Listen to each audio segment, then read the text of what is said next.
expression told me he felt the same. "It shall be a while yet before they provide us answers," he said, moving his stare to the retreating forms of the messengers. "The council must be told, and Sparta's next move must be discussed in full before they inform the masses."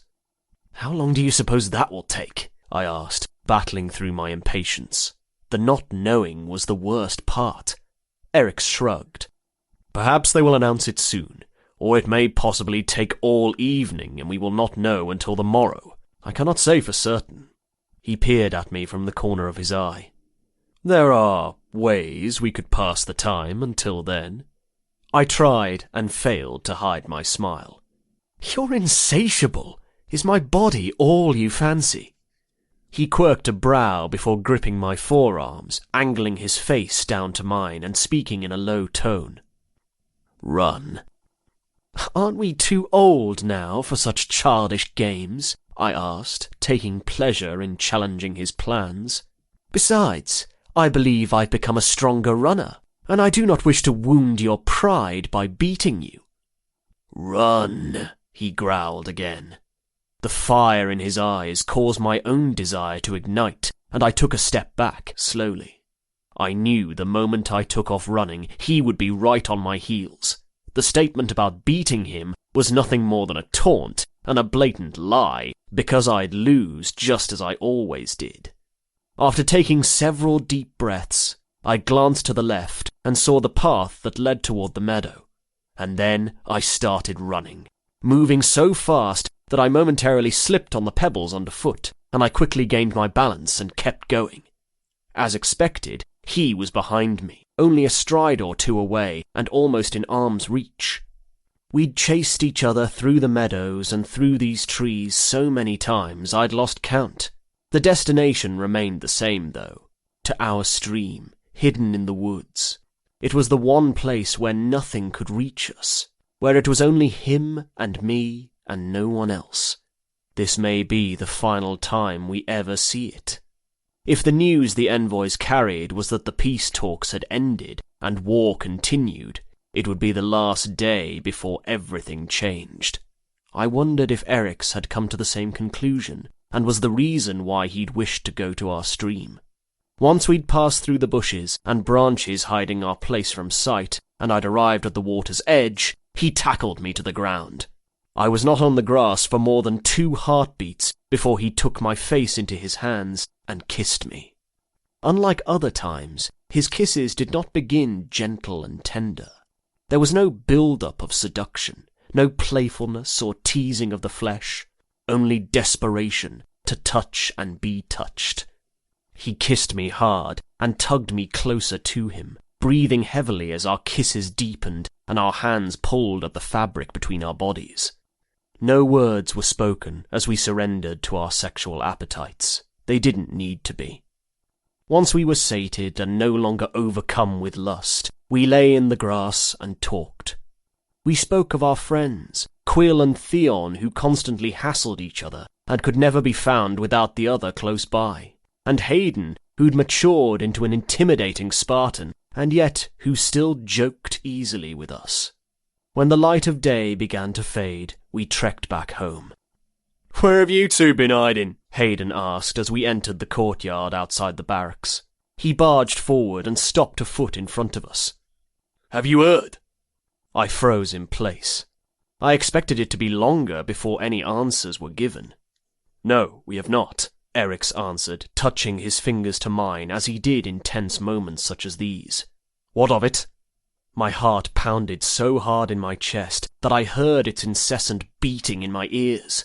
The rushing of my blood was nearly deafening, and I focused intently on the big brute before me to hear his reply. "The peace treaty was a success, and the war is over," Hayden responded. However, he did not appear to be pleased with the news, and his face fell with disappointment. "Such rotten fortune that war would end just as we reached age 20. I look forward to crushing our enemies and driving spears into their hearts." Eric's, who'd been on edge moments before, stood relaxed and calm. "I am certain there will be other wars, brother, just not this one." A smirk touched his lips. I'm afraid you must find something else to stab with your spear. And it better not be my sister, I chimed in, pointing at the beast of a man. Hayden howled with a laugh, and if I wasn't mistaken, his cheeks even flushed. Before he could comment, Quill ran around the corner and entered the courtyard, concealing something in his cloak and grinning. "See what I've stolen for us," he said, glancing around before displaying the contents he had hidden. Dried slivers of meat, bread and honey. "This night is cause for celebration, I believe. And what better way to do it than engorge ourselves and enjoy each other's company?" Spartans did not indulge with food, for we needed to be in peak physical shape and know how to withstand hunger when at war. But I did not mind in that instant. An evening with my closest companions was precisely what I needed. Theon joined us next, and we walked to the fire pit and sat around it. Our voices filled the air, as did our laughs, as we spoke of trivial matters such as training, women who'd rejected Quill, and Gaius, who we all believed had a lover for how relaxed and mild-tempered he'd been lately. As we sat together, I leaned into Eric's side and lay my head on his shoulder.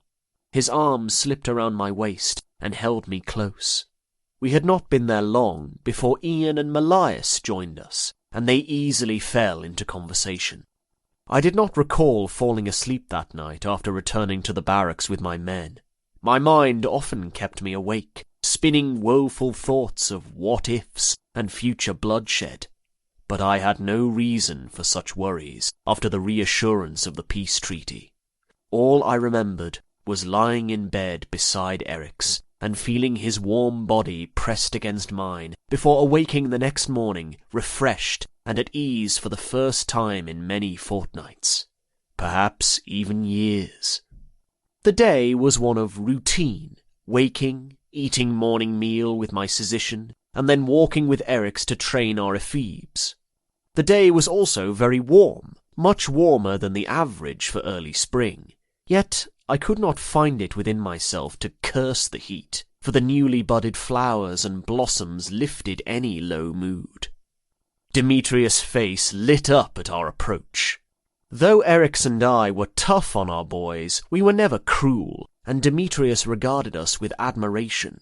He was now a youth of 14. 2 years under Eric's command had given him muscle in places he hadn't had it before, but he was still small, especially for Spartan standards. Upon realizing his show of excitement, he straightened his stance and forced his smile from his face. If I'd ever been fortunate enough to have a son, I would have wanted him to be like Demetrius, inquisitive, strong-willed, but still holding on to his tender heart. That path was closed to me. Being a father was a life I'd never have with Eric's, but I did not regret my decision. A life with the man I loved was the only one I wanted. "Cassius," Eric said in a demanding tone.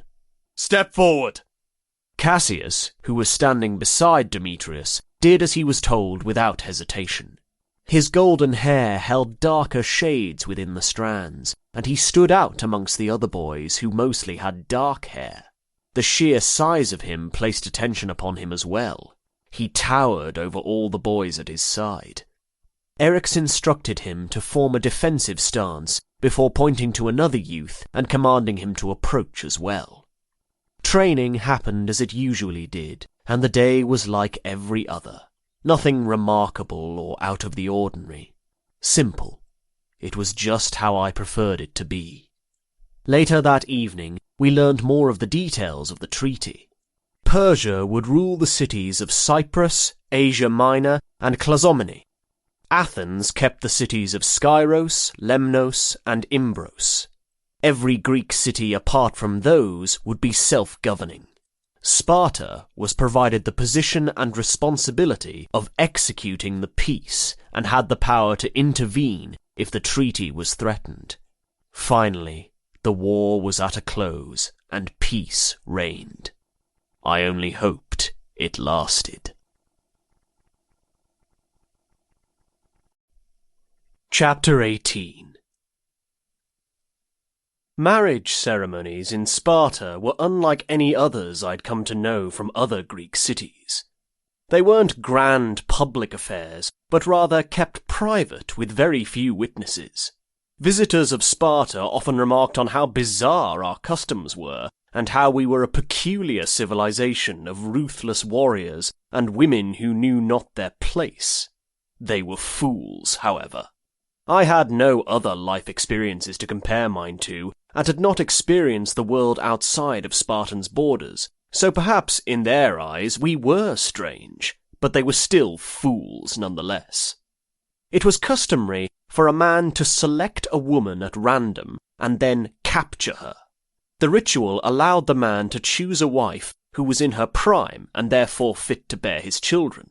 The captured women would then be taken to a private chamber and have their hair, which unmarried women kept long, shaved almost to the scalp.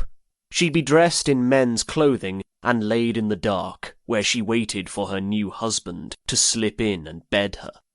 Even when married, a man was required to sleep in the barracks with his physician until he was of age 30. Even when he was 30, if he did not wish to live with his wife, he was not obligated to, and could choose to live on his own. There were exceptions to the marriage custom. Although most were random and occurred when the man and woman were no more than strangers, there were times when the two being married specifically chose the other. Hayden and Liana.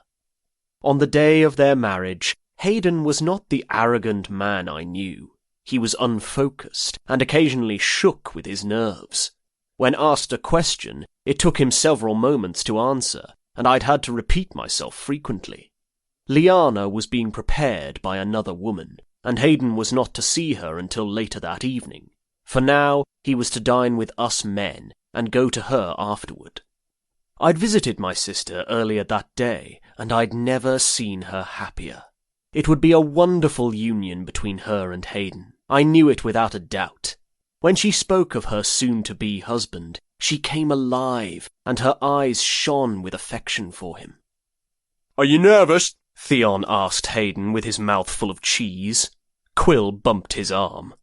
Swallow your food before you speak.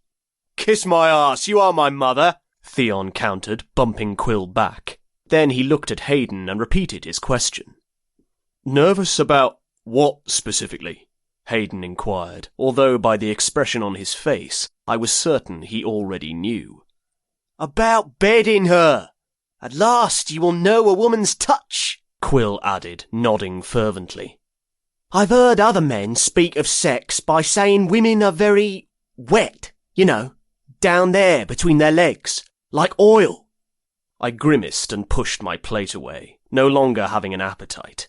Sexual intimacy was a thing all individuals eventually experienced in their lives, natural and expected, yet I did not wish to hear such things of my sister. Fortunately, the conversation shifted away from Liana and to the army that had just returned to Sparta. Nikias, our former trainer and a man I greatly admired, had been amongst them. The jagged scar on his face was now paired with another across his left eyebrow, and he walked with a noticeable limp. But he was alive and well. The limp he carried would prevent him from future battles as a hoplite soldier, which for a Spartan, perhaps he might have preferred death to a life as a cripple. There is to be a celebration in honour of their return, Theon said. A night of dancing and festivity. We should attend. Yeah, Hayden need not be the only one to get his prick wet tonight, Quill added, earning chuckles from the men around him, all except for Theon, who glowered and looked in the other direction. Perhaps I can discover how wet and soft a woman truly is. And that was precisely what he did. Not long after the celebrations had begun, he sought out a woman, and I caught them kissing and groping each other near the stables before sneaking off together. Theon watched after them, and then stormed off to where Ian and Melias stood. I did not know why he seemed so angry. Was he jealous that his best friend had his attention elsewhere? Or possibly he was just in a foul mood, and it had nothing to do with Quill. Whatever the reason, I did not think on it much longer. I was enjoying my time, and trying to distract myself from what I knew was happening between Hayden and Liana. Eric's and I sat by the fire for the majority of the night and listened to the men tell stories of their time in battle. They spoke of such atrocities that my stomach turned, villages being burned, women and children along with them. One man told of how he stood beside another man and watched as a sword was thrust into a man's neck, of how he would never forget the screams of the men being slaughtered around him. Eric's did not seem bothered. He leaned forward with interest, hanging on to every word the soldiers said. No matter how gory the details or how horrid the action, he eagerly listened and often asked questions once they were finished talking. "You should have seen the king," another man said before taking a drink. "Axios might be quiet, but when he's on the battlefield, he is a man to be feared. He laid siege on one city, and the city's walls were high, and the crops had just been gathered, so the people would have been able to hold off for a while. But no, the king had the idea to block off the main river near their city and caused it to flow right into their wall. After a while, the water weakened the wall and put the lower ground of the town underwater, leaving them no choice but to surrender." I listened, amazed as he spoke of the king. I imagined the Axios I knew as he talked, trying to fit the two men together, the kind man and the aggressor. Eric's, on the other hand, appeared irritated at the mention of the king. I couldn't hold it against him. If he had kissed another, and I was forced to listen to stories about the man, I would probably look as if I wanted to kill something too. I reached and clutched his hand. He met my stare and exhaled. The dark expression in his eyes was replaced with determination and love. He squeezed my hand before turning back to the men and asking further questions about the war. I lost interest in the conversation and tuned into the smells around me. Cooking meat, the fire, and a floral scent that wafted in from the nearby meadow of flowers. I also revelled in the feel of Eric's hand in mine, knowing that as long as he was by my side, I could endure anything. The next day, we awoke and immediately gathered around Hayden. He had his beefy arms covering his face as he slept. Quill kicked at his legs, and Hayden jolted awake. His red-rimmed eyes were telling that he'd gotten very little sleep, as was the scowl he wore. "Why do you all stare?" he groaned and glared at us. "How was it?" Quill asked. "Do you feel different now you're married? Did they shave Liana's hair off? When did you return to the barracks?" Eric slapped the back of Quill's head, rolling his eyes. "Let the man answer one question before you ask another. Plus, if memory serves me right, you bedded a woman last night, so why you're so eager to hear tales of it astounds me." Quill responded by scoffing at Eric's. Hayden rubbed at his eyes and sat up. "It was..." He shrugged. "I do not know how to describe it, and even if I did, I would not tell you fools about it. All you need to know is that it was the best night of my existence, and it nearly killed me to have to leave her there and come back to all of your ugly faces." I smiled, thankful he wasn't going to give details about his intimate night with my sister. If he had, I might have had to put blades in my ears to keep from hearing more. "But did they shave her head?" Quill asked again. "I fancied her long dark hair, like a raven with its silky black wings." "No, they did not shave it off," Hayden answered before he gave a jaw-cracking yawn. "I requested for them not to." Then he narrowed his eyes in confusion. "Wait, did Eric say you bedded a woman? Is this true?" Quill grinned and bit his bottom lip. "Perhaps." Theon, who'd been standing at his side, glowered before walking away. He briefly looked at him before turning back to us. "I've never felt anything like it. Right as I entered her, it seemed as if the whole world stopped.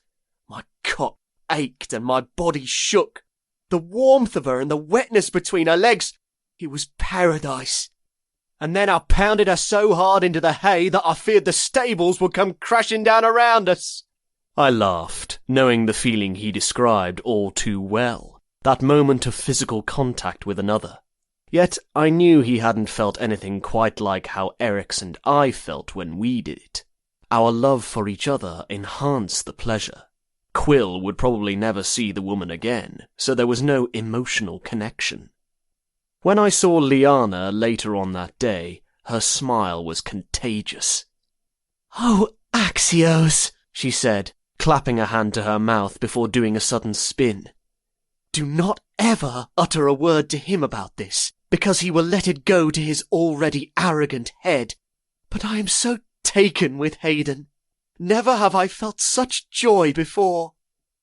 "I am happy for you," I told her, taking her smaller hands into mine. "One day you will have this too," she said with a hopeful expression. "With Eric's." Warmth flooded my chest at the thought, but I knew better than to let the feeling grow any larger. "Men do not marry each other in Sparta," I countered, sadly shaking my head. "I will never be able to call him my husband, but I do not need the title for me to know it in my heart. He is mine, and I am his. Always." Her words repeated in my head as I journeyed back to the barracks, though. Eric's and I did not need our union to be validated by the state for us to know its sincerity, but it would be glorious to have him officially be mine. I told him of my thought upon my return. "You wish to be married?" he asked, placing his hand at the small of my back as we sat in the courtyard at dusk. "I know it can never be," I said, looking down at my hand resting on his thigh. When he was near, I always reached for him, needing closeness. Spartans do not marry for love, only out of duty and for childbearing. He leaned over and placed his chin on the edge of my shoulder, staring up at me with big green eyes. He looked so innocent and youthful. "We could always have a wedding just between us," he suggested, raising his brows. "A ceremony by our stream, and maybe Theon could marry us." I snorted and gently pushed him away, yet my heart ached with want and sang at his words. "I love you, Ax," he said, becoming serious.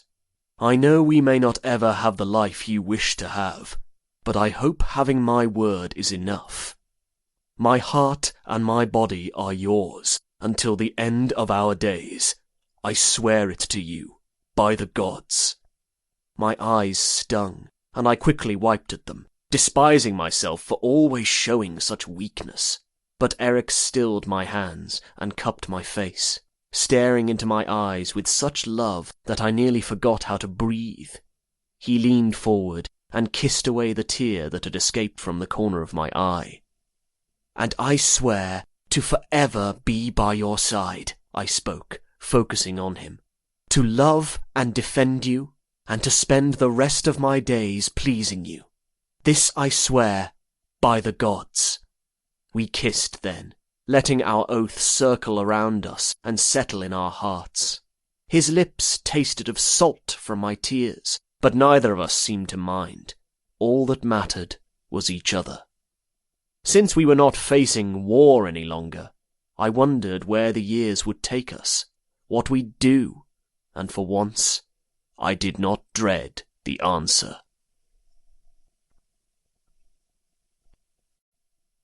Chapter 19. 382 BC. 4 years. That was all we'd been given before tensions rose once more.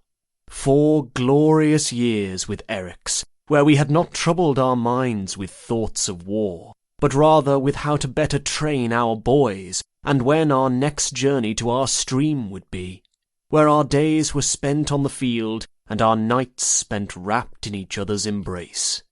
Alas, those days were at an end. "What is the news, dearest brother?" Liana asked as she held the squirming child in her arms. Realizing there was no winning with an energized 2-year-old boy, she placed him on the grass and allowed him to wander the small courtyard outside of her home. Hayden tells me you are to take your leave soon.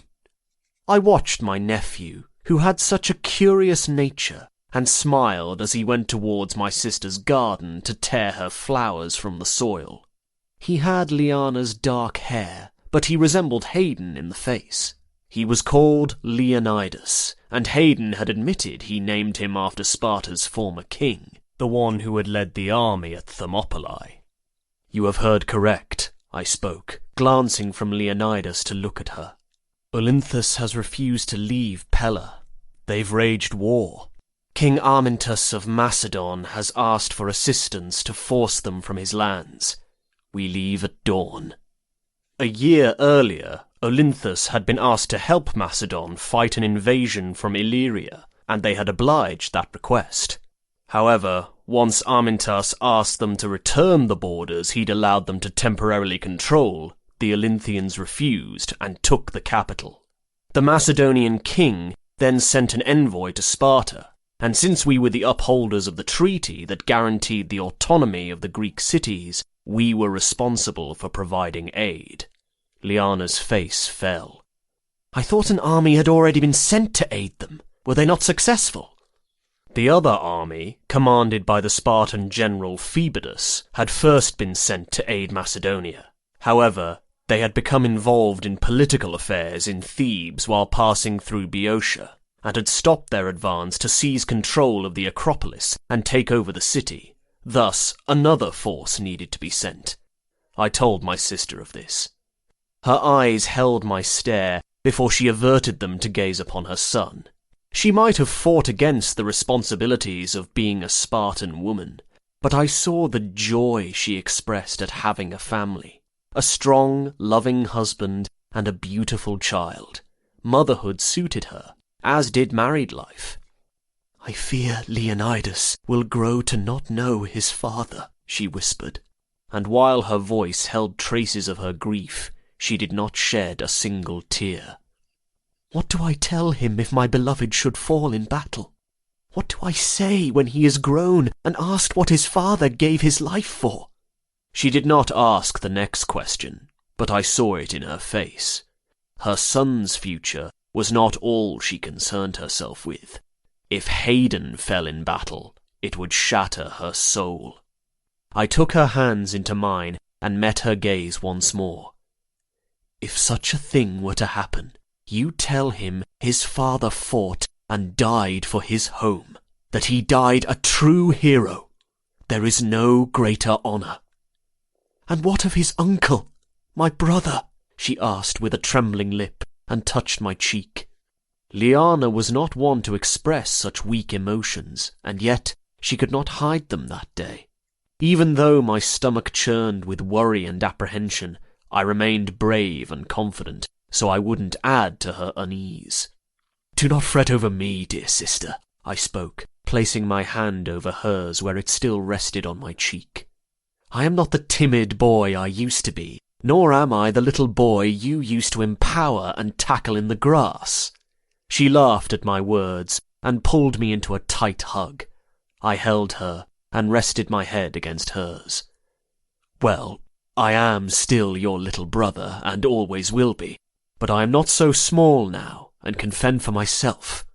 I also felt a strong compulsion to ensure Hayden's safety, which was silly because his skills far outweighed mine, but I made the promise to myself anyway. No matter the price, I would bring him home to his family. Leonidas squealed and toddled forward with his arms stretched outward. That's when I saw Hayden enter the courtyard, his eyes on his son and a smile warming his face. Hayden picked Leo up and held him to his chest before tickling the boy's sides and making him squeal louder. He was an excellent father, and, similar to Lyanna, I'd never seen him happier or more proud than he was with his son. Seeing the three of them, I wished to give them their privacy. That was the last night they'd spend together before we left for campaign in the north.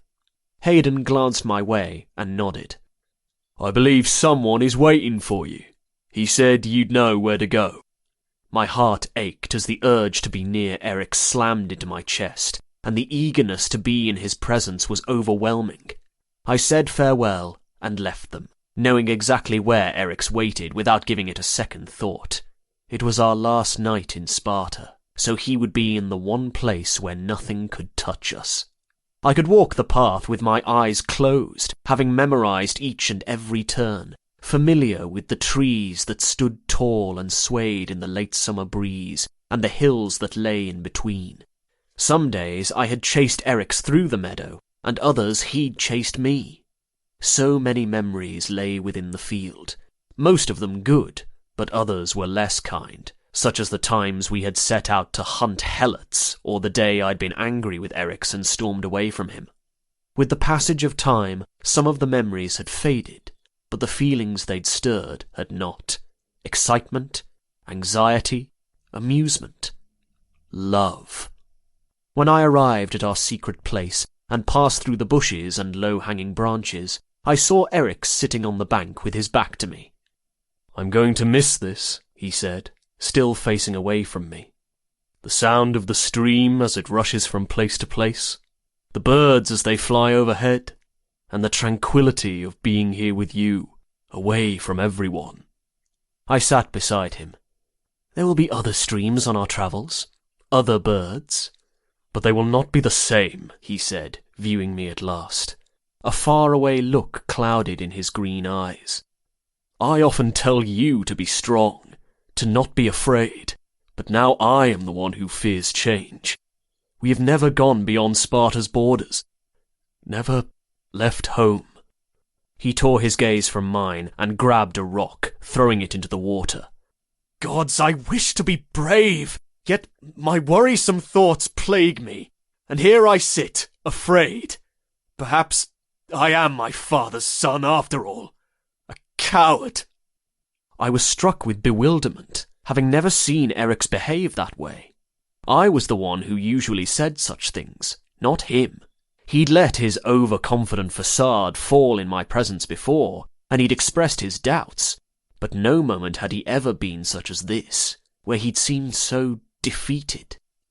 "Eryx, look at me." When he did not obey, I grabbed his chin and forced him to. A man without fear is not brave. Bravery comes from being afraid, but doing a thing anyway.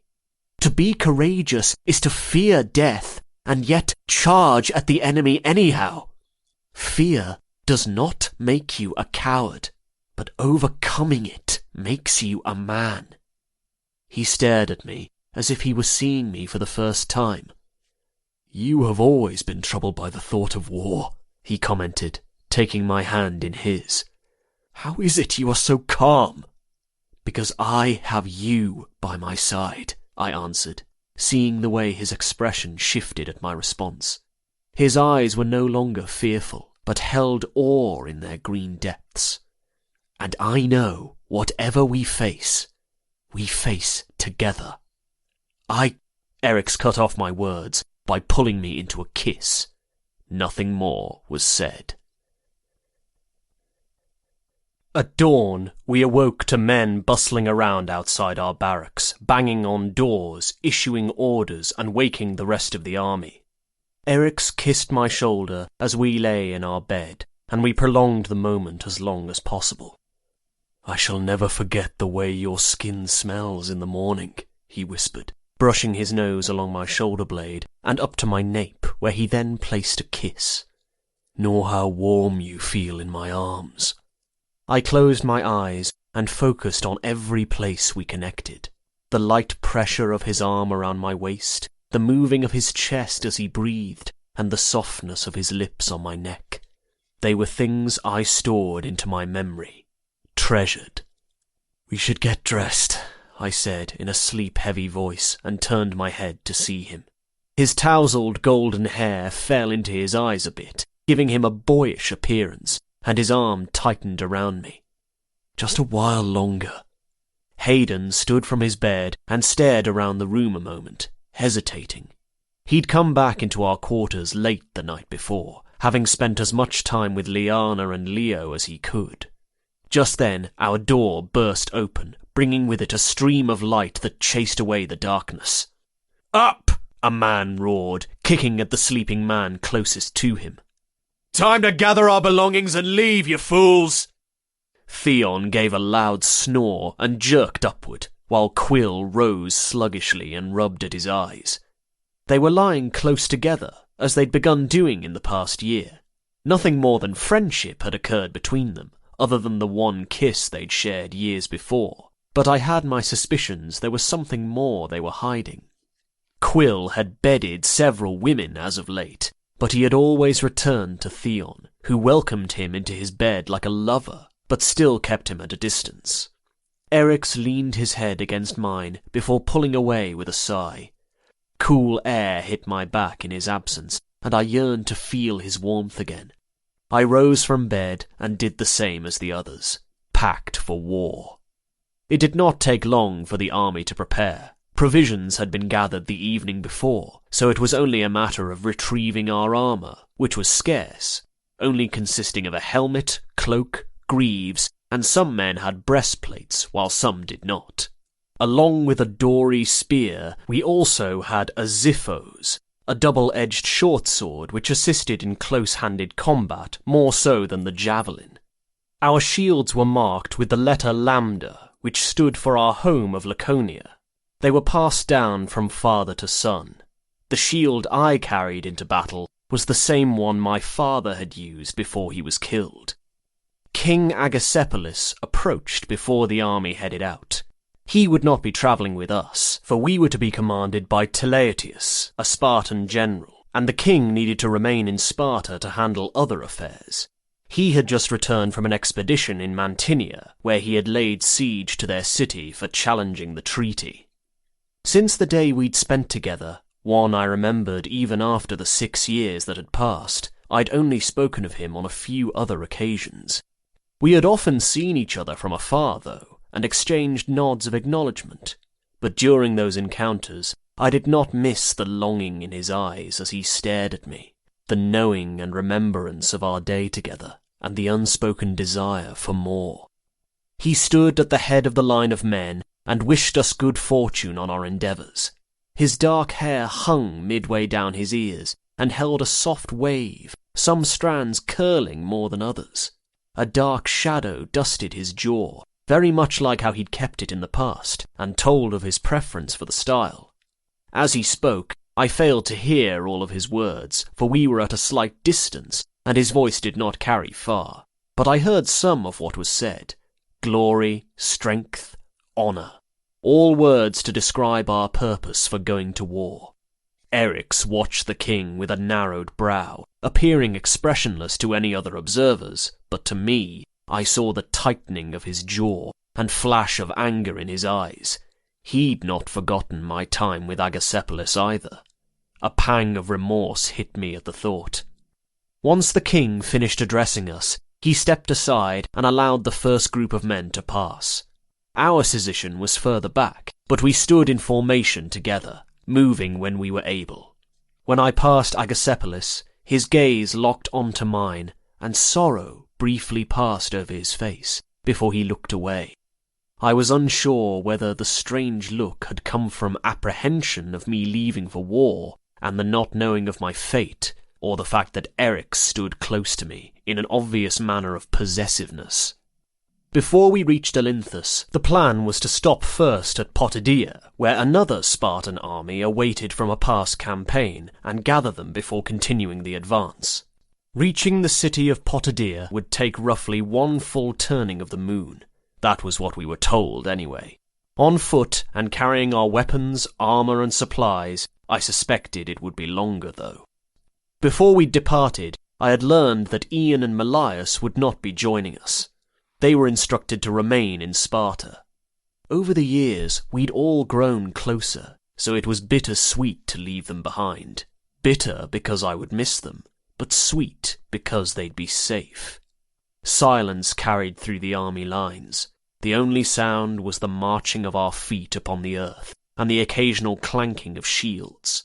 Most of the men had gone to war before, but so many of us had never even set foot outside of Sparta's borders. The situation did not seem real until we walked farther than I'd ever gone, when the landscape changed and became unrecognizable. Still the same, only not. Foreign. Trees I'd never climbed and meadows I'd never wandered through. I felt both nervous and curious, anticipating what lay ahead, but also eager to experience something new. "Why do you smile?" Eric said, cocking his head at me. I hadn't realized I had been until he mentioned it. "It just occurred to me that I might at last see the sea on our journey," I answered, feeling the familiar excited stirring in my stomach. My dreams from the past had always consisted of the sea and sailing its waters, but in actuality I had never been there before. I had only heard tales of its crystal blue waters, the colour of sapphires, and how the sun shone on its surface. It glistened as if it held the world's finest gems and treasures.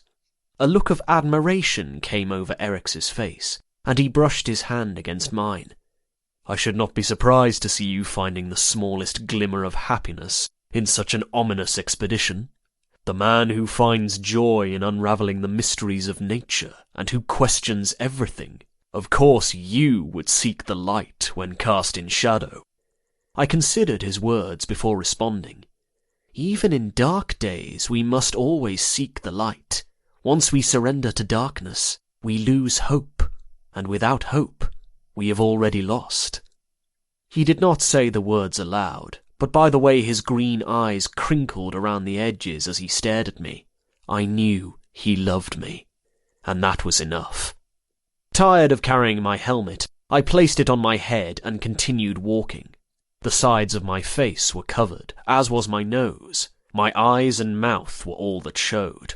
The bronze felt odd, and it took a while for me to get accustomed to the weight of it, one that set me off balance by a small amount, but it wasn't too unbearable, and after a time I did not notice it anymore.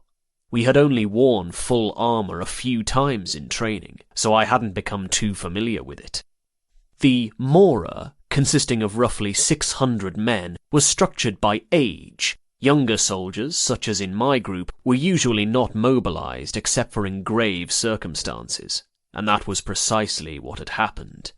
2 other armies had been sent north to uphold the peace treaty, one to aid the Macedonians, which we were doing now as well due to their failure, and the other was to help aid Thrace in a separate campaign. So the availability of Spartan hoplites was dwindling, and all age-appropriate men were needed, apart from the few like Ian and Malleus, who were needed to secure Sparta in our absence. Helots accompanied each Mora of men, helping to carry the necessary provisions.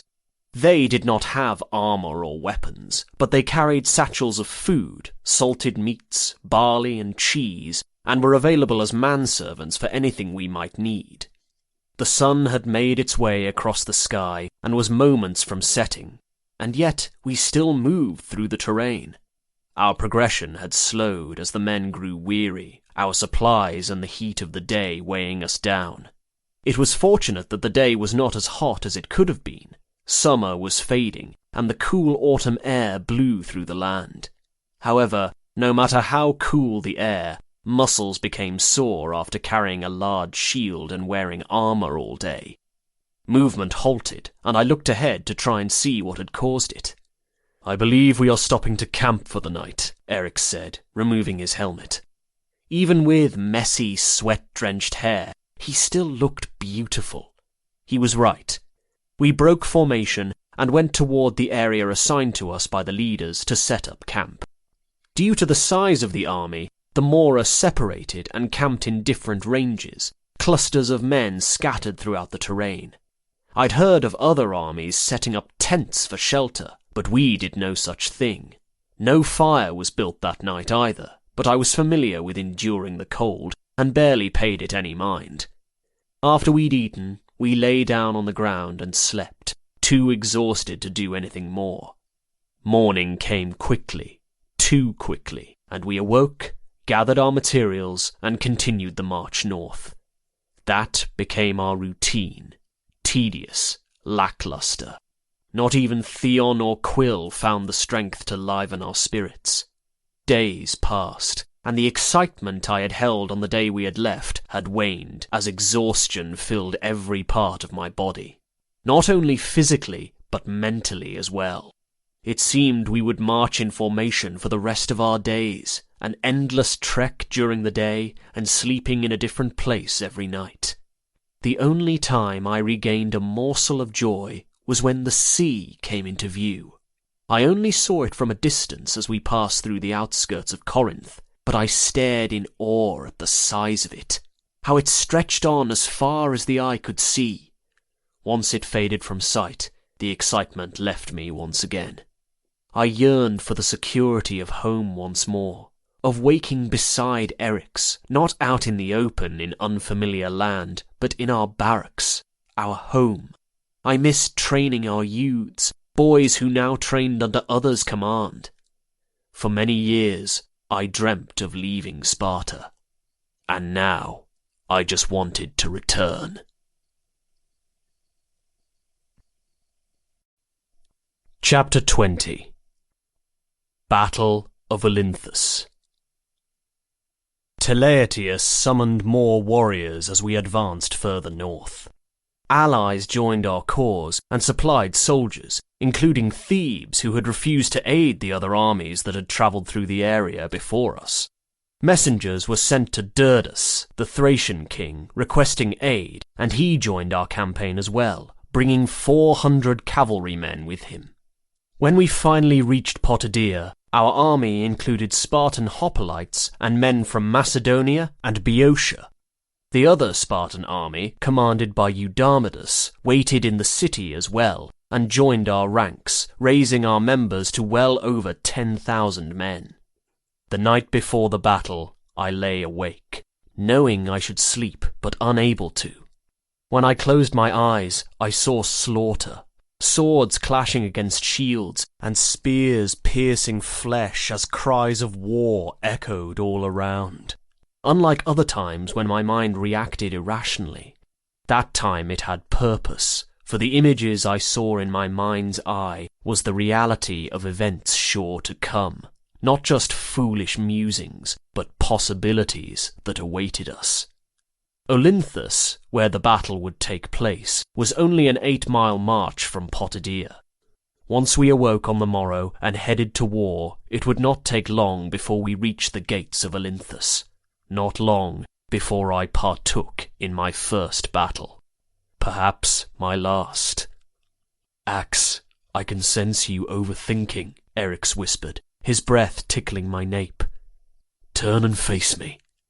His words, along with the fear gathering in my gut and worries flooding my mind, reminded me of the morning of the Diamastagosis from so long ago. I'd feared death that morning, but greater than death, I'd also feared failure, disgracing my father's name in a meaningless blood sport. I turned and looked at him. After a moment or two, my eyes adjusted in the dark, and I was able to see him. The moon helped with my sight too, casting its light upon his face, a face that stared back at me with a creased brow and slightly parted lips. What if he falls in battle? Death only frightened me because it would take me from Eric's. I had told him that before, but that had been during a time when we were in Sparta, away from war, when we'd been boys, lying in the grass and only able to imagine the truth of what we spoke. Our situation is different now.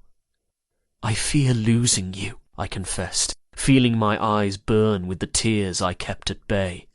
"It is a thing I have said many times, but I fear it even more as we lay here, facing battle with the arrival of dawn." "You trust me, do you not?" he asked in a soft tone, moving his hand along my bare stomach and causing chills to spread from where his fingers caressed my sensitive skin. "If so, hear these words and hold them close whenever you are in the clutches of doubt. You and I will never part, my warrior. In this life and the next, we will be just as we have forever been, side by side. There is not a thing that can take me from you, neither the slashing of a sword nor the impalement from a spear, for I will always find you." The beautifully spoken words that fell from his lips were what I needed to chase away the unsettling thoughts. the hope and speck of light I had desperately sought. "Swear it, Eri." He nuzzled his nose against mine before pulling back and taking my face in his hands. "By the gods, I swear it." We sealed the oath with a kiss, and I knew it was an indestructible thread that connected us, one that could not be severed, not even from death. The army stood about a mile from the city's gates, waiting. The cold morning licked along my skin, feeling like a sear from a flame, yet I was not bothered by it. There was a greater threat looming in the distance. I'd been forged to tolerate any weather conditions, but war was another matter entirely. It was a thing that could not be instructed on, but nothing could truly prepare one for what it actually entailed. Teleutius and the other commanders worked out a plan of attack. The Thracian king, Durdus, formed his men on the left side, along with the Spartans commanded under Teleutius, and they faced the city gate. The rest of the Spartan army and the Theban and Macedonian allies formed on the right. "Spartans!" Polycarmus, one of our cavalry commanders, shouted as he rode his horse before us, up and down the line. He had dark hair, and his beard was long and black, braided and tied off at the end. "Take a look at the cloak you wear upon your backs. Do you know why we chose red? It is so our enemies do not see us bleed. We are gods in their eyes, powerful, invincible." Roars and chants erupted within our ranks. The men hit the ground with their spears over and over again, creating a chorus of rumbles like drums of war. Meanwhile, I felt ill, and my knees threatened to shake, but I clenched my teeth and remained strong. I stood toward the middle of our formation, with Eryx to my right and Hayden to my left. There were rows of men in front of me and more behind me.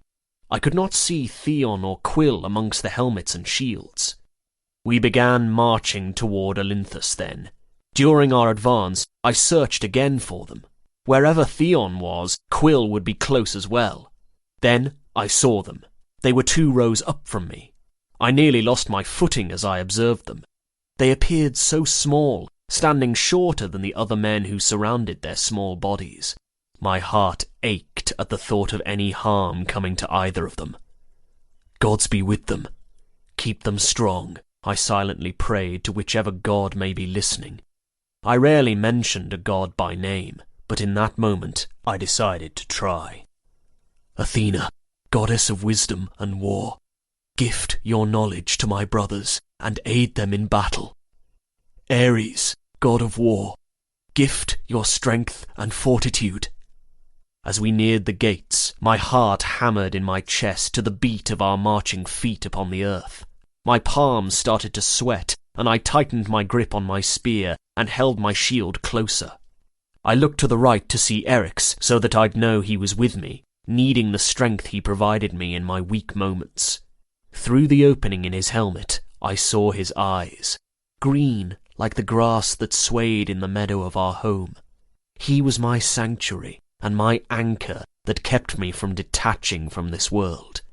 His stare met mine, full of encouragement, and I nodded. When our army was close enough and halted in front of the city, the Olynthians acted. Their cavalry emerged from the gates and charged at the right side of our flank. We carried our shields with our left arm, protecting ourselves and the man to our left, but that left the men on the right wing barely protected. It was a weakness that the enemy exploited and why they rallied to that side first. Knowing the flaw, the more experienced hoplites were placed on that flank to better ward off the attack. Men shouted as the enemy struck their wall of shields. They bellowed as they were stabbed. Some fell, and when they did, others stepped up to take their place, keeping the phalanx from breaking. If the line were to break, there would be no chance at reforming it, and victory would be for naught. Shields clanking against shields, and swords against swords, just like I'd dreamt the night before. Echoes of war. We advanced closer toward the city, at a slow pace in order to sustain our formation, our unity. Each of the rows had a leader who kept us in order and a rank officer who remained at the rear, both of them issuing orders. I had not a moment to waste on bothersome thoughts. One wrong move or instant of distraction could be the one that gave the opponent their way in. When the Olynthians stormed our lines, we gained momentum and pushed them back with our shields upon collision. At such a close range, the Spartans on the front lines withdrew their swords and quickly stabbed and killed the men nearest to them. Battle continued that way for what seemed like ages. Chaos. That was the only word I could use to explain the events around me. Utter chaos. However, just as I thought we were getting the upper hand in the fight, everything changed. A yell to the right caught my attention. Polycarmus was surrounded and pulled from his horse. As he lay on the ground, he was repeatedly struck in the chest with swords, his blood splashing the men who attacked him. As I witnessed him in the midst of death, I recalled his words from earlier. We wear red so our enemies do not see us bleed. We are gods in their eyes, powerful, invincible. And it was then I knew that Spartan arrogance would kill us all. I watched in horror as our army on the right flank began falling. The line had been broken. The men fought individually, no longer having the protection of their neighbour's shield to help them. One by one, Spartans and our allies fell, their bodies collapsing to the ground in piles. As the Olynthians launched another strike on the lines, the remainder of the right wing turned and fled. They were abandoning us. "Hold your ground!" Eryx commanded of the men around us who'd started to panic. The leader of our row had been killed, and the men were alarmed and confused. But he took control, as I always knew he was born to do. "Do not break formation! Raise your shields and aim your spears! Prepare for impact!" Immediately after he'd voiced the command, the enemy charged and pushed against our lines. The first wave of them met the ends of our spears and fell, but more men replaced those who'd been killed. They kept advancing, pushing us harder and harder. Since the right flank had abandoned us, our Spartan right had been left vulnerable. The Olynthians took full advantage of that, attacking the men at the edge in overwhelming numbers. Both their cavalry and infantry men charged us. "Stay strong, Axe!" Eryx yelled as another swarm of enemy men attacked. I was trying. "Spartans!" Teleutius roared above the noise of battle. "Forward!" He and his men had remained at the rear as we'd attacked and were now advancing. His charge did nothing for those of us in our rank, however. Our phalanx was close to breaking, and once it did, we'd be exposed and susceptible to defeat. Blood speckled my cheek as the man directly in front of me had a sword shoved through his neck. My stomach jolted, but I did not surrender to being ill. I felt it in my gut, though, that my breaths were numbered. Any moment, and I'd join the dead that piled upon the ground, but I would not allow them to take me so easily. I'd fight with every ounce of strength within myself. Our formation broke, and the Olynthians stormed within our lines, killing the men around me, and with the breaking of our ranks, I lost Eryx. A man stumbled into me, and I was pushed to the side, falling to the dirt.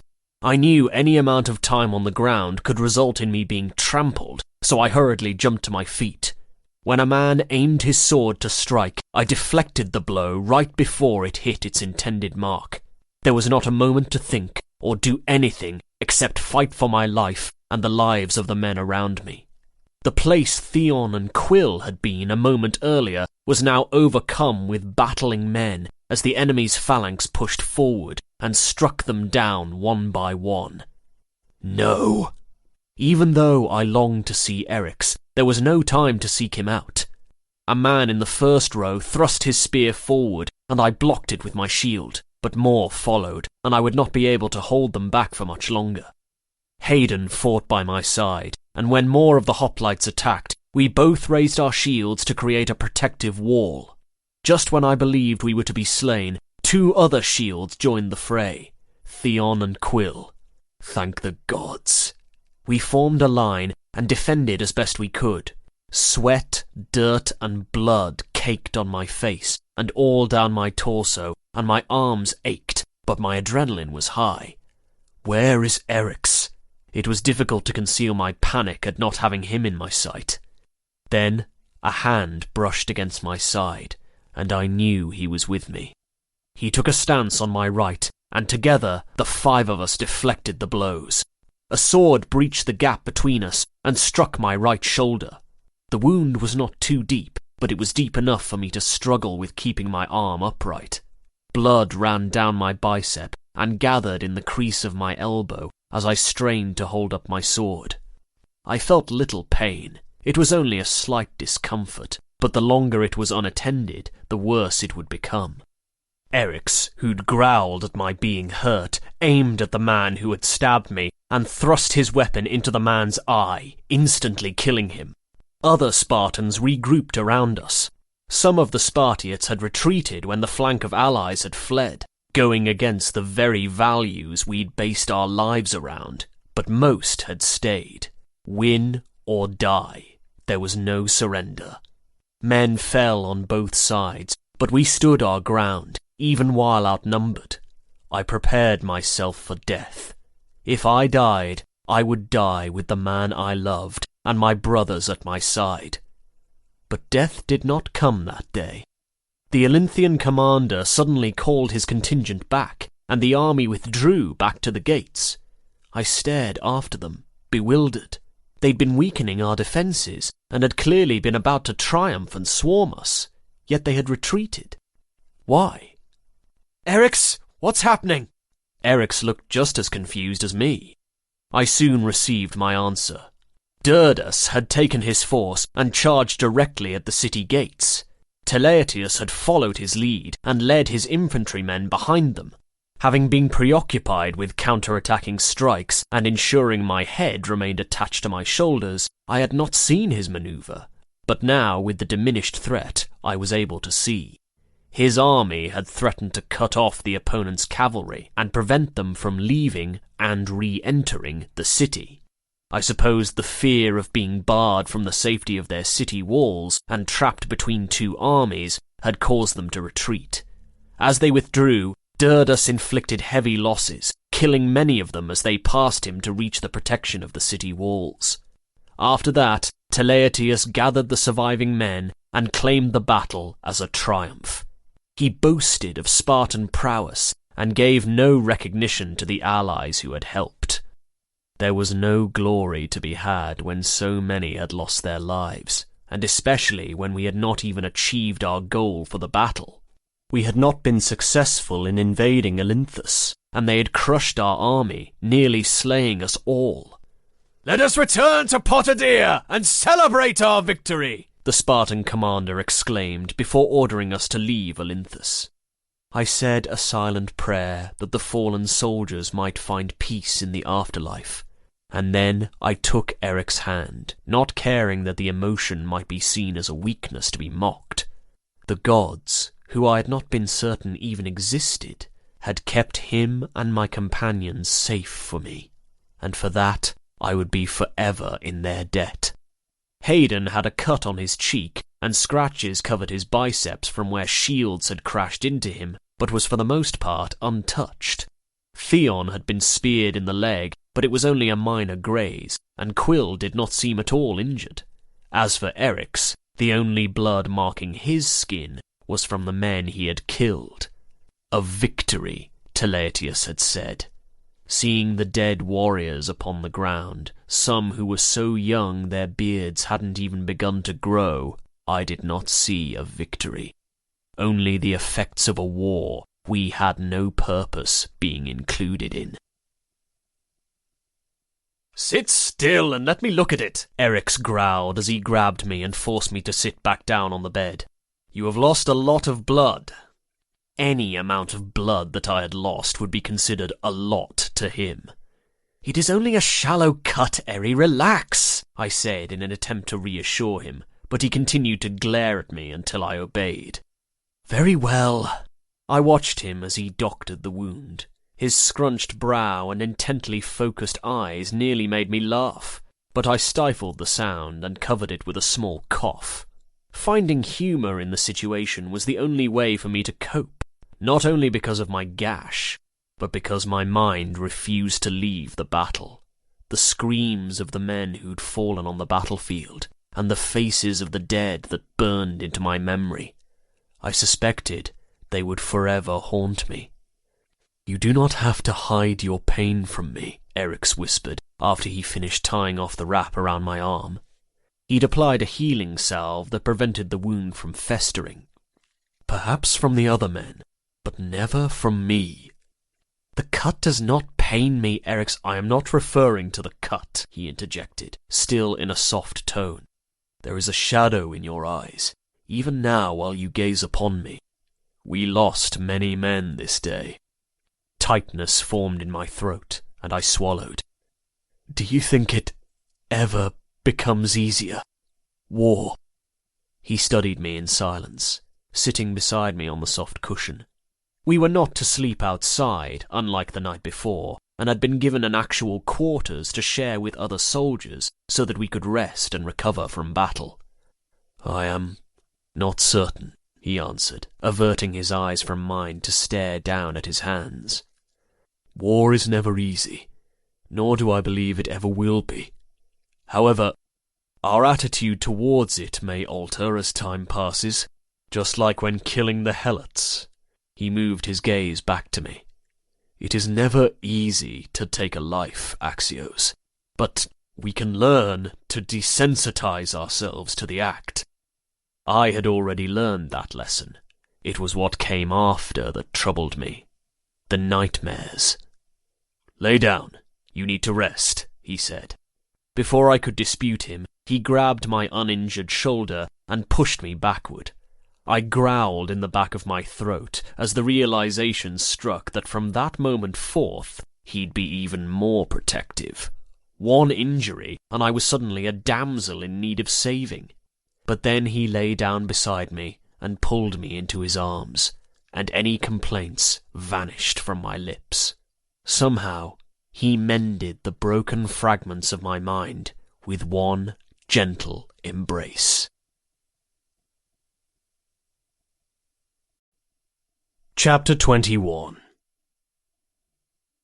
Days later, we were informed that we'd be returning to Sparta. Upon first hearing the news, I'd been stunned and believed it to be a misunderstanding.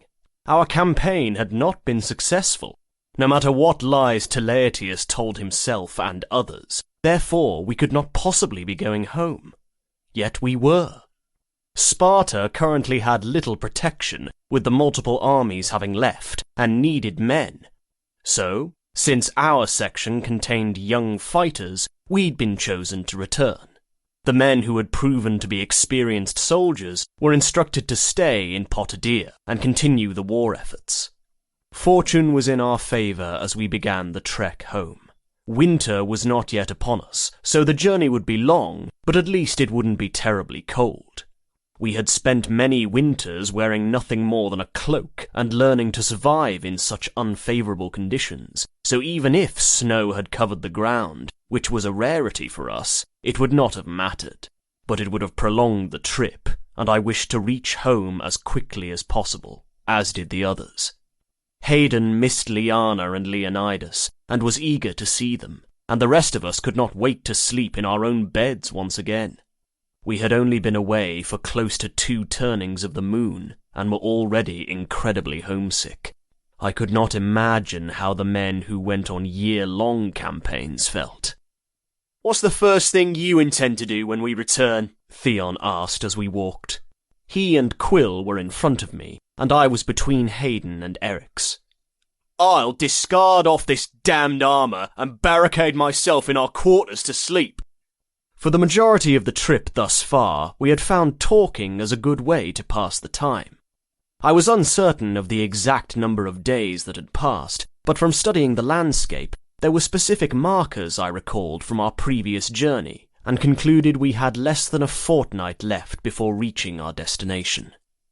"I do not know about you fools," Hayden said, holding his helmet in one arm and his shield in the other. "But I plan to bed my wife with so much vigour that she will not be able to walk properly for days." Disgusted, I glared at him. "Why do you scowl?" he asked with a look of pure innocence, and shrugged. "I was only answering Theon's question." When his lips twitched with a smile, I elbowed him in the stomach, which felt much like hitting a wall of stone, hurting me more than doing any damage to him. "I plan to find me a woman and do the same," Quill said, shooting Hayden a smirk. "It's been too long since I've felt a woman's touch." If I hadn't been looking at Theon when it happened, I would have missed the flash of hurt in his brown eyes as he stared at Quill before looking away. The expression was one I recognized too well, one I had seen Eryx give me when I told him of my kiss with the king. Not only disappointment, but betrayal too. Silence followed, and we moved together on the path at a dawdling pace. The sun was nearly at the horizon, and once it sunk below it, we'd be stopping to make camp. Nights were spent around the fire, warming ourselves and relaxing our aching muscles after marching for so many days. Days that had begun to blend together into one enormous expedition of infinite walking. Blisters had formed on the soles of my feet, and hunger ravished my insides. However, our spirits remained high, even through our fatigue, for we were going home. Once we reached Sparta's borders, all would be right in the world. When the terrain shifted to one of familiarity, my heart nearly burst from my chest. Mount Taygetus stood mighty as it grew larger with our approach. I knew those fields and the trees standing within them. The scent the wind carried was one of cooking meat and the smell of fallen leaves. The hill in the distance was one I'd sat atop with Eryx as we'd watched the sunset. I'm home. The friends we had left behind greeted us when we finally arrived within the city, as did a group of youths who looked to now be commanded by Nicaeus. Amongst the boys' faces, I recognized Demetrius. He waved, and the relief on his young face was apparent, even from yards away. The commander, who had been assigned to escort us home, dismissed us from formation before veering toward the right, where I was sure he had a family of his own waiting at the end of the trail for him. "I'm pleased by your return," Nicaeus said, clapping me on my injured shoulder. I winced. It had mostly healed within the month-and-a-half journey, but it was still tender to the touch. "Take your hand off him," Eryx growled, shoving Nicaeus away. I gave him a look of surprise and shook my head at his fierce protectiveness. Ever since I had been wounded, he'd watched over me like a hawk. The gash had been deeper than I'd believed, but I would deny Eryx the satisfaction of being right by admitting it to him. He was insufferable enough as it was without his constant coddling of me. Irritating, yet endearing. I'm fine, Eri. Do not kill the man for simply greeting me as friends do. Eryx narrowed his eyes at me before turning to Nicaeus. My apologies. Travel has made me weary and has placed me in a foul mood. There is no offence, Nicaeus said, and smiled, the action causing the scar on his face to stretch and downturn a corner of his lip. Although the former battle injury in his left leg had healed and years had passed, he still walked with a heavy limp. He turned toward the dining hall and strolled a few paces before looking back at us over his shoulder. Perhaps after a warm meal and a good night's rest, you'll find yourself in better spirits come morning. Ian and Malleus joined us next, and we all walked to evening meal together. Life had not resumed as expected. I was home, yet I was a changed man. The relief at being sent home was tarnished by the guilt of leaving men to fight and die in my place. Yes, I still believed that inciting war with Olynthus was not our place, but as part of the peace treaty, it was Sparta's responsibility to aid in any cities that needed our assistance. Whether I believed it just or not, it was our duty. As much as I had fought Spartan values through the years, I could not escape them now, and they filled my every waking thought. Almost my every thought. Eric's took control of some as well. He and I had joined our bodies countless times since our return months ago. By our stream, in the barracks, in the courtyard, and even out in the meadows at night so that we might lie beneath the stars. But once our urges were appeased and our bodies sated, I could not stop the guilt from flooding my mind again. "What is it that troubles you?" Eric's asked, his breath tickling the underside of my arm as he lay at my side. We had just finished making love for the third time that day, and were lying in the field outside our quarters with our cloaks wrapped around us to keep warm. Soon we'd have to go inside to escape the biting cold, but for the moment we were enjoying the privacy. "And do not lie to me, Axe. I can see the distant look in your eyes." "Does it bother you that we were sent away from war?" I moved my head to see him. He raised his eyebrows, clearly not having expected my question. "Yes," he answered, resting his cheek on my bicep. "We were provided a mission and did not complete it before leaving. It eats away at me like a festering wound refusing to heal." "It does me as well," I spoke, trailing my gaze from him to the stars. They appeared so much clearer during winter, as if the haze of summer had been swept away by the autumn winds. "While I am not fond of warfare, I feel it is my duty as a Spartan to fight when it is asked of us. And yet, here we are, protecting the borders of home, when we should be joining our army on the battlefield." His fingers glided along my jaw. "There is my warrior." Unsure of his meaning, I regarded him with confusion. "Do you recall the words I spoke to you so long ago?" he asked, still touching my jaw. "A true warrior fights for what's in his heart. Do you remember?" I nodded. It had been after our clothes were taken and our hair shaved for the first time. I'd felt weak and unworthy of my father's name as we'd walked through the marsh, pulling soft reeds for our bedding. Leaning forward, he pressed his mouth to mine before laying his head back down, our gazes locked. "Neither strength nor speed makes you a warrior, for any man can train and excel in such skills," he continued. His statement reminded me of one I had made before too, but never in reference to myself. No, a true warrior goes into battle not to slay the enemy because they enjoy bloodshed, but because they are protecting all that they hold sacred. That is you, Axios. You are grounded and brave, stronger than you believe you are, not just in a physical nature, but strength of spirit. Not knowing how to respond, I sat in silence.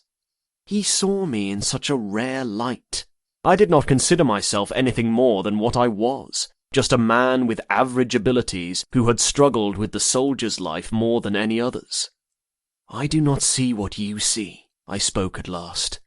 "The man you speak of is a stranger to me." "We never see ourselves how others see us," he responded, "but that does not make them wrong." Those talks with Eric's never ceased to amaze me, and I always took something valuable from them. Perspectives differed depending on the person witnessing the act. Perhaps I only viewed myself as a mediocre warrior because of my past doubt and conflicting moral compass. But to Eric's, he saw beneath the surface and clung on to something deep inside that I could not perceive. I wondered if it was the same for him. I saw him as a god, a man to be feared by all, but one I loved above all others. Did he see himself differently? No, I thought, answering my unspoken question. He was too confident and excelled too easily. Then I recalled the evening before we left for war, how skittish he was about going to battle and how he feared failure, and I realized he probably had his doubts as well. "Let us go inside," I said, believing the cold to be unbearable. It cut like a knife through my flesh and seeped into my bones, even with his body warming mine. When we entered our barracks, all was quiet in the room, but as we made our way to our bed, a low murmuring reached my ears. Once laid down, I looked toward the direction of the sound and saw it was coming from Quill and Theon. They were huddled together, their bodies almost undetectable from the dark, but as my eyes adjusted, I made out their forms, small lumps under their cloaks. Although I could not decipher their words, the tone of voice used led me to believe that they were quarreling. One of them shuffled and moved away from the other, putting an arm's length distance between them. Before I could think too much into it, Eric's distracted my questioning mind by pulling me against his warm body. Even though muscled and perfectly chiseled in the way of ideal Spartan beauty, his chest was still soft beneath my head, and I relaxed into him, not realizing how tired I had been until snuggled against him in that way. He kissed my forehead, such a simple action, but one that made me feel cherished, beloved and treasured in a life that called for brutality. And then I welcomed sleep. Chapter 22. The following day, Erix and I woke later than usual and scurried around to make it to morning meal. As we jumped from our beds, pulled on our bottoms, and went to rush to the door, we collided with each other and found ourselves unable to stop from laughing. "You are too slow and in my path," I said, pushing him back so that he could not get through the opening before me. "I think not." He pursued me and grabbed both of my sides from behind before swinging me around. I nearly lost my balance as he shot past me, but I swiftly regained my footing and continued running after him. It was a nice change from how serious we'd been as of late. We were young again, boys who found joy in the little things in life, not weighed down with remembrances of war. We chased each other like we used to do so long ago. I stared at his smooth back as I followed him, admiring the definition of his shoulders and the 2 indentations that marked his lower back. A different hunger spiked within me, and I craved to sink my teeth into the perfectly rounded globes of his bottom, nipping him there before flipping him around and taking his length to the back of my throat. He would moan, and I'd take him deeper, slower, teasing him until he begged me to allow him release. Oof! My foot snagged in a hole in the ground and sent me plummeting to the grass. I'd been so enwrapped in my fantasies, I had not been focused on where I was treading. Right as I landed, the air momentarily left my lungs, and I both gasped for air and laughed at my stupidity. Erix, noticing I wasn't behind him anymore, slowed his pace and turned. When he saw me, he laughed so hard he held his stomach. "Ax, what have you done?" he asked through his snorts and approached me. "Your mind must have been in the clouds once more. Consider this a lesson that you can not think and run simultaneously." He stood above me and looked down with humour in his eyes. "Or perhaps it was only what you were thinking that sent you tumbling toward the earth. Go on. What was it?" I glared at him and flipped to my back, staring up at the clear blue sky. "If I admit the truth, I am certain you will laugh for days on end." He grabbed my arm and hoisted me to my feet, grinning. "Tell me." "I will after we eat. I'm starved." We continued the rest of the way side by side and entered the dining hall together. Our physicians sat around the table, speaking in boisterous voices and eating in between their words. All except 2 men, who sat in chairs away from the other and picked at their food in silence. They never sat apart, so I knew the argument I'd heard from them the night before must have still been causing them dispute. I took my seat beside Quill, and Erix sat on the other side of Theon. Quill tore off a small piece of bread and slowly chewed it.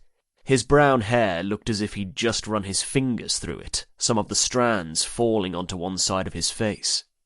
"Why are you and Theon at odds?" I asked, grabbing some figs off the platter and peeling the slightly tough skin.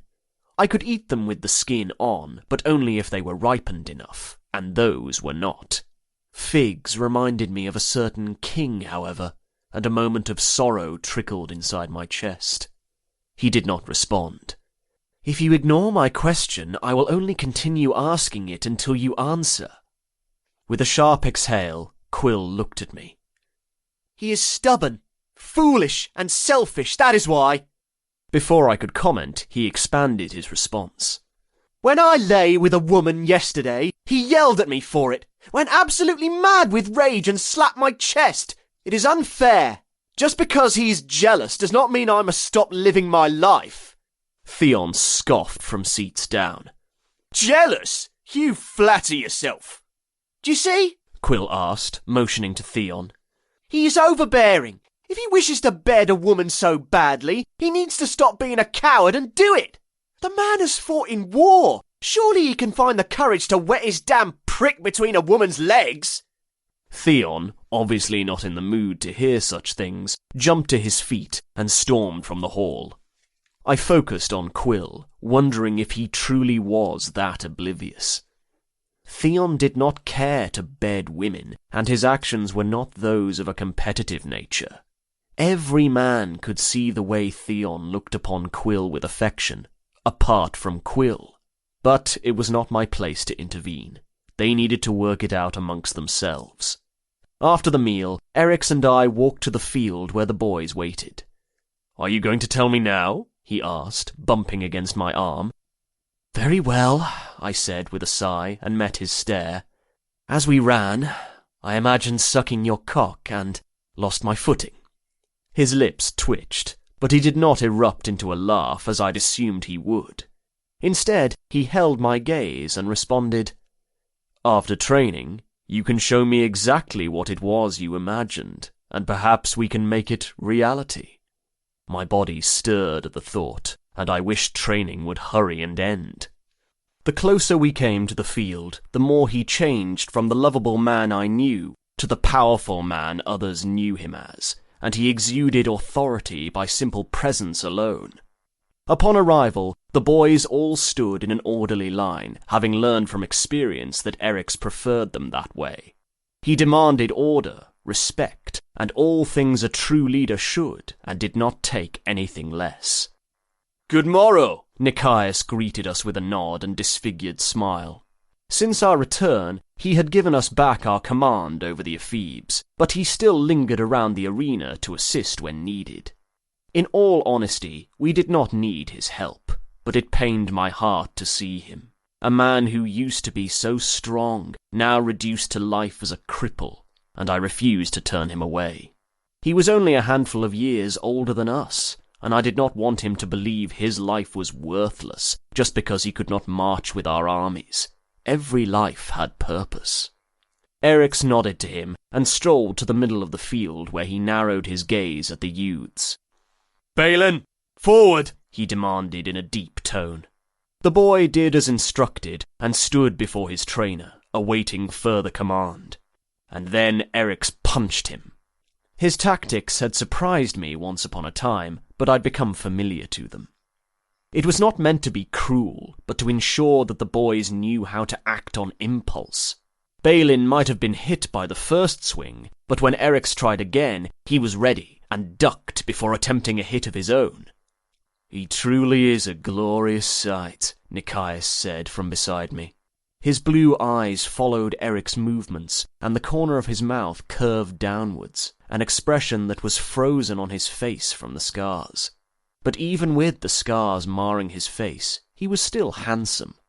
"From the moment I took charge of your group, I saw his potential. Yet he kept a humble nature to him, even when he surpassed all of the other boys his age. I've never beheld another like him before. Someone so resilient and extraordinary in every way." Something prickled at my insides, and I shifted my stance to my other leg, attempting to shake off the feeling. I did not favour the way he'd said the words, as if he fancied Eryx. "I mean no offence," he said, looking at me with widened eyes. I hadn't realised I'd been snarling. "I have no intention of pursuing him. It is clear he only has eyes for you. I only said those words to tell you this.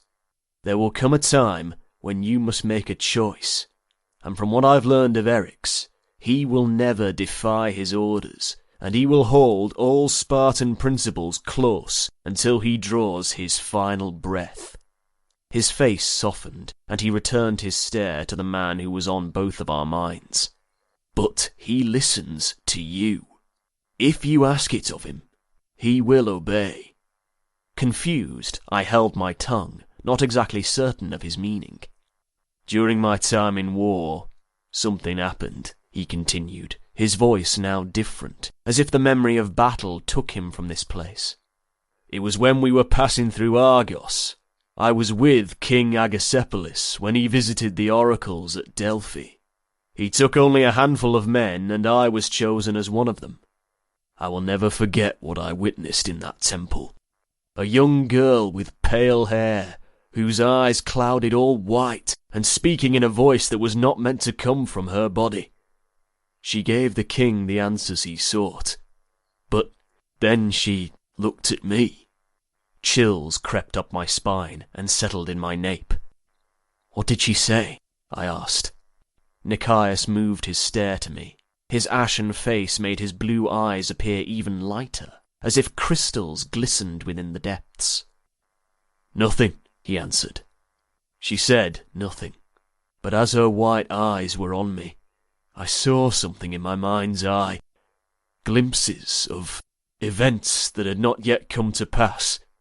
Almost like a dream, but more vivid and real. War, death, a clear sky suddenly darkening as arrows blocked the sun and rained down upon the men.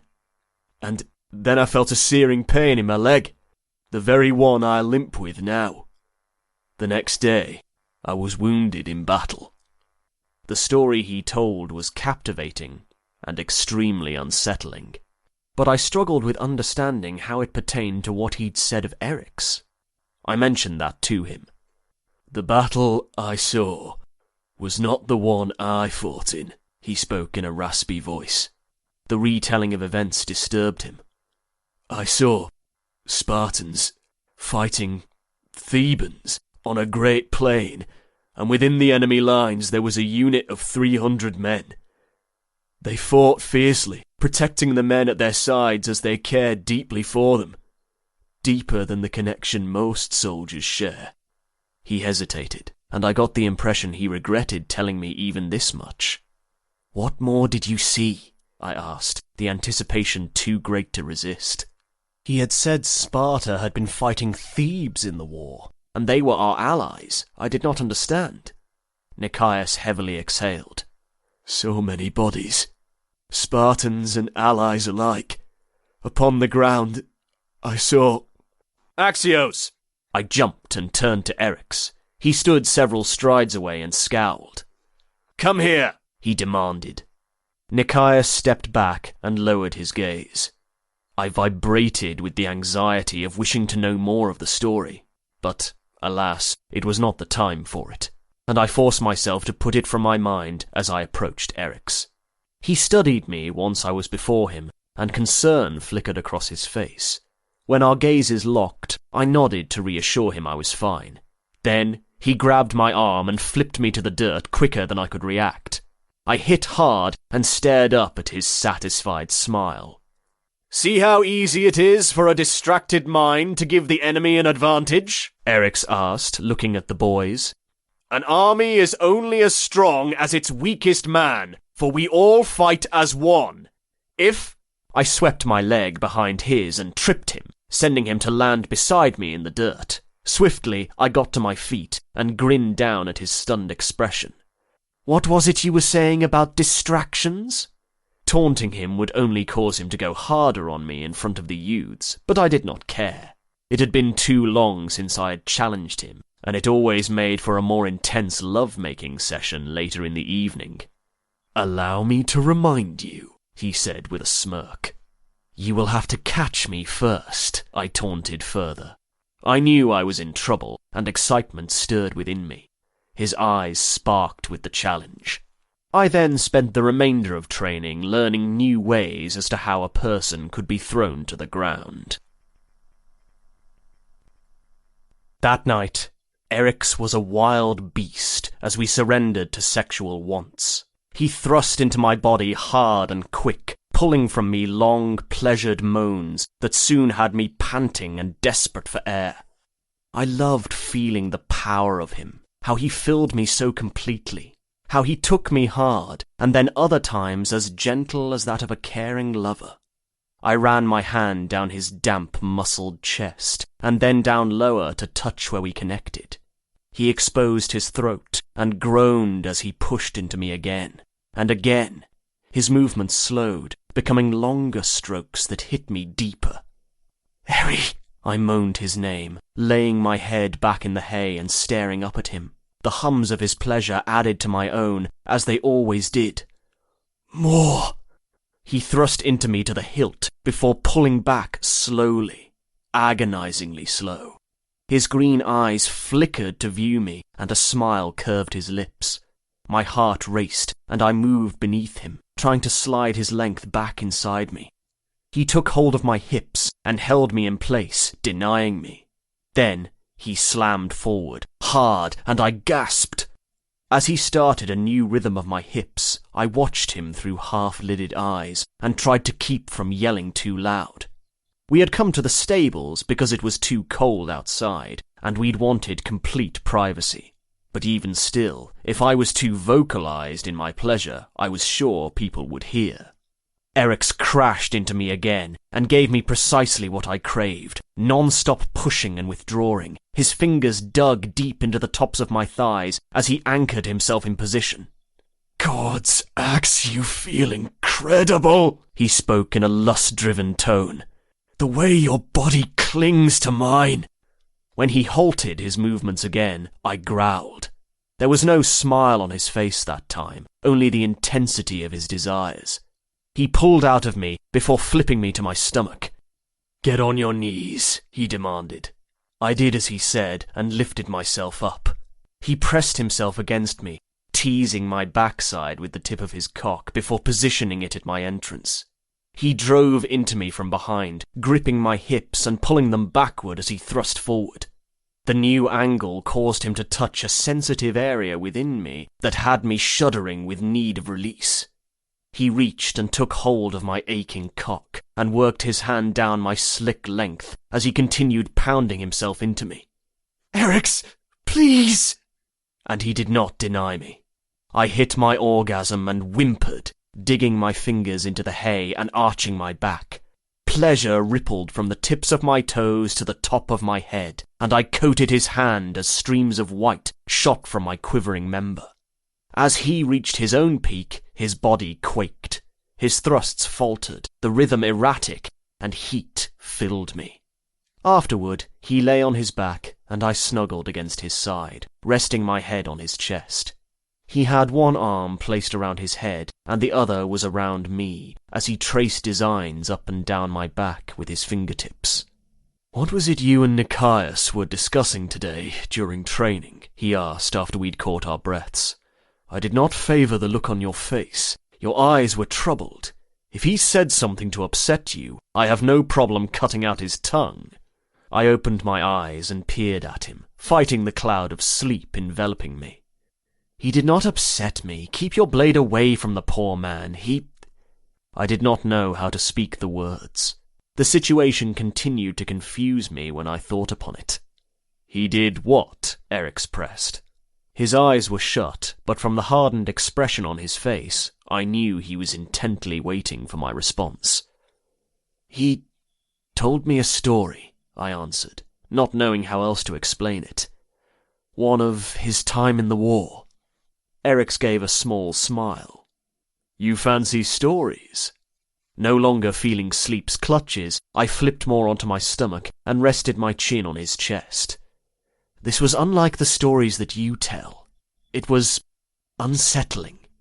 And he did not tell me all of it. He spoke of an oracle who gave him disturbing visions, one of death and of a war not yet fought." "Enough!" He opened his eyes and regarded me. "Do not worry your mind over it, Axe. I am certain he was only trying to frighten you.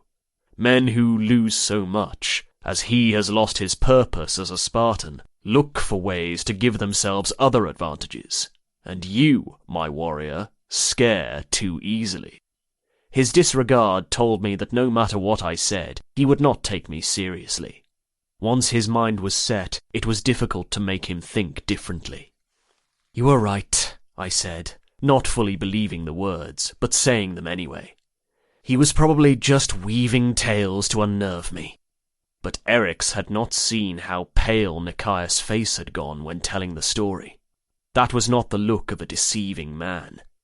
Perhaps I am too easily frightened. Once we pulled ourselves up from the hay and cleaned up a bit, we walked back to our quarters.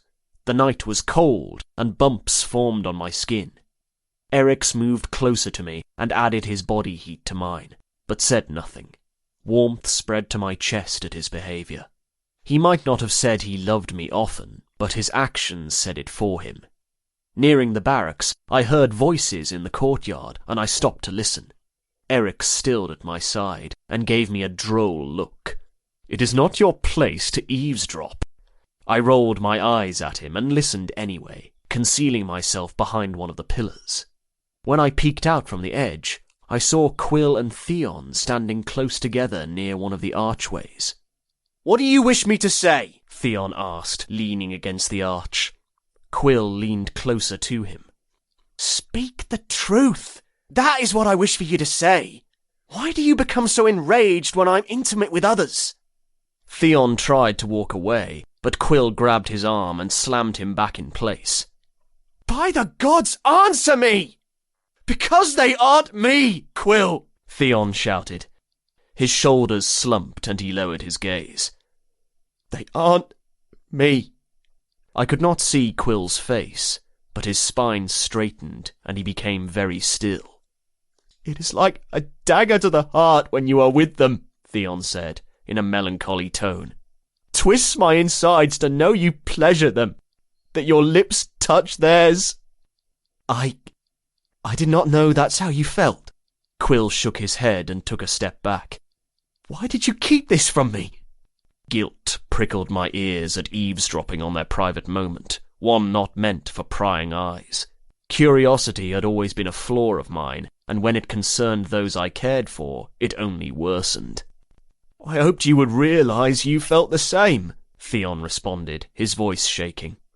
"But I can see that that will not happen. You will never feel as I do. So leave me be." When he pushed from the archway again, Quill let him go. Once Theon was out of sight, Quill growled and punched the pillar before sliding down the marble and putting his face in his hands. I wanted to approach and comfort him, but Eryx tugged my arm. "We should go," he said. "Give him this moment alone. It is not for us to see." After glancing back one last time, I nodded and returned with him to the barracks. We crawled into our bed, the one we shared every night, and I found my favourite spot between his arm and chest to relax. I was nearly asleep when Quill entered. He walked soundlessly to his bed and lay down. Theon had moved farther away than usual, and in the dark I saw Quill raise up a little and look in his direction, before turning over. Seeing them at odds with each other pained me, and I wished that with time they could make amends. The following morning I awoke to Eryx holding me. His breath tickled the back of my arm, and I gave him a sleepy grin before gently moving him aside and sitting up. Theon and Quill had found each other in the middle of the night, and were cuddling as Eryx and I had been moments before.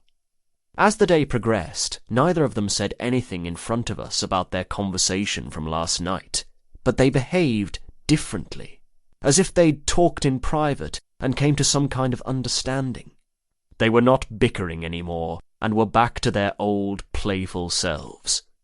"Do not pressure them," Eryx told me whenever I mentioned my interest over them. "If they are meant to be together, they will be. You cannot force a man to love another. It is a decision made by the heart and nothing else." Of course, he spoke the truth, but it did not make the waiting any easier.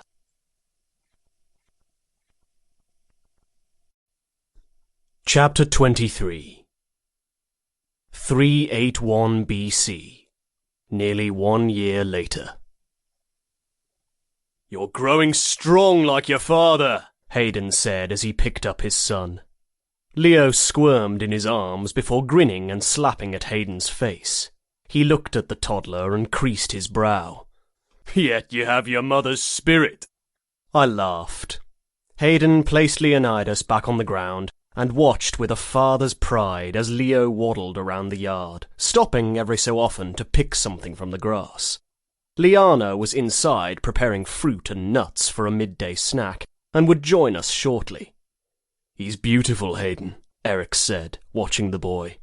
Then an impish grin appeared, and he added, "I do not see how someone so ugly could have helped make him." "Says you," Hayden snarled and pushed Eric's away. "My beautiful wife believes me to be handsome, so your opinion matters not." "What is it you speak of?"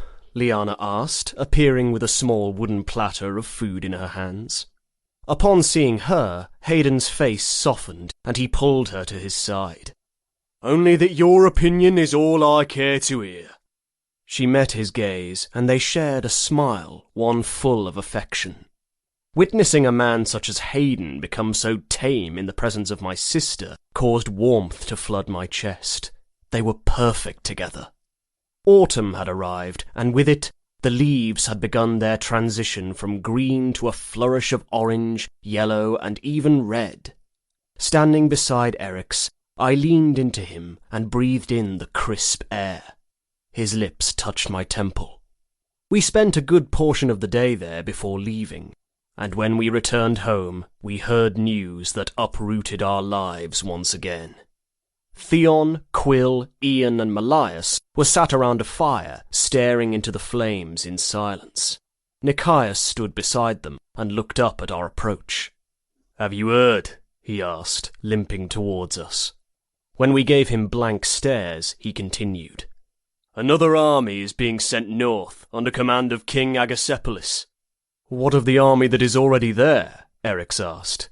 When Nikias explained, my blood ran cold. Continuing the expedition in the region of Chalcidas, Sparta had fought another battle with Olynthus. The commander, Teleetius, had conducted the raid in Olynthian territory without waiting for assistance from all the other allies. Just as I had presumed from my time with him, he was an arrogant man who believed his abilities to be far greater than they were, and I'd been right.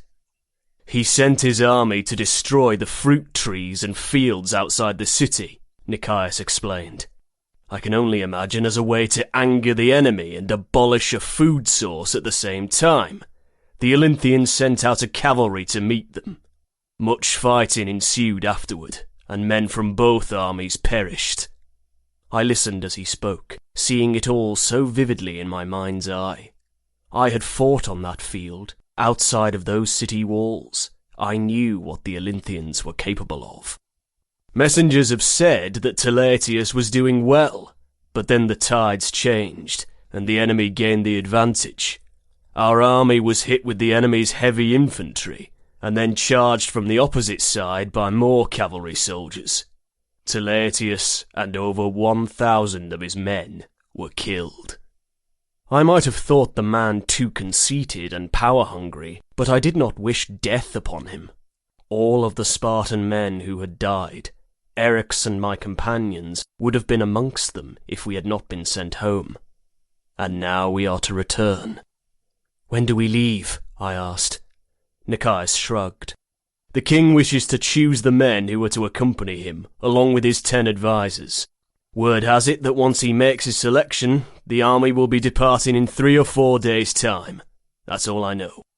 Our expressions were grim, not only at learning that we were to leave again for war, but also for the fallen soldiers who had given their lives for our home. To die for Sparta was the greatest honor, but it did not make their loss any easier. Not for me, anyway. It was no surprise when I was told the following day that I'd be traveling with the king. He had the power to choose his army, so I suspected he'd choose me. In fact, he chose my entire position, including Ian and Malaius, who had never been to war.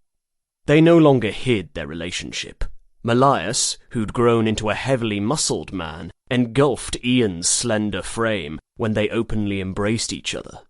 It seemed as if mine and Eric's example at not hiding our love gave courage to other men to do the same. As for Theon and Quill, they had not furthered their relationship in the past year. Theon continued to cast longing stares at Quill, but the men never touched, not from what I had noticed anyway. However, Quill no longer sought out women to bed. When I had asked him why before, he had only shrugged and answered that he did not favour it. On the eve before the army left, Erix and I sat atop our favourite hill. It overlooked the valley and had a great view of Mount Taygetus. It was quiet, apart from the sounds of nature. A crow cawed overhead and flew to a nearby tree. Running water sounded in the distance. Moments such as those put me at peace. "Do you wish to hear a story?" Erix said, breaking the silence. He hadn't told me one in so long, and I missed them. "Yes," I said, leaning against his shoulder and staring at the sun sinking below the mountain. A pause followed as he pressed his face into my hair. Then he pulled away and rested his cheek against the top of my head. "There once was a boy who questioned all things," he started, putting his arm around me. "Our purpose for being in this life, and why the sky is blue. The questions he asked most, though, were what formed the stars. Are they gods?" he'd ask as he lay in the meadow at night, pointing up at them. Another boy, who had taken a liking to him, followed him everywhere he went, and tried his best to answer the boy's many questions. "The stars are heroes, men who died and are now commemorated for their bravery in battle," he'd answer the boy he adored. I smiled as it occurred to me the story he told, the one of us. "What happened next?" I asked, closing my eyes and breathing in his earthy scent. "While each day challenged them, they grew closer," he answered. "And against all odds and the toughest training any man could ever endure, they fell in love." He kissed me then, and the story came to a close. Olynthus was a long journey. If fortune was in our favour, we would reach it before winter. Having travelled the distance before, I believed we would make it in time, but it would be very close. There was already a bite in the air in early mornings, and soon the days would only grow colder and the trees more barren. Hayden had snuck from the barracks early before we left to spend time with his family, and had made it back just before we set out. When he grabbed his shield, he had such a far-away look in his eyes, and I wondered if he was thinking what we all thought. Would we ever return? We hadn't been marching long, and were only a mile or so outside of Sparta's borders. There weren't many men marching with us, so we moved at a faster pace. Agasepalus had chosen close to 200 or so Spartans to accompany him on the campaign. Myself and my physician, as well as men of an officer class. 10 advisors to the king, as well as a high-ranking periakoi who had volunteered to come too. I believed our numbers to be too small to inflict damage on Olynthian territory, but a cavalry from Thessaly and others from allied states were to join us later. The king walked at the front of the line, and my unit of men followed directly behind him and his advisors. Felix had been assigned as our unit commander, and it would be the first campaign we went on together. The feeling was strange, to look upon him as an equal, instead of the man who trained us for so many years. The king walked at the front of the line, and my unit of men followed directly behind him and his advisors. When he caught my eye, he nodded in acknowledgement, and I smiled before returning the action. Erix had a deep scowl on his face. "What is the matter?" I asked him. His eyes focused on me. "Is it wrong of me to fantasize about bashing his head into the ground?" I puffed out a breath of air, not surprised. Even though years had come to pass since my time with Agasepalus, Erix was still highly territorial and bothered by it. "If you are referring to the king, our king, then yes," I told him. "You are in the wrong." "Well, he was in the wrong for touching something that was not his to touch," he scoffed, and kept walking. I could not stop my smile from surfacing. I must admit, Eri, seeing you so jealous is very appealing and pleasing. Erix turned his head toward me. I am happy my behaviour is giving you such joy, truly. Although, if the situation were reversed, I am certain you would not find it so amusing. I considered his words, and instantly felt a pang of guilt. The thought of his lips on anyone except for me made my skin prickle, and highly agitated. I would drive my sword through anyone who even tried to claim Erix for their own. You will never know how sorry I am, I said, my tone softer than it had been earlier. There is no other I want other than you. It is in the past, Erix responded. Put it from your mind. I shall try to do the same. I nodded and looked ahead. Quill moved sluggishly at my side as the day drew on. Usually Hayden was at my left, but he was on the other side of Quill, and Theon was on the other side of Erix. Quill did not complain of his discomfort, but I saw how he began to struggle a bit with the continuous weight of the shield on his arm. He was still the smallest of us, even though Theon was not much bigger. Then a sound filled the air, and I looked at Erix, intrigued. He grinned at me, and continued whistling. The sombre mood from earlier had lifted, and I was thankful. However, it did not last as long as I would have preferred. Tensions arose again when we made camp. Agasepolis, who had been surrounded by his advisors all day, broke free of them and came toward me. Seeing his approach, Erix stilled, and a low growl left his throat. I shot him a warning look and shook my head. He glowered before clearing his face of all emotion. We had set our provisions down and made a small fire to keep warm, and our companions had joined us. We were warming ourselves by the fire when the king approached. "Good evening," Agasepolis greeted, stopping a few strides away from the fire and rubbing his hands over it to warm them.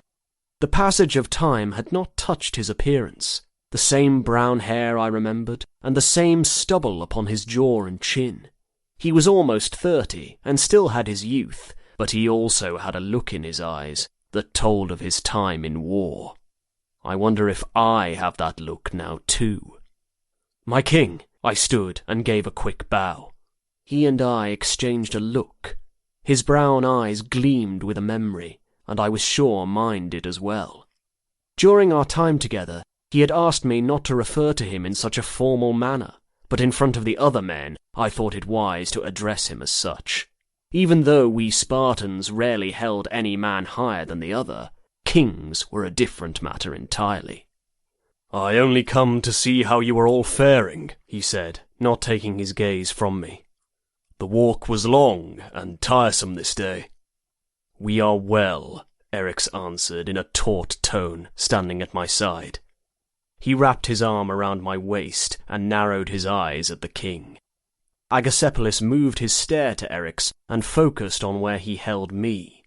I saw the light of recognition then. He knew Erix was the one I'd denied him for, and seemed to suddenly notice his presence beside me.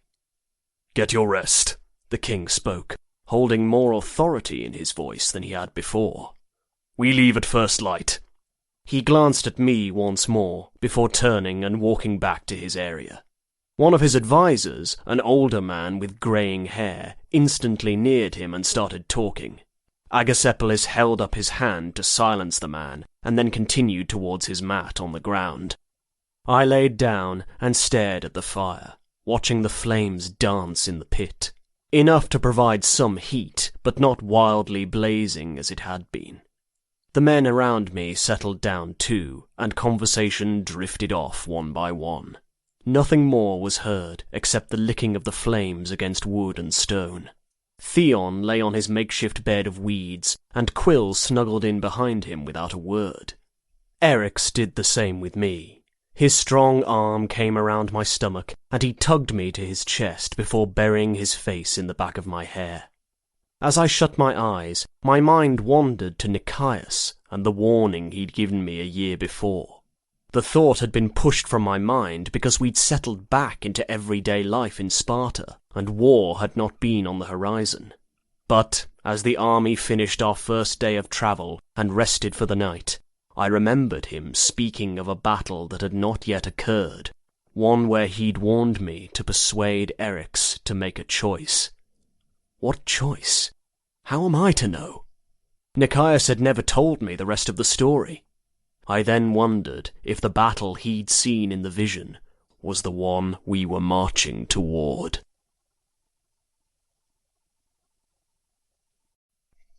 Chapter 24. I had lost track of the number of days that had passed. 2 fortnights? Perhaps longer. The weather had turned cold, and winter was upon us. Snow rarely fell in Sparta, but the farther north we travelled, the colder it became, and I smelt it in the air.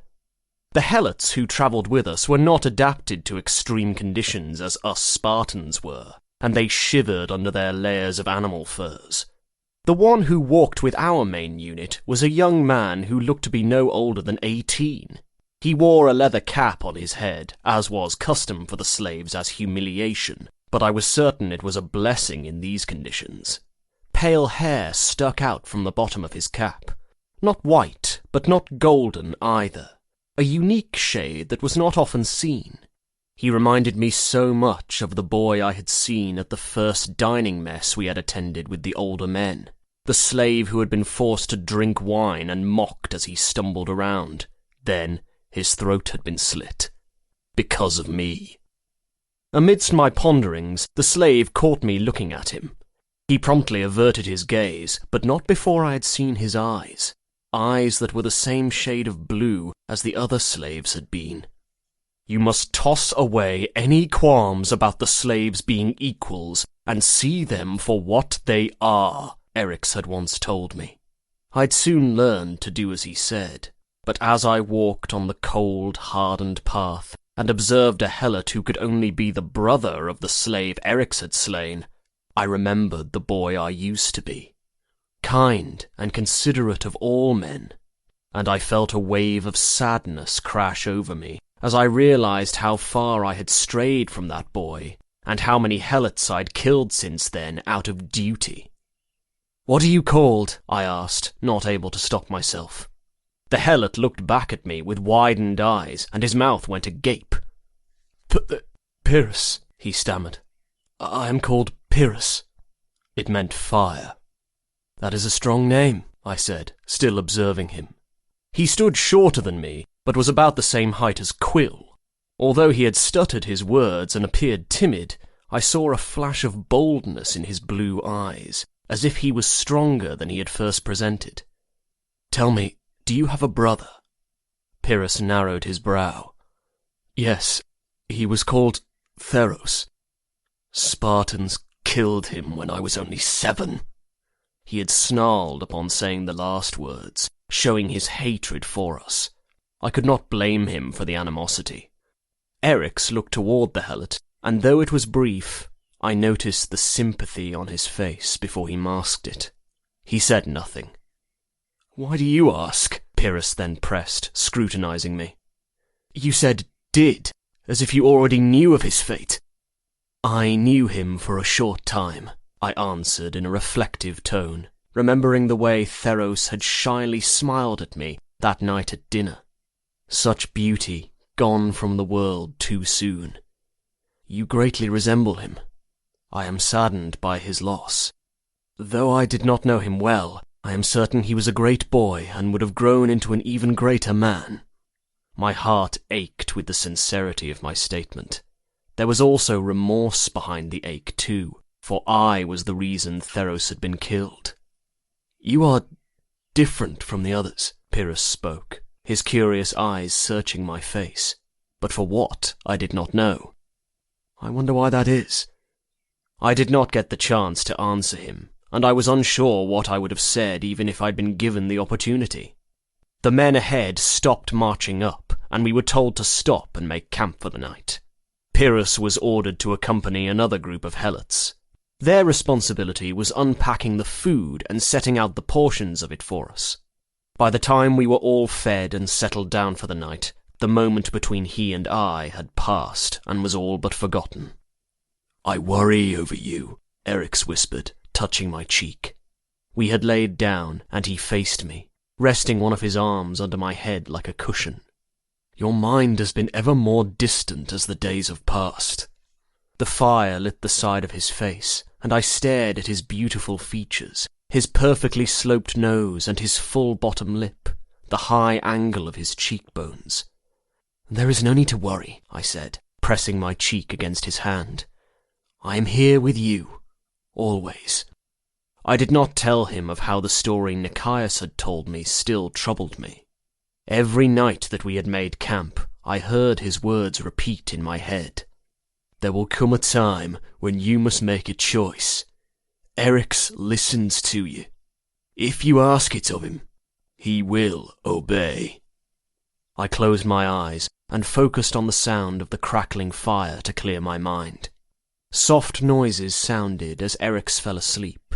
I tuned into the sounds, focusing on them instead of the thoughts in my head.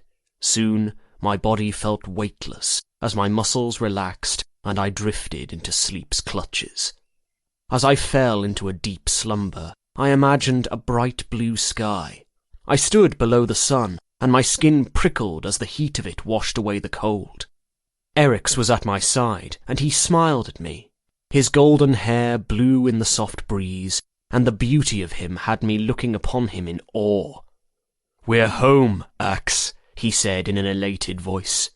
A golden light surrounded him, almost blinding but soothing as well. "We're home." I noticed our stream behind him, serene and flowing through the land, where it eventually met the Eurotas River. This is not real. We were travelling for war in winter. There was no warmth or birds soaring above us. I knew the paradise I saw was only a dream. But then, everything changed. A shadow passed over the sun. When I glanced upward, I saw arrows descending on us. Before I could shout a warning, one of them impaled my chest. Blood spouted from the wound. Eryx yelled and reached for me, but was struck in the neck. I jerked awake to see Eryx leaning over me, gently patting my face. His brow was scrunched, and the alarm in his eyes told me of his concern. At the sight of him, I gasped and nearly cried with relief that it was only a dream. But I still shook from what I had seen. It had seemed too real. I touched the spot on my chest where the arrow had struck me, shocked that I'd felt the pain of it in sleep, but nothing marked my skin. "It is time for us to leave," he said, in a tone usually used when speaking to children, comforting. "What did you dream? You were whimpering in your sleep." Looking into his green eyes, I could not speak. An image of him being impaled through the neck with an arrow flashed in my mind. I shook my head at him and sat up. After rubbing at my eyes and taking in my surroundings, trying to calm my racing heart, I stood and began gathering my weapons and supplies. Eryx did not ask me again, but he watched me carefully for the rest of the day. The farther north we progressed, the more the terrain changed. Olynthus was only miles from the coast, so the cities we passed through to reach it were near the sea, yet I still only saw it from a distance, just as I had last time when we marched the path. Some of the men mentioned how we were only days away from our destination, so we would not have to walk much longer. When we eventually reached the city and battle ensued, I knew our aching muscles from walking would be the least of our worries. However, King Agacephalus stopped us midday and talked in private with his advisors. "What do you believe they're saying?" Hayden asked, motioning to the king who stood with the older men around him. "Strategizing, I suppose," Eryx answered, keeping his eyes fixated on them. "Only a fool would march into enemy territory with no plan of action, and I assume word has spread to Olynthus of our approach, so they will be expecting us." I smiled at him, fancying the workings of his mind. From my position, I could see Agacephalus and his advisors, but could not hear their words. The young king focused on one of the men and nodded before raising his hand to dismiss them. He then moved his focus to where we stood and approached. "There has been a change of plan," he said, looking to Eryx before glancing at me. My stomach fluttered as our eyes met, and I forced the feeling away. Olynthus is awaiting our attack with heavy forces, so I do not wish to give them the satisfaction of our defeat. We will head south to the city of Aphetes to wait out the rest of winter. Tell the men. Eryx nodded before walking to Felix and speaking to him. Then Felix went to inform the others. I believed the plan wise, for it would provide us time to rest from our long travels before inciting battle. It would also give us the advantage by attacking at a later time when they were not anticipating us. Once the rest of the army had been told, we changed course and started the trek south. The new path took us closer to the sea, and I was not prepared to actually see it. The city of Aphetes was located in the western part of the Chalcidice Peninsula, and was right on the water's edge. Even in the dreariness of winter, it was breathtaking.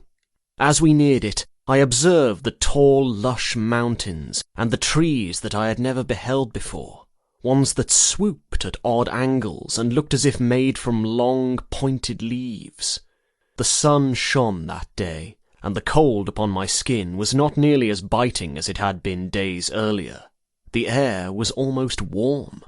When the breeze carried with it a whiff of the sea, I nearly burst from my delight. Eryx touched his hand to mine, and I looked to see him watching me. He did not smile, but his eyes were creased around the edges, and I saw the elation showing through their green depths.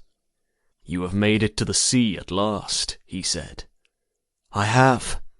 Sparta was only a little over 2 miles from the sea, but the mountains surrounding on 3 sides made it too difficult of a journey to actually reach it, which was why I'd never really been until now. He nodded and focused on the path ahead, but the corner of his mouth was slightly lifted. When we reached the city gates, they allowed us passage, and the army entered. Homes were built atop the other along the rolling hills, and the path beneath us was made of stone. The water to the left glistened, and I yearned to approach the shoreline, to see it closer, but refrained from breaking formation. If we were to spend time in this place as the king had indicated, I was certain I would get my chance to explore soon. People examined us as we marched behind our king, as if they were unsure of whether we posed a threat to them. If I was in their place, I would wonder the same. All Greeks knew of Sparta, and our loyal, nearly invincible soldiers, and I could sense the fear in the air.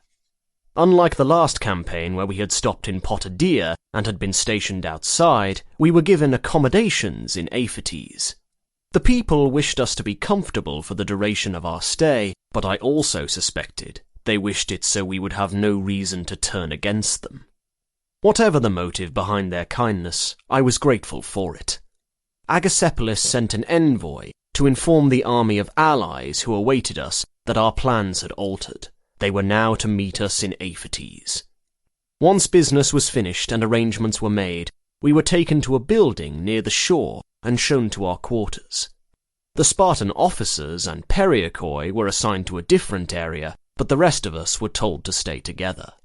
Once in our chamber, I set my belongings down and surveyed the room. It comfortably housed our physician, and even had large windows that overlooked the shoreline below, much nicer than what we were familiar with.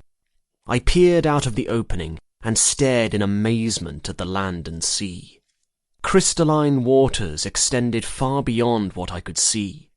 The water held a blue-green tint close to shore before becoming darker as it deepened, and it glistened like sapphires, just as I'd often imagined it would.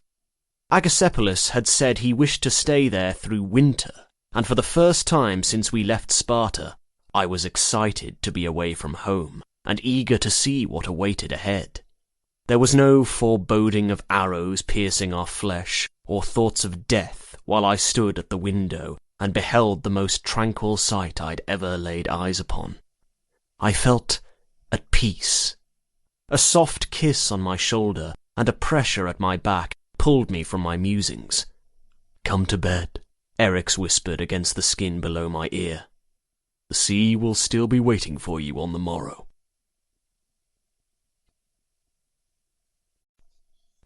Chapter 25. 380 BC. Spring. With each passing day, I fell more in love with Aphates.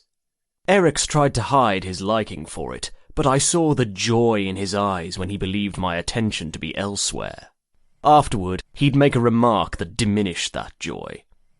"We must not forget our purpose for being here, Ax," he said when I spoke of my fondness for the city.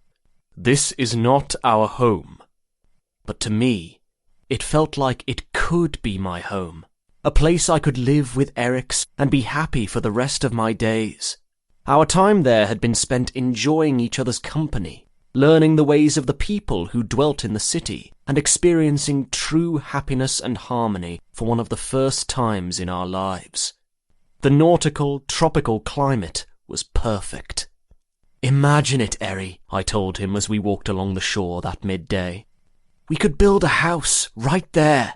I pointed to a spot of land to the right of us, only a few yards from the water. "We'd have a view of the sea and hear the crashing waves as we slept, as we made love." Grinning, I bumped his shoulder with mine. "You could become a fisherman, and I could... I don't know, but I could learn some trade. We could be happy here." "That can never be," he responded, examining the area with longing in his eyes. "Our only home is Sparta. Your fantasies have often hindered you and given you hope where there is none to have." He looked at me and grabbed my hand. "Push these dreams from your mind, for they will only remind you of what cannot come to pass. When the king orders it of us, we will leave this place and do what needs to be done. We are at war." I pulled my hand from his and turned away so he could not see my disappointment. I knew he was right, but it did not make the truth hurt any less. It was better to have never known such happiness than to feel the sting of having it ripped away. Seeing a place near the water, I approached it and sat down in the soft sand. The chill was gone from the air, and winter was at its end, as was our stay in the beautiful city by the sea. I was not ready to leave, not prepared to leave the life I had dreamed of having for so many years. Now I finally have it, but will soon have to say goodbye. Even after all these years by your side, it still pains me to see that look on your face," Eryx spoke, sitting beside me in the sand. He stretched out his legs and put his feet in the water as the tide rolled in and out. "If I could give you that home by the sea, I would, and I'd kill any man who'd try to get in my way." He took hold of my chin, and I looked at him. "But alas, that is a life we will never have, and is not ours to covet. You must accept it, Axios, or you will go mad with despair." I exhaled and looked ahead. White rocks rose from the water in scattered formations, and the water crashed as it hit the edges of them. I took as much in as I could, taking advantage of the remainder of our time before departure. "I knew you two would be here," Hayden said from behind us. Theon and Quill followed after him, trying to keep up and giggling like young boys when they'd slip in the sand. "The people wish to have a feast for us, a farewell to our stay with them. The king's asked us to gather the men and join him in the dining hall." "We best not keep him waiting then," I said, and got to my feet. "Of course, anything to please the king," Eryx scowled at me before standing as well. His jealousy made me shake my head. "I thought you said you would put that in the past," I said, arching a brow. When he curled his lip at me, I couldn't stop myself from laughing. "Why's he so jealous?" Theon asked, appearing on the other side of Hayden. "What did we miss?" I had never told them of my time with Agasepolis, and I did not intend to, mainly because I knew it would further anger Eryx to have it mentioned again. "Perhaps it is a story I will tell you one day," I answered. "One day before I die, I hope," Theon said, rolling his eyes. He was so impatient. Smiling, I started walking to the hall with them at my side. Feasts in Aphates were unparalleled to those in Sparta. Not only was the architecture of greater elegance, but the food was as well. Fish, fruits, and an assortment of cheeses and bread. I had to force myself not to overindulge on it all. We were given wine to drink, but the potency of it was lower than the type from home, so I allowed myself to enjoy it without fear of drunkenness. 2 or 3 cups would do no harm. The king sat at the head of the grand feasting table, and the rest of us men sat at the sides of it. He was the same man I had met long ago, but he also seemed different, less of the quiet, reserved king, and more of an authoritative ruler. But when other men's voices boomed in the room, and the attention was taken from him, I would see it. I'd see the king I'd walked through the meadow with, and chatted with about all things. The one who smelled of the dew that covered the land on spring mornings, and the scent of flowers in the midday sun. He hadn't eaten much during the meal, only picked at his food. His skin didn't look as golden as it once had, but I assumed it was his time spent indoors, trying to settle political affairs. A king's duty was never done until the breath left his lungs. When the food was devoured, and all that remained was our goblets of wine, Agacephalus called 2 serving boys over. They looked to be of age 20, as one had a dusting of hair on his chin. Both were bare-chested, and wore only thin breeches that flowed like a type of toga. The raven-haired one sat on the king's lap and leaned into him, taking the king's earlobe into his mouth. The other one had golden hair, and he did the same on the right side, rubbing his hand along the king's chest. By their behaviour, it was clear they had done that before. They knew what Agacephalus wanted, and gave it without him having to voice it. Heat spread to my groin at the sight, and I looked away. "Now see who is jealous," Eric said in a bitter tone, watching me. "I am not jealous." Aroused, yes. My lover regarded me then as if he knew my meaning, and I heard him growl low in his throat. Not in anger, but with the same lust I felt running through me. His hand gripped my upper thigh and trailed up higher to rest upon the thin cloth covering my twitching cock. Music filled the air as men began playing lutes and other instruments I did not know, while scantily dressed women danced in the centre of the room. Jewelry decorated their naked skin and jingled as they moved. Spartans looked upon them with hunger in their eyes, all except for a few. Hayden averted his gaze from them, uninterested. Quill glanced their way, but there was no desire behind his stare, only curiosity in their performance. And Theon watched Quill.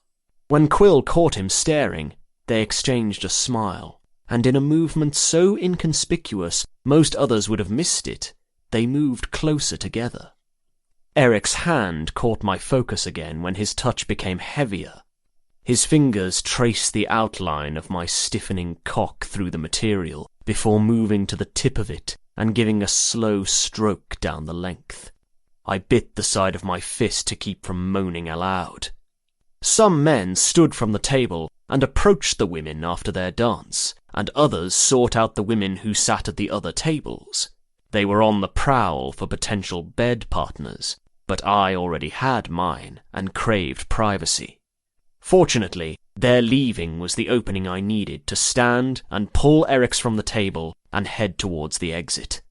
Before I left, though, I met the king's stare.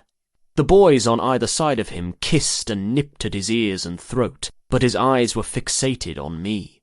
His mouth popped open in a small pant as the dark-haired boy touched him lower. The erotic sight fueled my desire, and I feared I'd burst into flame if I did not sate the lust taking hold of me. Eric's pulled me from the room and out into the corridor, before slamming me against the stone wall and capturing my lips. He pressed his lips to mine and thrust, applying pressure on the area I needed it most. I tore my mouth from his and groaned, leaning my head back. No one drove me wild with desire the way Eric's did. With only a look, he had the power to make me ache with need, and when his soft lips touched my skin, I had to keep myself from coming apart. He gripped my sides and licked up my throat, creating a wet path that he then blew on, simultaneously teasing and sensual. Chills erupted all over my body, and my chest rose and fell faster. We were in the open, where everyone who left the dining hall would be able to see, but it did not stop us. The people of Aphates were more accepting of physical shows of affection than Spartans were, giving us a newfound freedom during our stay in the city. Eryx pulled away from me, and I inwardly whined in protest. "Do not pout that lip at me, my warrior," he said before quickly leaning in to bite my bottom lip. "The things I wish to do to you are not things I wish others to see or hear." His green eyes flickered to meet my lust-muddled stare. "And I wish to make you scream with pleasure in ways you never have before." I assumed we were going to our quarters, but Eryx had another plan. Taking my hand, he led me from the corridor and out to the back patio into the night. The pale light of the moon lit our way as we found the dirt path leading from the house. A floral scent lingered in the air as we passed through the garden, a garden so grand that I knew Liana would love to see it. Thoughts of my sister drifted away as Eryx continued to lead me from the path and toward the shoreline. When I realized his intentions, I lightly chuckled and squeezed his hand. Along with the amusement was also a deeper sensation that settled in my chest and warmed me like a roasting fire in the dead of winter. Eryx raised his brow.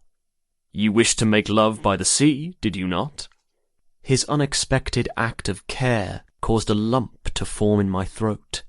I had believed him to dismiss my dreams of living in that beautiful place, with no consideration of how it had wounded me to hear the truth.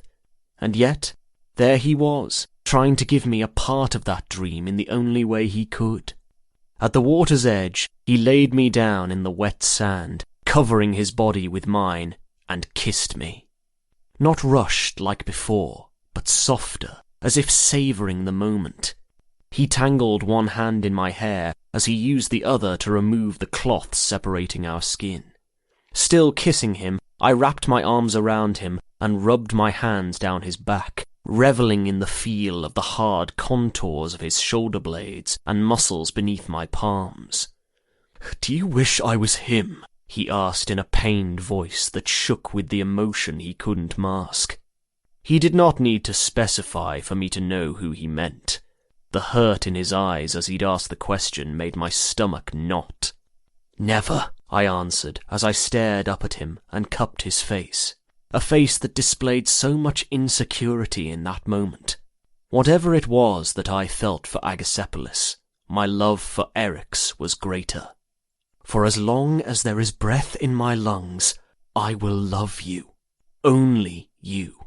And even when I leave this world, I will still belong to you, for my soul will forever seek yours, in both this life and the next, remember?" We had spoken the words to each other before, but I would say them as many times as it took for him to believe them. He answered me in the way he knew best. His mouth found mine, and the soft kisses turned deeper. He moved down my body, caressing my skin with licks and kisses as he went. I sucked in a breath when he gripped the base of my cock and slowly, agonizingly slow, placed the tip between his lips. As I was engulfed by the heat of his mouth, I gasped and thrust my hips upward, seeking more of what he offered. Of course, he pushed my hips down into the sand and forced me to remain in place as he went at his own teasing pace. I knotted my hands in his golden locks and watched as I sunk more into his mouth. His eyes flickered to me as he continued the up and down movement of his head, and I saw hunger in his gaze. He was enjoying doing that to me nearly as much as I enjoyed having it done. When his fingers brushed across my backside, I shuddered and anticipated what he planned next. He never took me in haste without first preparing me for the act. The feel of his fingers working my entrance, along with the heat and wetness of his mouth on my cock, almost undid me right then. It was an overload of sensation, and I became lost to it. With his other hand, he slipped it down his own chest and started pumping his length. He moaned, and the sound vibrated around me, enhancing my pleasure. The sight of him touching himself and the lapping of his tongue on my manhood had me panting and desperate for more. "Eri," I moaned, digging my hands into his hair. "I need you closer, inside me." He obeyed without hesitation and stopped sucking me. Still holding his cock in one hand, he teased my entrance with his tip before sheathing it inside, going slow at first to minimize the ache. Once it was past the area that fought against him, he slammed into me, hard. I groaned and gripped his broad shoulders. The tide brought water in around us as he moved inside me, and I had never felt anything more incredible in my entire life. As he pumped into me with deep thrusts, he grabbed the side of my neck and stared into my eyes. So much affection shone in his gaze, affection he had such trouble articulating. However, he did not need to say anything for me to know the whisperings of his heart. Moments later, he hit a spot inside me, one that had me shuddering and coming apart without warning. Indescribable pleasure took me captive, and I muttered unintelligible words as I shook beneath him. My seed shot from me and coated both of our stomachs right before I felt his rhythm falter. "I love you," he whimpered as his body quaked. Then his lips parted and his eyes closed as he groaned. His warmth started to fill me. I wrapped my legs around his upper thighs and gripped his back, raising my hips from the sand to meet his erratic thrusts. He groaned and drove me harder, and I milked him until he had no more to give. After his release, he collapsed and nuzzled his face into the crease of my neck, placing scattered kisses there before calming. "I love you as well," I said, softly running my fingertips up and down his spine. Our bodies were slick with both the sea and sweat, and my muscles felt heavy and useless. I was sure I would stumble if I tried to stand. "I wish we could stay like this forever." "Me too," Eric's whispered, instead of dismissing the idea as he always did. I held him closer, feeling the beating of his heart against mine, and looked up at the starry sky. They shone with such magnificence, as if they were made of thousands of crystals reflecting the moon's light and trapped in a large net in the heavens. "What are you thinking of?" Eric asked, shifting his weight off me to lie at my side. He smiled and brushed his thumb across my jaw before gazing up at them as well. "So infatuated you are with them. Tell me, what do you see?" I examined the clusters of sparkling lights, some stars brighter than others, and in random formations in the large expanse of the sky. No, not all appeared random. Some took on forms and silhouettes of men and creatures. In the Agauge, we'd been ordered to sleep outside. I had lain awake many a night and stared at them. Some of the forms I'd seen were never seen again, but others reappeared every night, only in different places in the sky depending on the season. "I see a man holding a sword," I answered, pointing to a group of stars. "There, do you see him?" Eric's followed my hand and was quiet for several heartbeats as he regarded the cluster. "Yes, I do. What do you believe he did to earn his place in the sky?" I deliberated his question, one I had asked myself countless times. "Perhaps he sacrificed himself," I answered, staring at the man in the sky in wonder. "For his home, or for the one he loved?" "I would give my life for yours," Eric spoke, putting one arm behind his head. The moon illuminated his skin in pale light, casting shadows on his muscled abdomen as a thin cloud moved in front of it before drifting away. He tilted his head and smirked. "You want to take a swim?" "Bet I can beat you," I challenged with a grin. His reciprocating smirk told me I didn't have a chance, and he was right. He was up and in the water before I'd even sat up and forced my muscles to work. After we washed ourselves in the sea, we returned to our quarters. The men were already back in the room, some asleep in their bunks, while others sat up and talked quietly to each other. Theon and Quill sat against the wall, their faces close together, as Quill whispered. I smiled at the pair of them. Ever since the night I had heard them arguing in the courtyard, they had made amends and behaved so much like the impish youths they used to be. Yet they were secretive. Not that it was my place to know, but I was still uncertain if Quill had succumbed to Theon's affection for him. When I had debated on asking them, Eryx had told me not to, and said they would make it known to us when and if they chose to. And here I am still waiting. Hayden looked up and waved us over to him. When we sat on the edge of the bed, he leaned forward and said, "Since you fools disappeared after dinner, you missed the news from the king. The cavalry from Thessaly will be here on the morrow. Then we will set out the day after." Our other allies had already arrived with their armies, but we had been waiting for Thessaly.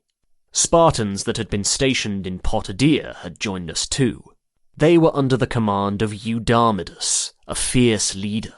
The surviving men from the battle where Teleatius had fallen had united with us as well.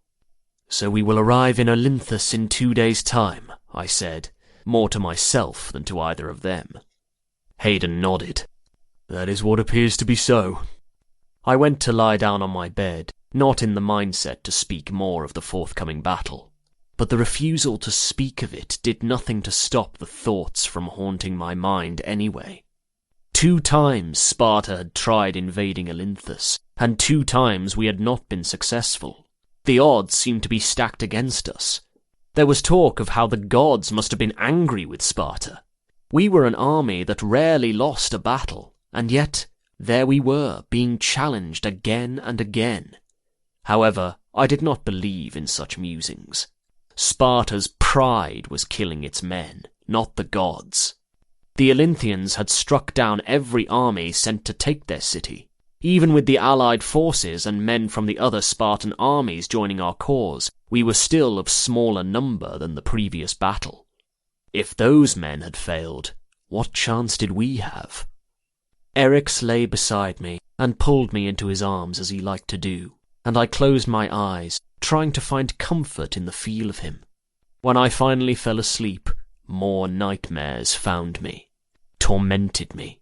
Instead of Eryx dying by an arrow in the neck, he met his end with a blade piercing his heart. As he fell, I had caught him, seeing the life fade from his eyes as I looked into the green depths. I'd woken in the dead of night, shaking and sweating. My mind could not rest until I checked on him. He lay on his side, still asleep with a tranquil expression on his face. He looked so innocent, beautiful. I caressed his cheek before laying back down. The racing of my heart finally calmed, but I was afraid to drift back to sleep, terrified of the darkness that awaited in my dreams.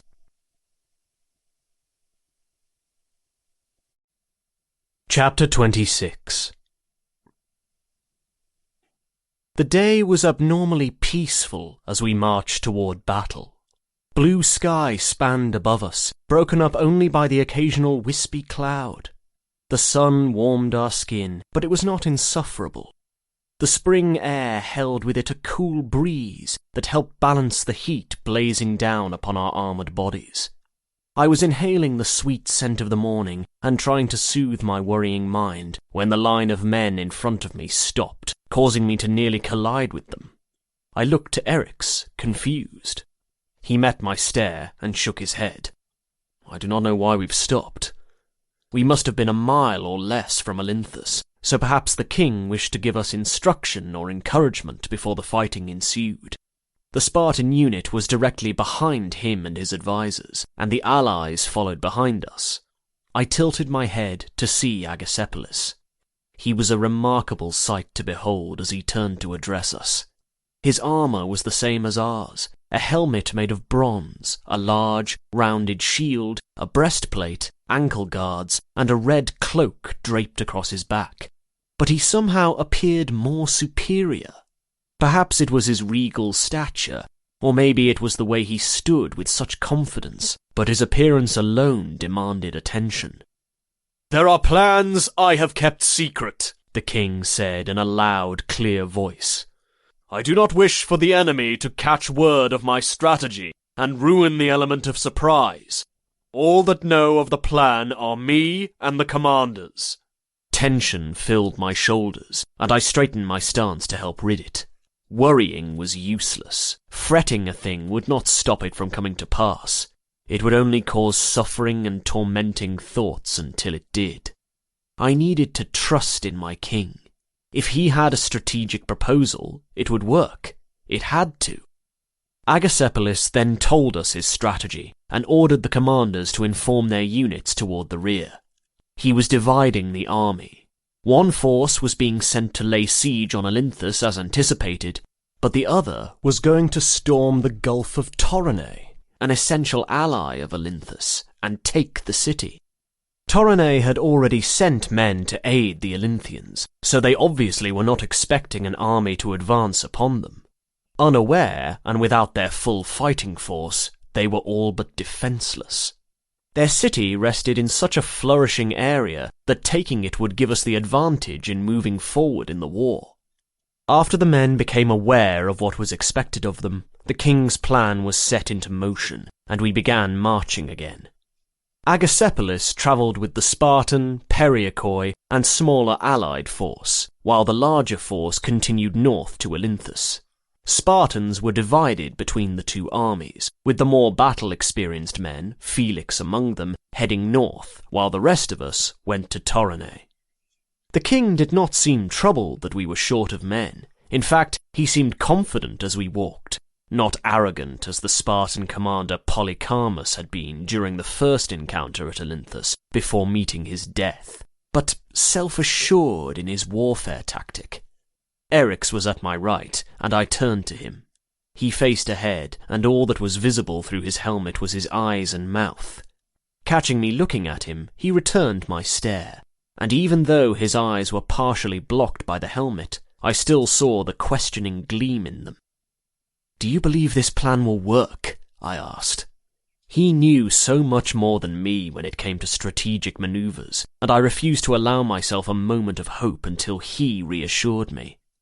At first, Eryx did not answer. He gave me a serious expression before sighing. Dread knotted in my stomach as I worried over his thoughts. If he believed the plan to be unwise, then I feared we were all doomed.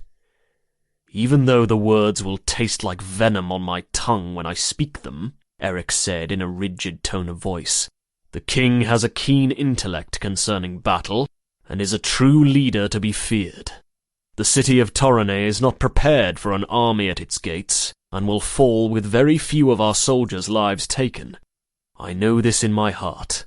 Agasepolis is a commander unlike any I have seen before." Eryx narrowed his eyes at me as I grinned. Hearing him speak so highly of the king amused me. "It sounds to me as if you fancy him," I said in jest, still grinning as his narrowed eyes became an absolute scowl. "That is not an implication that I like him," he denied, tearing his gaze from mine to stare ahead. "Only that I respect him." I pressed my lips together to keep from saying any more. Taunting him before battle, even if it was a likely easy task, was not wise. A simple battle or not, fighting would occur. Men's lives would end, whether it be from our side or from theirs, and it was a moment to be taken seriously. We'd been walking for a while, and I wondered how the other army was faring. They should have already made it to Olynthus by then, and therefore probably in the midst of combat. As for us, we were nearing Torone. The sea came into view again, but it no longer held the bewilderment it once had as we approached. It was a different area than Aphates, one that was on the verge of war, and thoughts of beauty were far from my mind. Agasepolis halted our advance before we reached the city. He stood tall and possessed such poise as he told us the details of the raid. The left flank was ordered to seize control of the Acropolis, not only a temple and a shrine to the gods, but also a stronghold that housed the military supplies and was a place used for refuge. Once it was taken, the city would fall thereafter. The right flank was charged with storming the harbour and launching an attack on any ships that tried to flee. Control of the fleet would prevent any ships from leaving to alert allied cities of the raid, and it would also help cut off the supply of goods to Olynthus for the siege.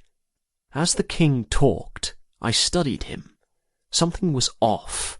His once sun-kissed skin appeared paler, just as I had noticed days before during the farewell feast, yet it appeared even more so that day. Dark shadows lay beneath his brown eyes, but I concluded it must have been from the stress of war and the nights of sleep lost to it. He had the burden of an entire army on his young shoulders, and that amount of responsibility would take its toll on any man. I did not have time to ponder upon it any further. The king gave the order to begin the carefully planned manoeuvres. Theon, Quill, and Hayden went with the group to take the Acropolis, and Eryx, Ian, Melias, and I were part of the unit that headed toward the harbour. As we moved with stealth, hiding ourselves in the trees, Eryx brushed his hand against mine. It had become a thing he did before every task that caused trepidation, a reassurance that he was by my side. When we reached the edge of the trees and were near the beach, we waited to advance. Once the unit of men attacked the temple, we would then charge the waterfront during the commotion. If fortune was in our favour, there would be no lives lost on our side. I did not favour the idea of any men on their side dying either, but if it was between us or them, I would rather they were met with the ends of our swords. Eryx furrowed his brow as he focused on the shore. He looked so lethal in that moment.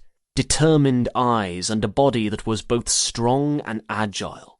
It was an unspoken decision, but the men in our group had chosen him as our leader for the raid. They followed behind him and cast glances his way, watching for his signal to move forward. Men stood behind the dock. I counted a dozen, but there was probably more that were out of sight. They casually moved, unaware of the hidden threat. Then I heard the screams from atop the hill. Battle had begun, and we charged from the coverage of the trees to attack the unsuspecting men. The city fell before the day came to a close. We'd had to kill some of the men at the harbour, but once several of them had met our blades, the rest surrendered. Eryx had wanted to kill them anyway, but I convinced him not to. They'd been pleading for their lives, and there was no honour in slaying a yielding man. We'd then secured the fleet and blocked off anyone from reaching the ships. Once the Acropolis was seized and Agasepolis had control of it, we'd received word from another of the commanders to rejoin the other unit. The first thing I did was check to ensure my friends were alive and well. I had not liked being parted from the three of them, and I'd had to force myself not to become distracted during the raid by worrying over their safety. My worries were laid to rest upon seeing them, though. Hayden was unscathed, just covered in sweat and dirt. Quill had a gash on his cheek that looked as if it may need to be closed, and Theon was heavily bruised, but they were safe. Theon stepped nearer to Quill and cupped his cheek. "Don't worry over me, it's only a small cut," Quill told him. It was very reminiscent of the words I'd told Eryx when I'd been wounded during our first battle, and I softly smiled. Then Theon pressed their lips together. A gentle but swift movement that had my mouth popping open in shock. Even more of a surprise, Quill did not push him away. Instead, he reached and cupped the back of Theon's head, pulling him closer. Unable to stop myself, I searched for Agasepolis. Eryx was my heart and everything I desired in the world, but that did not keep me from still caring about the king. He had a place in my heart, even if it wasn't as great as the one Eryx had. Perhaps not love, but a deep affection. I saw him standing a slight distance away. He was surrounded by his advisors, and nodded as one of them spoke. Blood flowed from a wound on his shoulder, and dripped down the creases of his elbow, but it did not seem severe. Yet, he looked weaker. His body wavered as he stood in place, and he put out his arm to lean against a column. Sweat dampened his hair and glistened on his forehead, but having just finished taking a city, exertion was not out of the ordinary. "He is not well," Eryx said, following my line of sight. I was relieved to know he was not angry at me for looking at the king. He seemed to share my concern. "He is wounded," I responded, justifying Agacephalus' current state. I did not wish to believe anything more serious could be wrong with him. "Such a minor wound as that does not weaken a man of his spirit," Eryx countered, shaking his head. "We Spartans have suffered far worse than a cut on the shoulder, and he is a man who has fought in many battles. No, it is something else." As if seeing my eyes on him, Agacephalus turned and met my stare. The corners of his eyes creased at first, almost as if he were delighted to see me. But the moment faded as he stumbled and had to regain his balance by leaning more on the column. The man with greying hair who accompanied him everywhere rushed forward to steady him, but the king held up his hand to stop him. "I am fine," I'd read from the king's lips. That statement was far from the truth. He grabbed his head and swayed before collapsing to the ground. Without hesitation, I ran to him. Movement sounded behind me, and I knew that Eryx followed. Agacephalus lay on the tile, unmoving, and I fell to my knees beside him, touching my palm to his forehead. It was scorching hot. Eryx went to the other side and examined him before looking up at the men around us and saying, "He is fevered." They responded to him, but I did not hear their words. The king groaned and slowly opened his eyes to look up at me. He trembled as more sweat beaded at his brow. He tried to speak, but all that reached my ears was incoherent mutterings. It was more than a fever. I felt it in the bottom of my stomach. Not knowing what to do, I looked to Eryx, as I always did. He watched me a moment before standing and approaching the older men. "Gather the commanders for an announcement." "Pardon me?" one of them asked with a scoff. "You are nothing more than a mere soldier. You make no demands to me or my council." Eryx snarled and strode forwards, staring the man down. He radiated dominance, and the advisor stepped back a step. "I just did," he spoke in an authoritative tone. "Now gather the commanders." The man looked to the others and swiftly nodded before moving with haste to do as ordered. When I went to stand so that I could ask Eryx of his intentions, Agacephalus grabbed my wrist. It was apparent how fast his strength was waning by how light his hold was on my hand. His eyes appeared desperate, though, as if he were asking me not to leave with a look. An ache burrowed in my chest at the sight, and I sat back beside him, taking his hand in mine. I was aware that I should not feel so strongly for him, that showing such concern over his well-being was out of place, but it pained me to see him so broken. His eyelids fluttered as he fought the fatigue taking over his body, but soon he could fight no longer, and his eyes closed.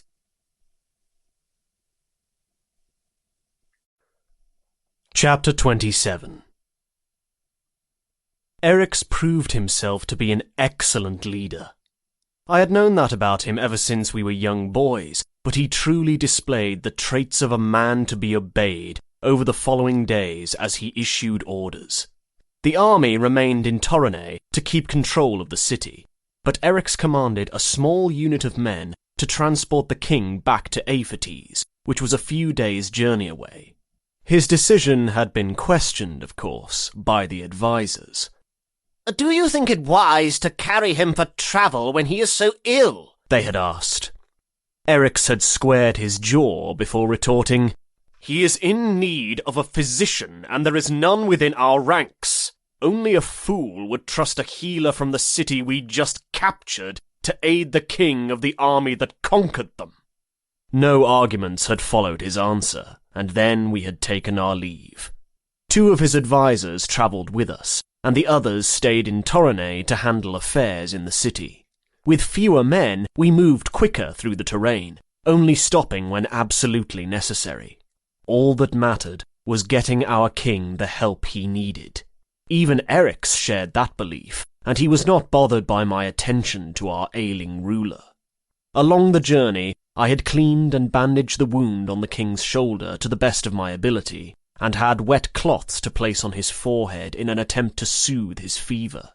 It had taken nearly 3 full days for us to travel from Torone to Aphetes, and even though his condition had not improved, it had not worsened either. Once in Aphetes, we carried Agasepolis to where we'd previously been housed, and the people did not hesitate to take him into their care. And now we wait. Exhausted from our rush to the city, Eryx and I retired to our quarters. Our friends had desired fresh air, and had gone to the shore for a while, so we were alone. My body was exerted, but my mind was alert and consumed with worry over the king. "May I be so bold as to ask you a question?" Eryx lay beside me on the bed, slowly running his fingertips over my bare stomach. When I nodded, he continued. "What is it about him that captures your affection? You've reassured me that you did not lay with him during the day you spent in his presence. Yet, instead of easing my mind, it only makes me more curious, only makes me wonder what occurred between you two for you to still think of him with such fondness, even all these years later." We had rarely discussed my feelings for Agasepolis. Eryx hadn't wished to hear of it, and I hadn't wished to hurt him. There had only been small moments where something had been mentioned, such as the time when he had asked if I wished I was with the king instead of him. It was a topic we had avoided, because speaking the words gave them life, and once they were spoken, there was no taking them back. "Is this a thing you truly wish to know?" I asked, focusing on him. "I would rather shove my blades into my ears to keep from hearing it, but I need to," he responded with the struggle clear in his eyes. "I have been able to push it from my mind over the years, but seeing you care for him with such tenderness during our travels, I cannot rest until I know the truth, all of it." A part of me had wanted this, to explain why I felt so connected to the king. Now that Eryx was asking it of me, I refused to deny him. "I had just finished fighting with Gaius when I saw Agasepolis watching me from the edge of the training arena," I began, visualizing the day so clearly in my mind's eye. "He greeted me and commended me on my fortitude in the field." Once I started telling Eryx, the words flowed from me like water caught in a strong current, unstoppable and moving with ease. I spoke of mine and the king's shared philosophies, and recounted how it made me feel, relieved that I'd not been the only Spartan to believe such notions, and how that had piqued my interest to learn more about him. Those were all things I'd held onto through the years, sweet memories with him and the intriguing discussions we'd had together. I kept raking glances at Eryx to see his reaction, to check if he appeared angry, but his expression was only one of interest.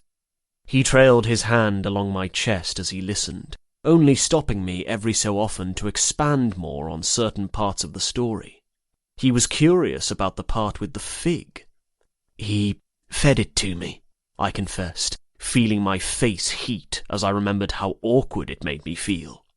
Instead of the anger I assumed I'd see, Eric's expression held only amusement. "Why do you grin?"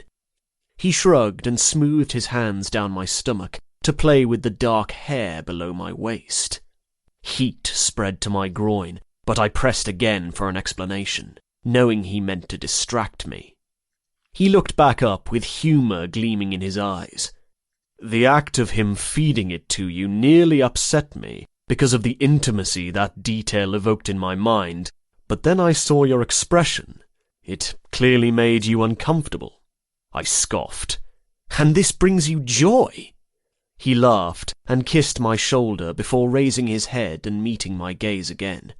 "No, foolish man, it is not humour it brings me, but satisfaction.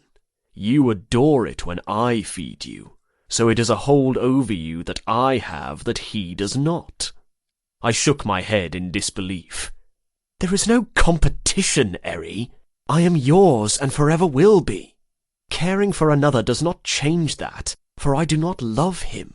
And if I do love him, it is not in the same way.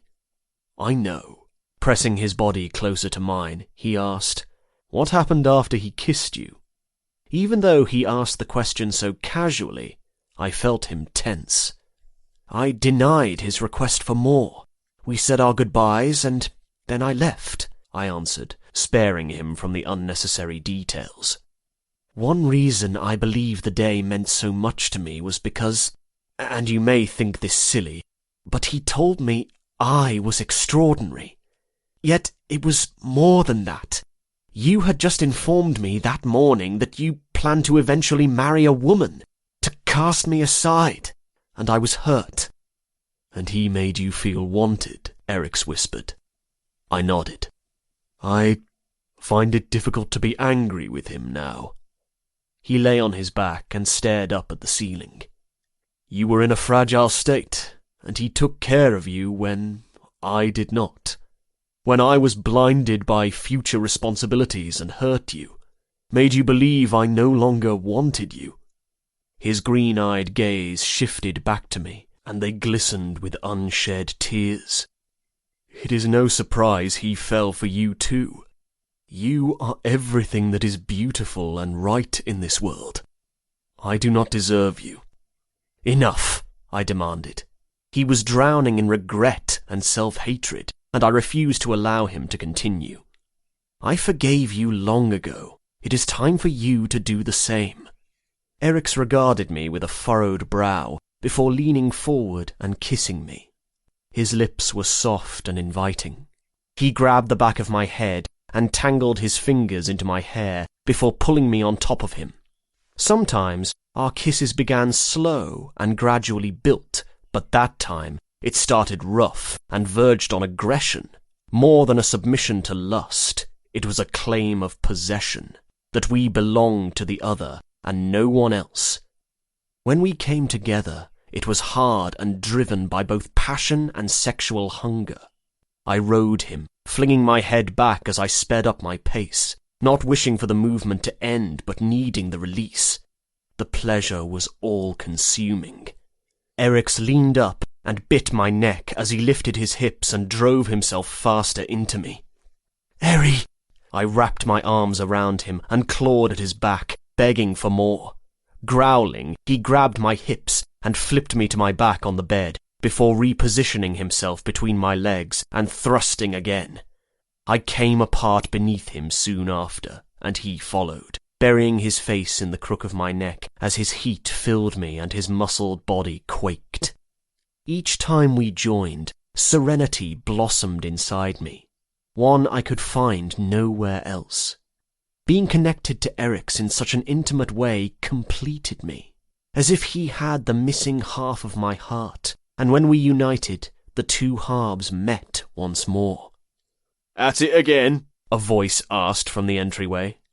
I jolted and looked to see our three companions grinning and shaking their heads. Hayden had been the one to interrupt, of course, as he always seemed to do. Eric's pulled out of me and lay on his side, draping his arm across my stomach and looking toward them. "Just because your wife is miles away and you cannot stick your prick in anyone does not mean you need to be so jealous, my friend." Hayden snarled his upper lip and plopped on his bed. Theon and Quill did the same, but went to the same bed instead of separate ones. When they caught me looking at them, likely with curiosity marking my features, Quill rolled his eyes.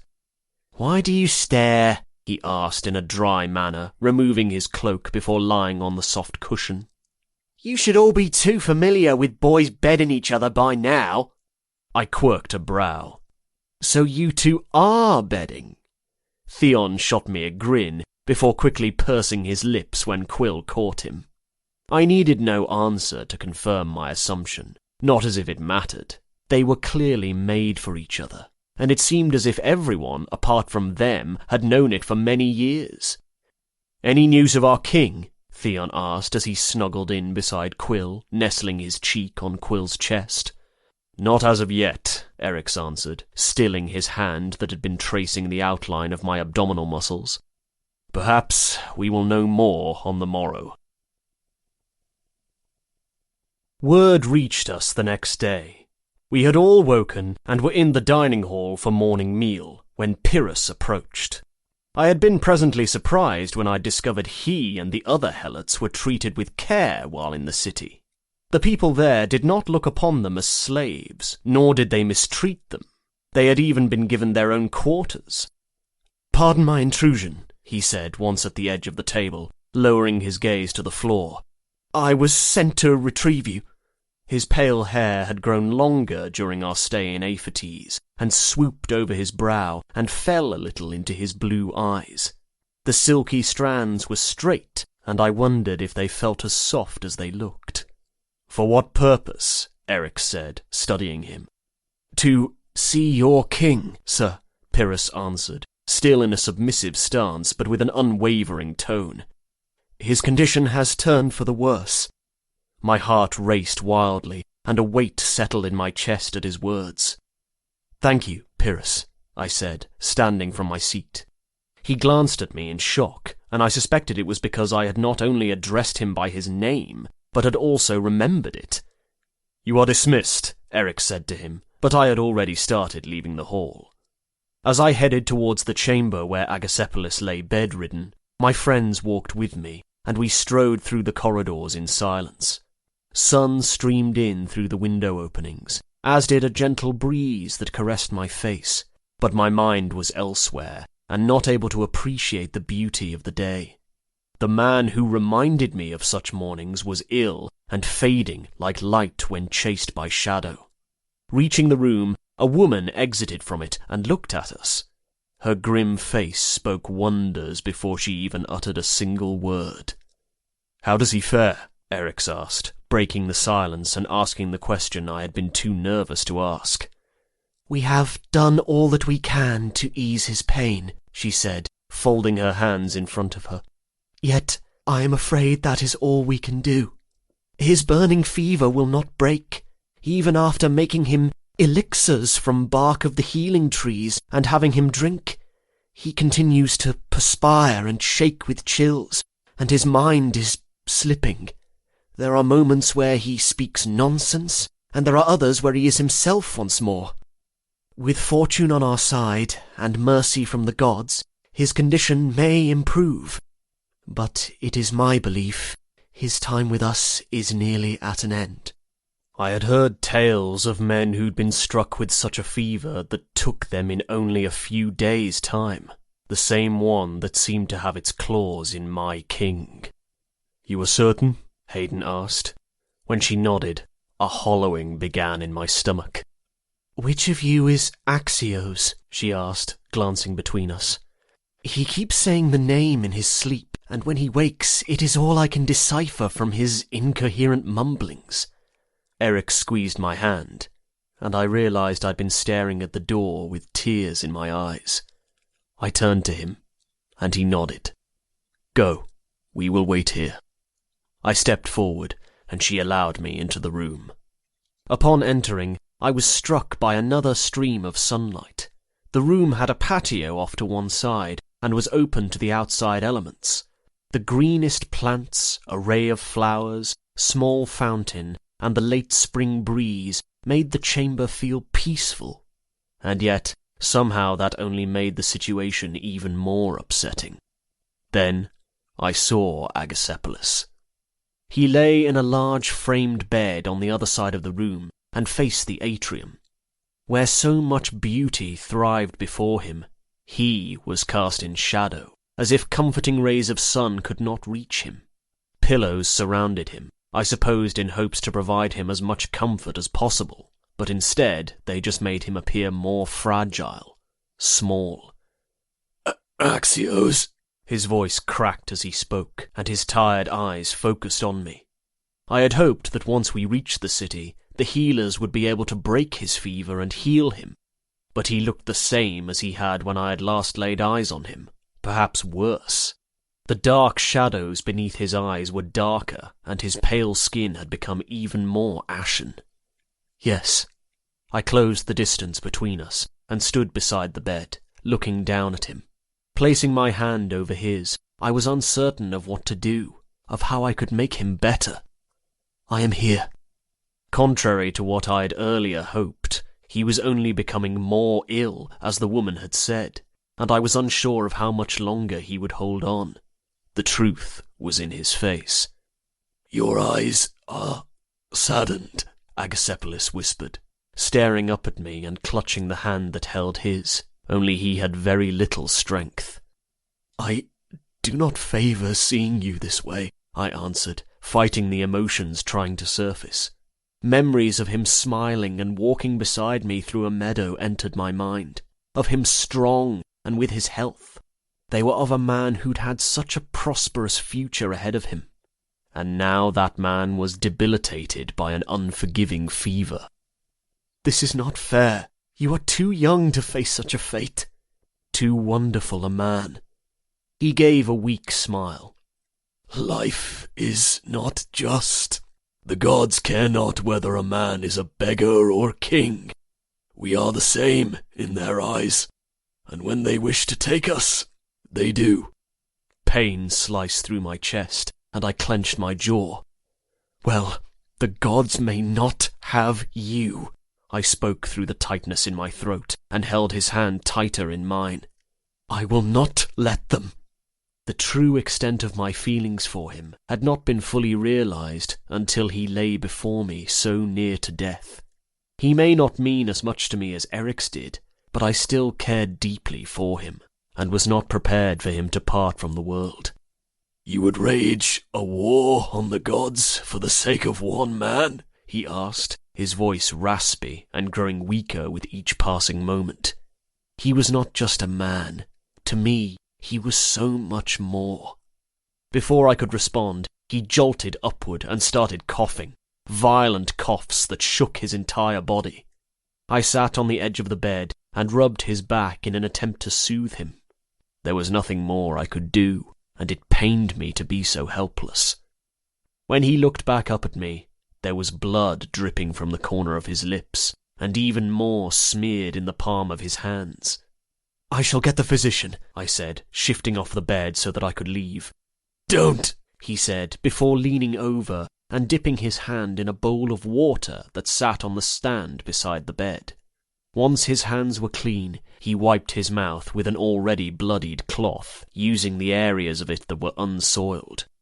"This is not the first instance it has happened. I would much rather you stay with me." "If that is what you wish." I walked back toward him and sat. Even when taken with fever, he was still handsome. His wavy, dark hair stuck to his forehead with the severity of his sweating, and other parts appeared knotted from his constant laying on it. But his brown eyes were still the gentle ones I remembered, even when darkened with shadows. "Will you tell me a story?" he asked, laying his head on the pillow and turning to watch me. He seemed younger, somehow, and the ache in my heart increased. "I do not wish to think on the thoughts in my mind, and your voice calms me." Eric's was the gifted story weaver out of the two of us, but I would not deny the king's wishes. When I was younger, I had told many stories to Liana, but once I'd entered the Agauge, I had stopped telling them. "Have you ever heard the story about the man in the stars?" Agacephalus softly smiled and shook his head. I took his hand and began telling him. The next day, he asked if he could be moved to the sanctuary. During our stay over the winter, he had seen the shrine dedicated to the god Dionysus, and he felt a divine connection to the place. "I wish to rest within the shade of the trees," Agacephalus had spoken, before closing his eyes as exhaustion tried to take him.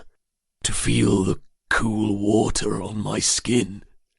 Eric's helped me to move the king to the sanctuary, but he did not stay with me there. When I inquired as to why, he'd said he'd wanted to give me privacy. Although I did not like being away from him, I was thankful to have the time to myself, to watch and grieve as the only other man to ever touch my heart deteriorated before my eyes. In Agacephalus' final moments, I held his hand and smoothed my hand through his damp hair, speaking to him in a soft tone and doing everything in my power to make him comfortable. His breaths were rasping, and he could barely keep his eyes open. Just as I feared he was at his end, he found an unexpected strength, and the pressure on my hand tightened. His tired brown eyes found me. "The warrior with the golden hair is your lover?" he asked in a voice so quiet I had to strain to hear him. I nodded. "I see how carefully he watches over you, as if you are his reason for existing." With a shaking hand, he reached to touch my cheek. "Such beauty. I am happy you are with me. You captured my heart so long ago, and it is still yours to this day." His eyes fluttered closed, and his mumblings became indistinct, but I caught my name several times. He died hours later, clutching my hand as we lay in the cool shade beneath the large, thick-trunked tree. When his heart had stopped, tears sprang to my eyes, and I held him to my chest, but I did not cry. His 2 advisers that had travelled with us back to Aphates took him afterward. As they carried him off, I'd still had hold of his hand, and had to force myself to release it. They needed to make arrangements for his body to be prepared and taken back to Sparta for a proper burial. I made my way back to my quarters, feeling my stomach quiver as I fought through my grief. I had witnessed many men die in the past, but it had never been someone that I had cared for. Along with the grief, there was regret. For years we had not spoken to each other and treated the other just like any other man, only acknowledging each other in passing. So many years we could have spent together. Perhaps not as lovers, but we could have been something, at least, more than the strangers we'd pretended to be. When I entered the room, Eric's and the others looked up at me with expectant expressions. He is gone," I said, clenching my fists at my sides. "Arrangements are being made for his transport back home." Hayden looked at his hands, and Theon and Quill exchanged concerned glances. As for Eric's, he stared at me. My throat tightened, and I excused myself from the room. Out in the corridor, and many strides from the entryway to my quarters, I punched the wall. I couldn't catch my breath, as my chest shook and my heart pounded.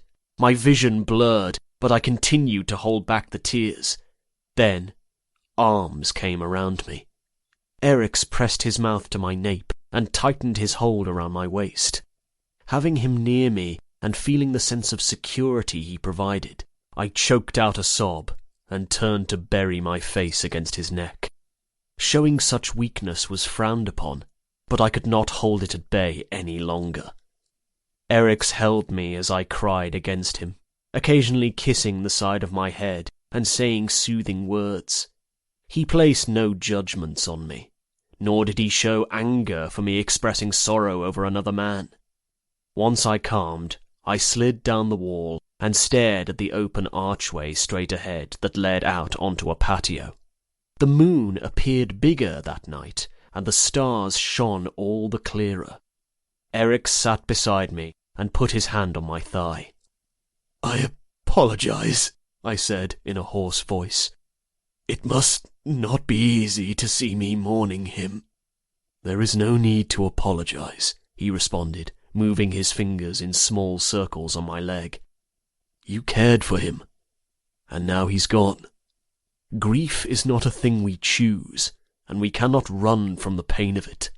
He draped his arm over my shoulder and pulled me closer to him.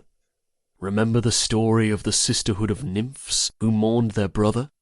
They did not choose to grieve so heavily as they died, and yet they did." Even though sadness still filled my chest, I smiled at the memory, knowing it was Eric's way of trying to alleviate my sadness.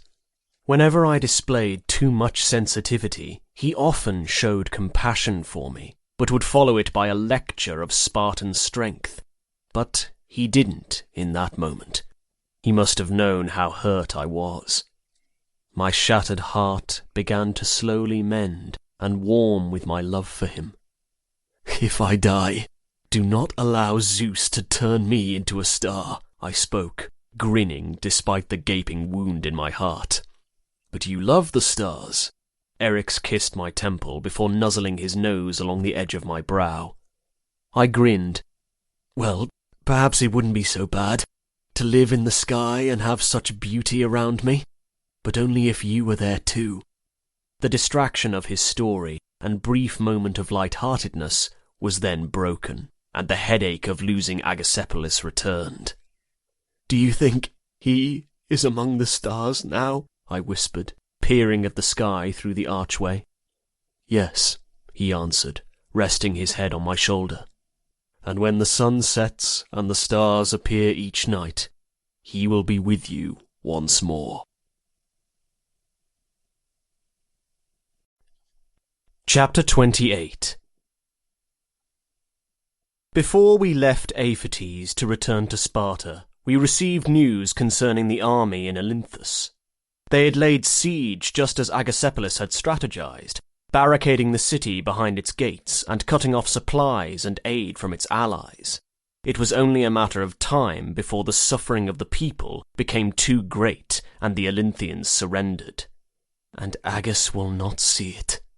It had been because of him that the maneuver had been successful thus far, and he had not lived long enough to see the fruits of that success.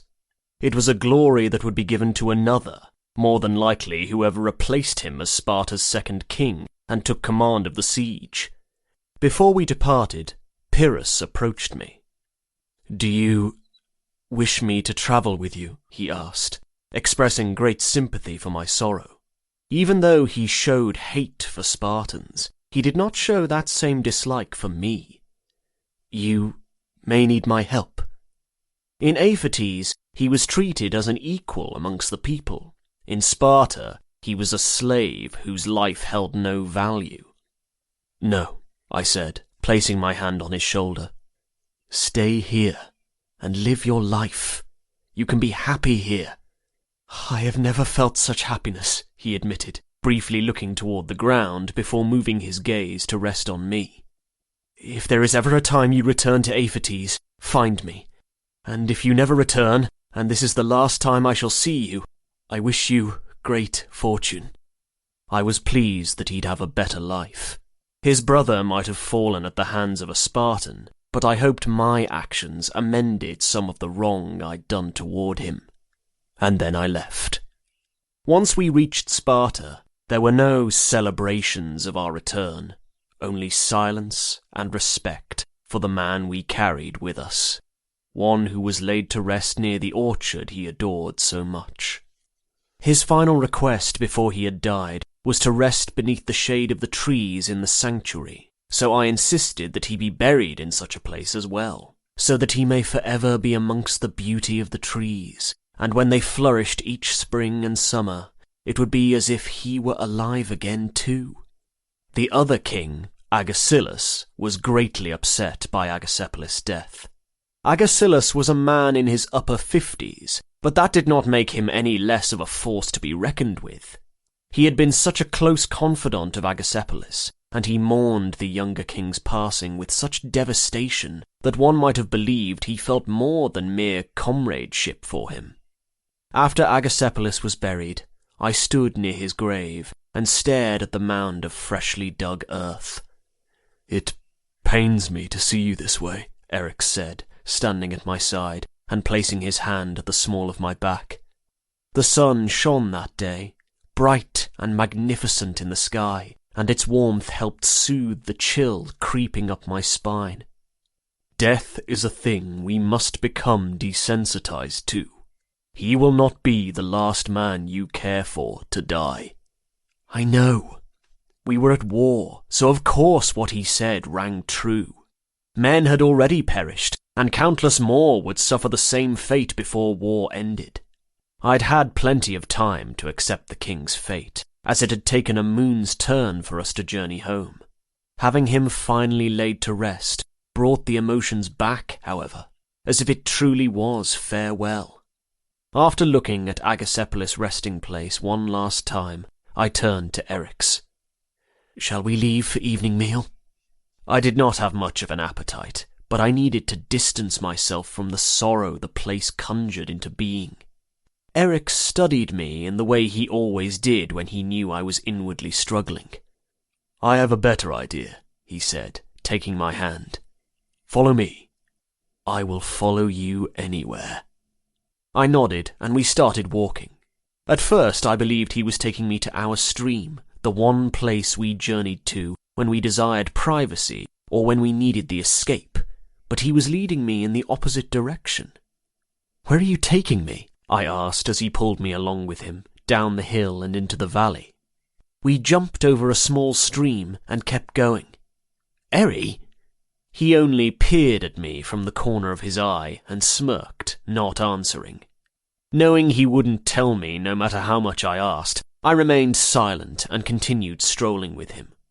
We reached the woods and found a path through the trees. I had not come that way often, so I was at a loss for where he intended to take me. Shadows flickered across his golden skin as he led me under the trees and the light that streaked through the leaves.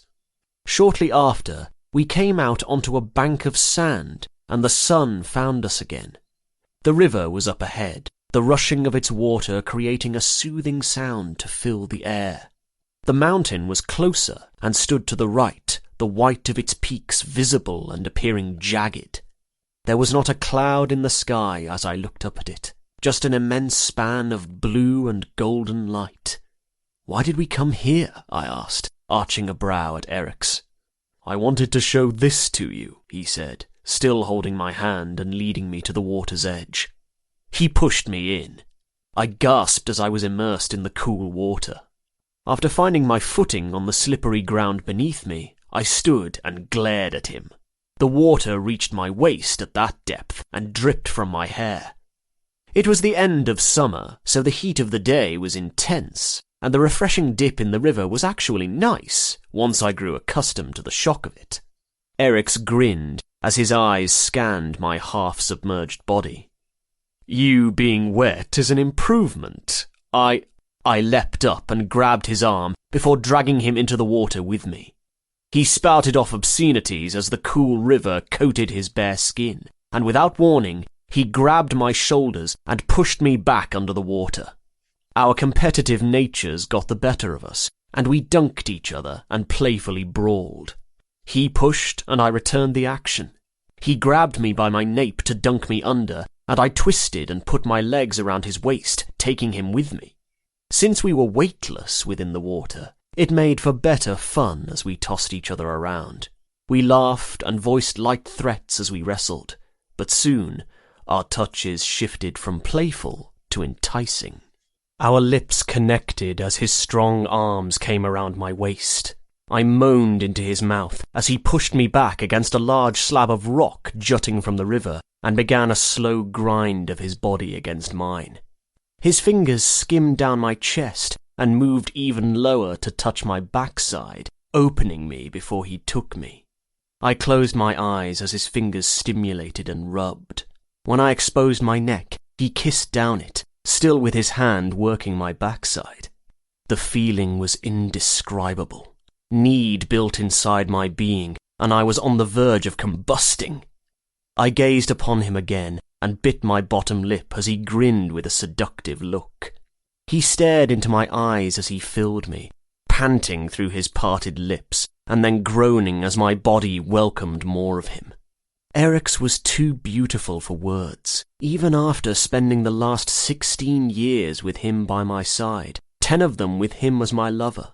Even after countless kisses and an immeasurable amount of touches, I craved more.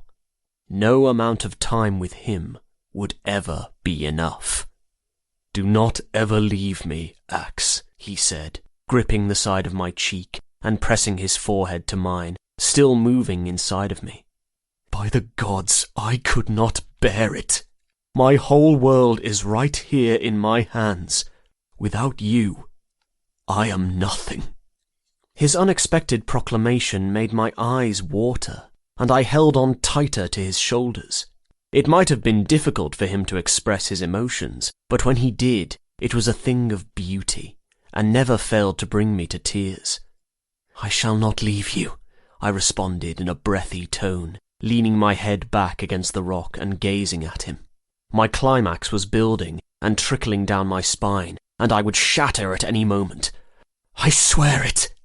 He shuddered and his thrusts faltered, and he clenched his jaw to keep from completely surrendering to the pleasure.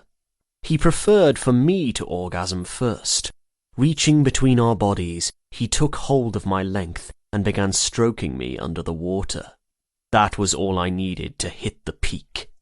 An area inside me was touched, and I shouted my pleasure as my whole body shook around him. Eric's kissed along my jaw and neck, still sliding in and out of my body, as I soared to the sky. Then he groaned and trembled as he joined me there. "He is to be replaced by Polybiades," Gaius said, referring to Agacephalus. At my questioning look, he shook his head. "He's a Spartan governor, foolish boy. Are you too simple to understand anything?" It mattered not that I was of age 26. Gaius still saw me as the boy I used to be. A large part of me believed he had grown fond of me, but refused to let it show. "I was not aware that a man outside of the royal bloodlines could become king," I answered, walking beside him as he retrieved the blunt swords he'd used in training. Gaius scoffed and slapped the back of my head. "You earned that slap, boy. Polybiades is only replacing his command at the siege in Olynthus. Agacephalus' brother, Cleombrutus, is replacing him as king." My face heated. "Well, politics in warfare are not familiar to me. I am only a soldier, that is all I know." "Doubtful you even know that much," he replied. With Felix still away at war, Gaius seemed more distracted, but he was still just as mean. Not as if I was expecting anything less. His bitterness was not taken to heart, though. It was who he was. I would have been bothered if he hadn't insulted me. We had just finished training for the day. Erix and I had trained our youths, and Gaius had trained, and tormented, his own group. It had been a while since I had seen him, so I decided to stop by before joining Erix in the barracks. The years had changed him, but not drastically so. Several grey strands lay within the darker ones, and his face appeared weathered from all of his days in the sun. He still had his bulk and strength, but his stamina had lessened and he tired easier. Although he had not ever mentioned his age, I assumed he must be close to 50. "Why have you never married?" The words had left my lips before I could stop them. It was not my place to ask such a thing, and I expected him to be angry at my inappropriate question. Gaius turned to me, and with a pensive look on his face, he answered, "My only wife is Sparta.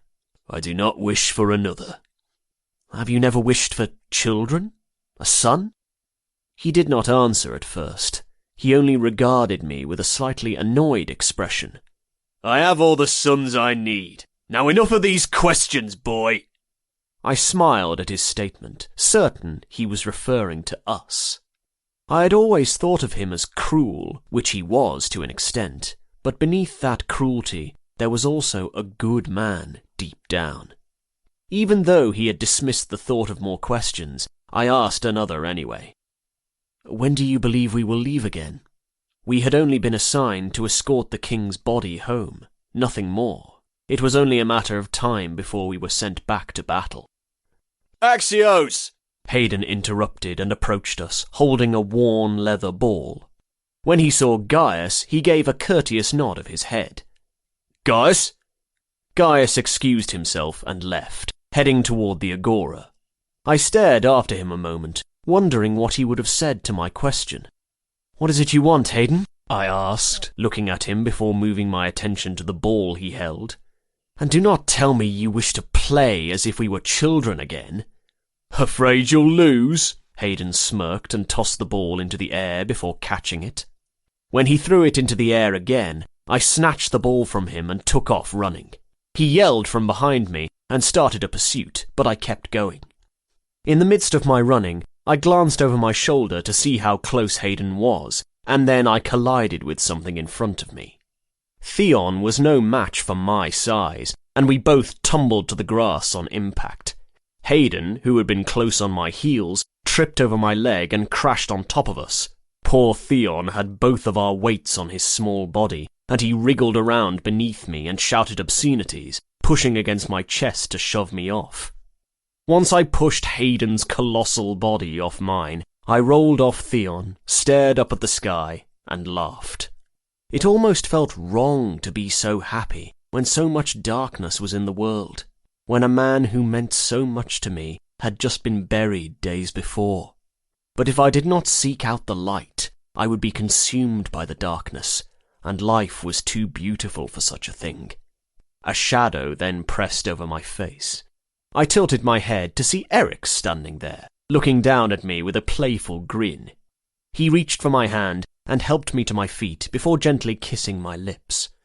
"So, can we play?" Hayden asked, sitting up and grabbing the ball from the grass. "Eric's is on my team."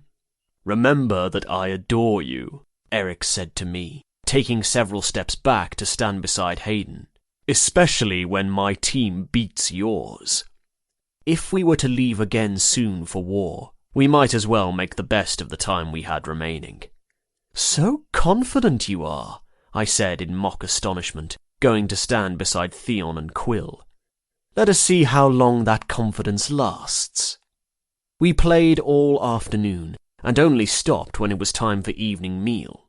Ian and Malias joined us, as did another man from our position named Menexenos, who had made the teams of even number. Eric's team had won, which was the expected outcome because he never lost, but it had still been fun, and I had needed the distraction. Days passed, and there was still no word about the other armies and the siege in Olynthus, or when we would be packing up and returning to battle. When those days turned to a fortnight, and then longer, my mind relaxed and began settling into life in Sparta once again, a life I had always dreamed of having. Erix and I spent our time training our herd of boys, chatting and dining with our companions, and making love every night. Some days we trained together, and he pushed me harder than anyone, not ever softening his blows or showing me mercy. But that was how I preferred it. After our rougher sessions, he doctored any wounds I might have had, and would then spend the rest of the night kissing my skin and treating me as if I was the world's greatest treasure. It was my own piece of paradise. However, I knew that paradise would not last. Our time in Aphetes, the tropical and beautiful city of the sea, had been wonderful, but it had eventually been taken from us, and soon this will too. When winter arrived, so did envoys carrying news. Olynthus had surrendered and swore to become our allies, but with the ending of the Olynthian War came tension with Thebes. 2 exiled Theban generals rose against Sparta and our allies, and had attacked the Cadmea where one of our armies was stationed, forcing the Spartans to surrender. The attack had been the spark that ignited the war with Thebes. Years ago, a Spartan army had captured a Theban citadel, the Cadmea, while travelling north on another expedition. The city was taken and was given a new government under Spartan command. It seemed as if the consequences for that action were finally upon us. At the time it had angered Thebes, but they had not retaliated. Until now. "Are you nervous?" Erix asked as we lay together that night after receiving news we'd be leaving soon.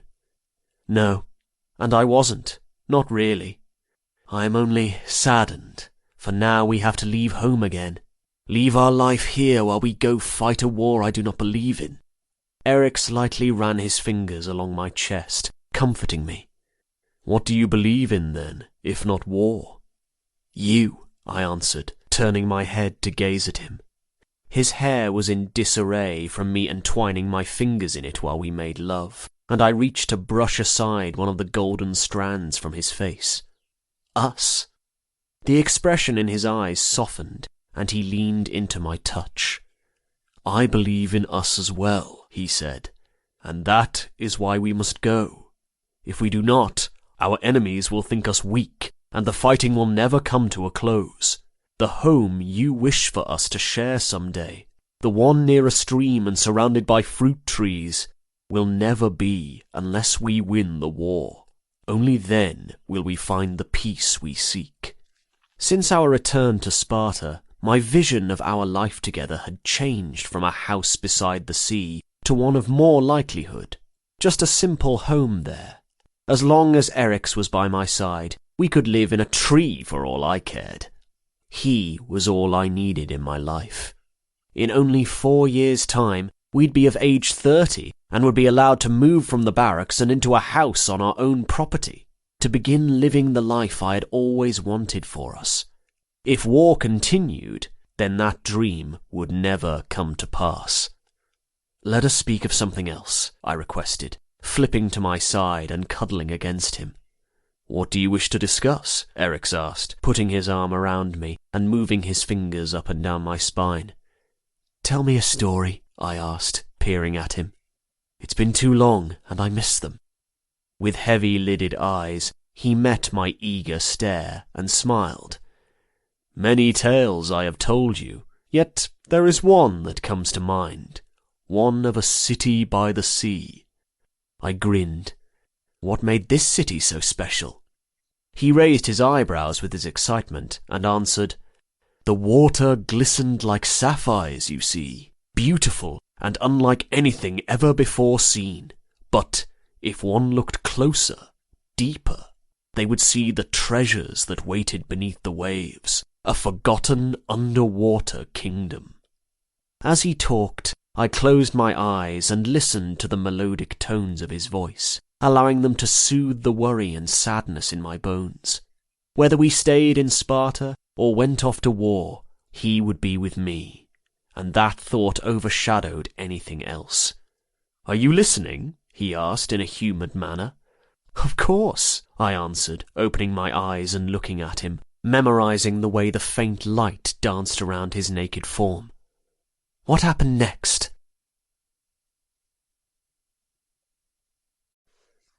Chapter 29. 375 BC. 5 years later. War. That was all I had known for years. First, we had been sent to Boeotia under the command of King Cleombrotus. It had been a failed attempt. We had killed the Theban border guards and many other men, but the king made the decision to withdraw when we'd advanced farther southwest and hit another obstacle. And it only became worse. Once we had returned to Sparta from the attack, we were immediately sent back to Theban territory, but that time under the command of King Agesilaus. 2 years of battle and 2 unsuccessful campaigns in Boeotia followed. Countless men had died, but I had become desensitized to the bloodshed. I killed without thought, without a conscience. It was fight or die, and I had no intentions of dying. Several times I had been wounded, but none of the wounds had ever been severe, only nicks from blades or deep bruises. It was not without great struggle, however, for the Theban army did not fear us as they once had. Thebes had a new fighting force that nearly matched Spartans in their discipline and skill. They were known as the Sacred Band. Rumours flew from the lips of soldiers that the band was made up of lovers, all men, and that was why they fought so fiercely. They not only fought for themselves, but also to protect the lover at their side. I understood them in a sense. With every battle, Eryx and I stayed close to each other, fighting side by side, and killing any man who got too close to us. I fought with more vigour with him at my side. All worries about myself vanished in those moments, and all that mattered was keeping him safe. I was certain he felt the same. Other men I knew had been killed, just as Eryx had said would happen. Some of them I had not known their names, only acquaintances I had marched with and had occasionally exchanged a word or two, but some I had become familiar with. Menexenos, a man who had trained with us in our group. Pericles, the older boy who had been unnecessarily cruel to me during the agauge. I had been near them when they had fallen, and I would not ever forget the dead look in their eyes. nor should I forget the nothingness I'd then felt afterward. After the second invasion of Boeotia had failed, along with smaller raids in surrounding areas following it, the army had returned home with King Agesilaus. Years of endless fighting, and we were home once again, finally. Yet much had changed, and it was not the Sparta I remembered. Leonidas was no longer a small child, but was now a boy of 8, and had entered the Agoge, where he stood taller than most others in his group. With the passing of the years, he had grown to look so much like his father, but with his mother's dark hair. Hayden often went to the field and watched him train, encouraging him not to surrender to the pain and always stand his ground. Leo showed no fear and even enjoyed the training. Liana had not coddled him as a babe, as mothers like to do. No, she loved and cherished him, but when he had grown more and started to walk and speak, she had begun his training, preparing him for the Agoge little by little. Having always been such an athlete herself, she had taught her son all that she had known: javelin throwing, running, and stamina building. I believe it had been her way of uniting two loves in her life, her family and her joy of competition. When Leo left home to join the other boys, he had been ready, excited even. Nikias had been assigned to teach Leo's group, which I believed was an excellent decision. He may not have had full control over his leg, but he was still intelligent and had experience in battle. His teachings would be a great benefit to the youths. As for Eryx and I, we finally got our home. We had only been back from war for a year, but it had been one of the best years of my life thus far. Being soldiers, the state had given us the property and supplies to build a house, and we were not questioned about our living together. Sparta had enough quandaries as it was with the war and political situation, so the decision for two men to live together was of no concern to anyone. I stood and looked out of the window of the place we shared, observing the bare trees, dead grass, and grey sky. Winter had almost passed, but it continued to hold on. I once dreaded the season, but I had come to appreciate it, and had learned to find beauty within the stark skies and bitter cold. It made the blooming of spring even sweeter. Arms came around my waist, and I smiled, leaning back into the warm body behind me. "You are chilled," Eryx said, rubbing his hands down my arms before closing the wooden shutters. "Move away from the window and join me where it's warm." I did as he said, and crawled onto one of the large cushions on the floor, laying on my back and staring up at him as he neared me. Instead of lying at my side, he covered my body with his and seized my lips. He tasted of honey, and I held him tighter against me, seeking more of the sweetness of his mouth with my tongue. Groaning, he rolled his body into mine. It had come as no surprise when we'd been told earlier that we were to be taking our leave once more. Another conflict had arisen, and we were requested to provide soldiers. The time of departure would be anywhere from a few days to weeks, however long it took us to make preparations. The gods had blessed us with one glorious year away from battle, but the war was not finished. "I wish to spend the time we have left sheathed inside of you," Eryx whispered, before nipping my ear with his teeth and grinding his hips into mine. "Being joined with you is the only bliss I have ever known." I bit my bottom lip at the thought and gazed up at him. He must have seen the desire reflected in my eyes, because he growled deep in his throat and took possession of my mouth, moving his tongue to mine in a spellbinding dance.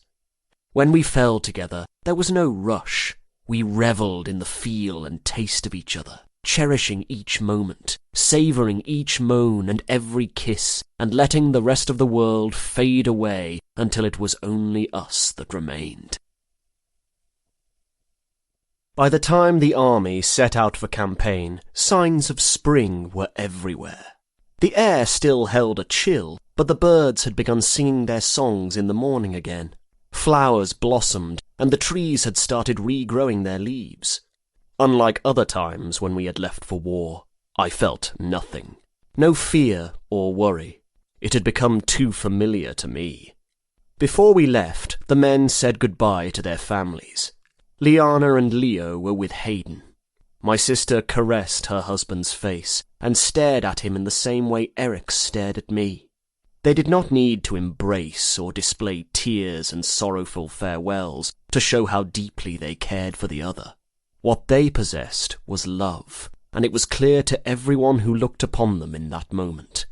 Over the years, Hayden had begun growing a beard, and Liana grabbed him by the jaw hair and pulled his head down for a quick kiss. Afterward, she left his side and approached me. "Dearest brother," she said, taking my hands, "I hardly recognize the man you have become. Where is the young boy I once chased around the courtyard and tackled to the ground? The one who giggled when I tickled his sides?" She touched my cheek, and tenderness shone in her honey eyes. "He is but a grown man now, a true warrior of Sparta.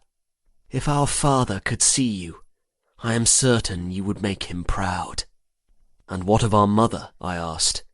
"She did not come today to see me off." Liana rolled her eyes. "The woman who calls herself our mother is too stubborn and bitter to see how much you honor our home, to see the amazing man you are. She never approved of my marriage to Hayden, and even refuses to see Leo. As far as I'm concerned, she is dead to me. Do not allow her behavior to trouble you. She is not worth it." Such a terrible thing to say, but I felt the same. Ever since Eric's confessed to my mother the truth of our relationship, she had never spoken to me again. "Farewell, dear Eric's," Liana said, turning to him and touching his arm. "Bring my brother home." "I will," he answered, leaning closer to me. "You have my word." Our Mora was led by a senior-level military officer called Gorgolian. He was older, but he was vicious and had deep frown lines that gave him a rugged and intimidating appearance. I did not believe the man had ever smiled in his entire life. He ordered us to get into formation, and once every man was in place, we began marching. We were headed for Orchomenus, which was a Spartan ally in western Boeotia. The other allies had turned against us to join the Boeotian League, an alliance of Thebes and Athens, but Orchomenus and the city of Plataea had remained loyal. The expedition was not one of anticipated battle, but more so to move more soldiers into the area to help defend it if necessary. Hayden was not his usual boisterous self as he walked. He stared ahead and said not a word to any of us. Leaving his wife and son had always been difficult for him in past campaigns, but it seemed as if that departure hurt more than the others. Perhaps it was because he had been away at war for 4 years and had only been given a year at home before having to leave again.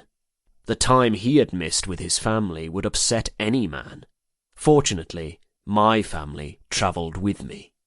I looked to Eric's at my right, and then Hayden to my left, before glancing toward Quill and Theon in the line in front of me. They meant just as much to me as my blood family, and I'd protect them with all my life. The absence of any of them would take a part of me too. The journey was not as tiresome as it had once been. Although it was still tedious, I had made the trip enough times to have developed immunity to the hardships of marching days on end. My legs were stronger and did not tire as easily, and the soles of my feet had toughened and no longer blistered. Orchomenus was not as far as the other cities we had travelled to, though, so it would not take us long to reach it. Possibly 8 or 9 days, depending on how quickly we moved through the terrain. When we made camp 7 days into the journey, none of us were tired enough yet to sleep, so we surrounded the fire and quietly talked as the other soldiers in the army rested. "Do you believe it will be like it was in Aphetes?" Quill asked with a hopeful expression. "I'm aware we're going to reinforce the city for possible attack, but there is a chance there'll not be any combat. It's only a precaution. And I do not believe Thebes is foolish enough to make any advances when our army outnumbers theirs." The hope was one I held as well, but knew not to voice it. "I would not dismiss the possibility of a fight," Eric said, tossing a small stick into the fire and watching as it caused the flames to brighten before calming again. He was so realistic and battle-ready, never losing sight of potential threats. This campaign is not one for us to relax and be merry. We're at war. We must not allow ourselves to forget that. Be on guard. Do not lose focus, and certainly do not become distracted by hopes of peace in Orchomenus, for you will find none. Do you ever enjoy yourself, Eryx? Theon scoffed and tossed a pebble at him. Relax? Other than the times you are balls deep in Axios? I choked upon hearing his last statement and cleared my throat. Eryx smirked, but then quickly composed himself.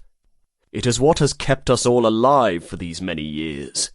You bet in Axios? Quill asked, sitting up and looking at Eryx with confusion on his face. That has kept us alive. A moment of silence passed before the five of us burst into laughs. Conversation shifted to lighter topics, no talk of war or what might await us in Orchomenus.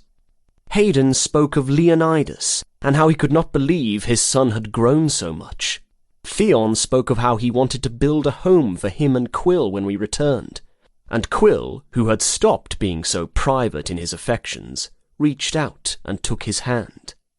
After the fire had burned out and was but a meagre, faint glow, Eryx and I laid down to sleep, but sleep was far from our minds as his hands trailed up my back and around to my stomach, stroking my sensitive skin, teasing. His lips found my ear, and he sucked my lobe into his warm mouth. I pressed back against him, felt the stiffness of his cock, and reached behind to give it a slow pull. He bit my shoulder to keep from moaning aloud.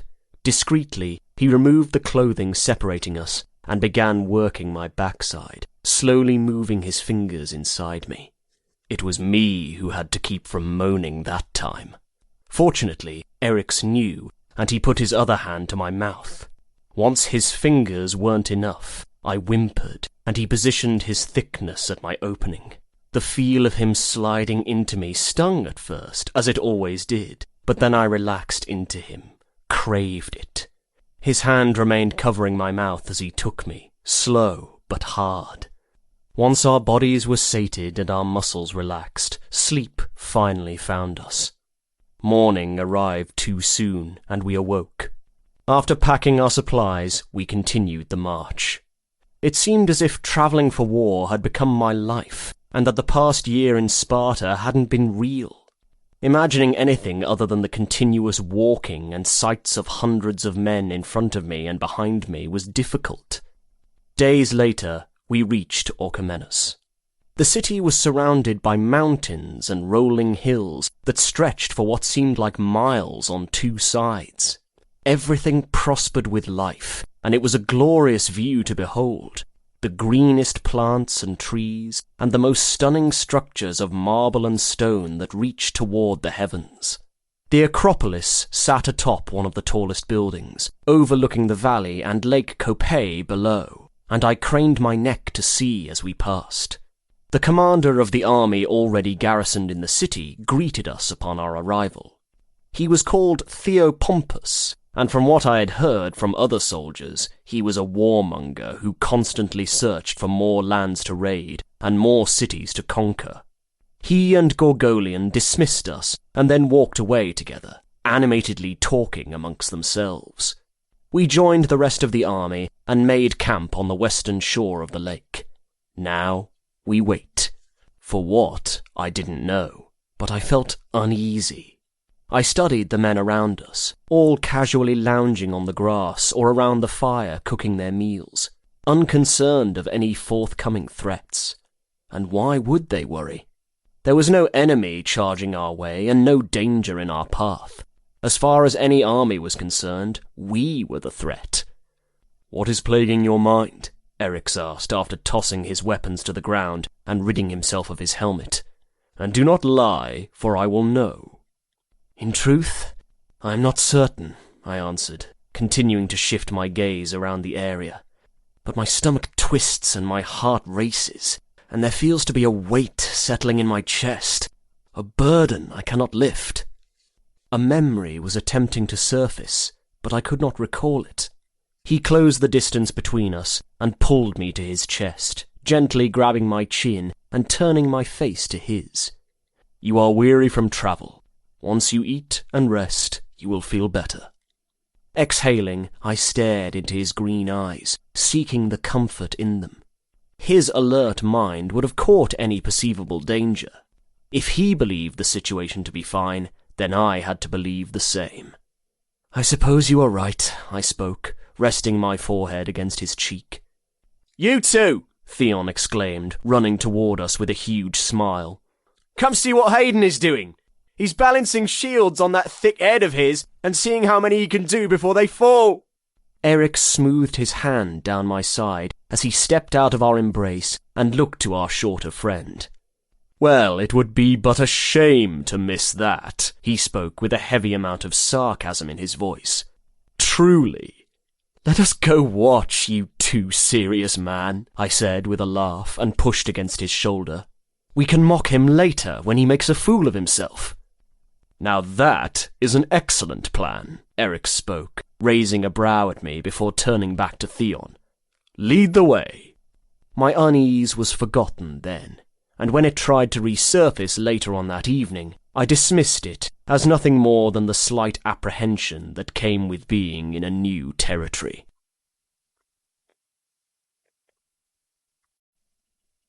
Chapter 30. Battle of Tajira. 2 days later, we were told we'd be raiding an area north of Orchomenus. I bit my tongue to keep from voicing disagreement. I saw no need for such an action, but it was not my place to question the decision of the commanders. Only 2 Morai were chosen to go, my group amongst them. We gathered our provisions at dawn, only taking the bare essentials of our armor and weapons, since we would not be away for long, and then left the city to travel to Locris. The raid lasted the rest of the morning and part of the afternoon, and then we began walking south back toward Orchomenus. That was when everything went wrong. On our way back, we collided with a Theban force at Tajira, a narrow sight of land north of Lake Copay. Our men halted in step, and we raised our shields in defense. The Thebans appeared just as shocked by the run-in as we were, and some visually panicked and took several steps back, but they did not retreat. A flurry of questions circled through my head. Why are they here? Is this a trap? With my adrenaline soaring, I quickly scanned their ranks and tried to get an estimate of how many soldiers they had on their side. They had a hoplite force, plus a smaller cavalry one. By the looks of it, we greatly outnumbered them by at least double the men, and it would be unwise for them to attack. Their defeat would be imminent. Neither army moved. I focused on the Theban commander, a man named Pelopidas. He did not stare at our overwhelming force with fear. No, he looked at us as if we were nothing but a small obstacle in his way. Then I looked closer at the hoplites in his army. Sparta had fought against them before, during past campaigns in Boeotia. The sacred band, and the memory I tried to recall from days before finally entered my mind. I saw Spartans fighting Thebans, and within the enemy lines there was a unit of 300 men. They fought fiercely, protecting the men at their sides as if they cared deeply for them. The story Nicaeus had told me long ago, before there was even a conflict with Thebes, a story he never finished. Eryx will never defy his orders, and he will hold all Spartan principles close until he draws his final breath, he had said. But he listens to you. If you ask it of him, he will obey. Everything aligned in my head at once. Perhaps that was the encounter Nicaeus had tried warning me about. One where Eryx would, die? Unless I asked him to flee? He would never surrender in battle, and I wouldn't either. But the thought of him being killed caused me to throw all duty aside. He was all that mattered in my life, and what kind of life would it be without him in it? My stomach churned as the blood washed from my face, and I turned to him, seeing his golden hair sticking out from the bottom of his helmet, seeing every detail about him as if it were the last time, fearing it was the end. Eryx! It was too late. At the same moment I screamed, the Theban commander issued the order for his men to charge. Holding my shield with my left arm, I used it to cover more of Eryx, and then raised my dory, resting it atop the rounded bronze. The sharp iron head of the spear would easily cut through flesh, and I'd drive it through any man who got too close to my mate. Gorgolian shouted for Armora to advance, while Theopompus ordered his men to form behind us into one large unit. The passage was narrow, and gave us little room to spread out our defences as we usually did. There were 3 lines of men in front of our group, and we pushed forward as the Theban cavalry approached. The rushing of my blood in my ears was deafening, and my heart pounded so hard I believed it would shoot from my chest, but I focused my mind on the task at hand, and refused to become lost in my head. Men on horseback charged our lines, and upon the moment of collision, we shoved against our shields to push them back. Jabbing with swords and spears, we inflicted as much damage as possible. Our formation held strong as we were confronted again. 2 of the cavalry soldiers circled Gorgolian and simultaneously drove their swords into him, one in his back and one through his chest. He swung his own sword at them while impaled, but his movement was slow, the desperate acts of a man in his final moments. The men withdrew their weapons and left him where he fell. With Gorgolian dead, the line officer then took control, shouting orders to keep going. It worked for a while, but the morale amongst our men swiftly deteriorated. Theopompus, having been enraged at the death of his comrade, gave a battle cry and ran toward the Theban leader. Before he reached Pelopidas, a cavalry soldier threw his spear, and it sunk into Theopompus' side, causing our commander to fall to the dirt. He looked up, just as the soldier rode by, and decapitated him, sending his head to fly about a foot from his body. Do not lose focus! Eryx yelled as men started to panic. Keep your positions! I stared at him before turning back to the approaching cavalry. He gave me the confidence I needed, the assurance that all was not lost. We still greatly outnumbered the Thebans, and even though our commanders had fallen, that did not mean we would meet the same grim fate. When they hit our wall of shields, shove with every muscle in your body to parry them, he instructed in a calm but strong voice. Men in front, use your swords for quick stabbing. Men behind them, use your spears. Do not let them break our line. Our soldiers found their composure and readied themselves for the onslaught of men. As we defended against their attack, I noticed something peculiar. The cavalry advanced and crashed into us before pulling back. Then they did it once more. It was almost as if they were taunting us. Or distracting, I thought, as I realized the sacred band force was nowhere in sight. Before I could voice my concerns, I saw them. They had formed into a dense formation, one that was unlike any usually used in warfare, and were moving quickly toward the middle of our lines, gaining more momentum the closer they became. When they hit, the Spartan center broke apart, and they infiltrated our ranks. The sacred band turned once they were through our stronghold, and began attacking the men left vulnerable at the flank. Reforming our lines was impossible, and therefore our only option was hand-to-hand combat, instead of the synchronized fighting of the phalanx. I stared in horror as the formation broke even further, and men began meeting their ends at the hands of the enemy. We had underestimated the Thebans. They should not have been besting us with such a small a force, and yet they were. The cavalry, who had been toward the front, were hacking away with their swords at the first row of men as the sacred band tried to tear us apart from within. Spartans were falling fast, and some fled to the mountain passage on the other side of the path, back towards Orchomenus, abandoning the rest of us. Cowards! Do not leave my side. Eric spoke, unable to hide the concern in his eyes as he looked at me, and I wondered if he too was memorizing the details of my face, like I was doing to his. Even though he wore a helmet, I saw all the features of his beauty.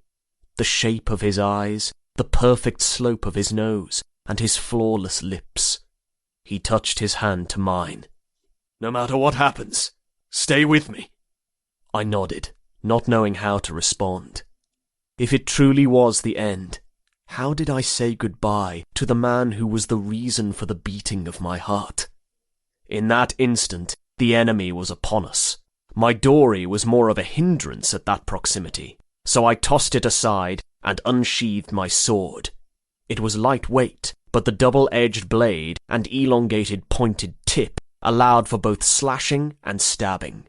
The first man ran toward me, and as he raised his sword to swing down on my head, I slashed mine to the side and cut across his torso. His body crashed into the man behind him, but more followed. As I fought another, I tried to see Eric's from the corner of my eye, not wanting to lose sight of him. He battled two men at once. When one advanced toward him, the other did the same from the opposite side. Eric's ducked and parried their blows before recovering and striking his own.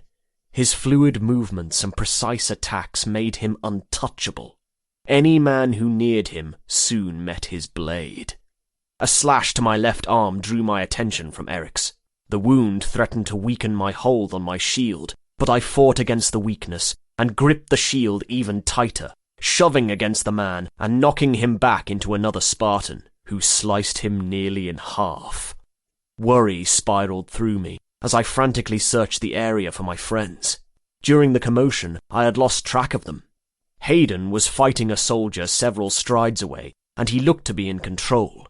It was difficult to identify the men due to the helmets, but it was impossible not to recognize the smaller bodies of Quill and Theon, who fought together.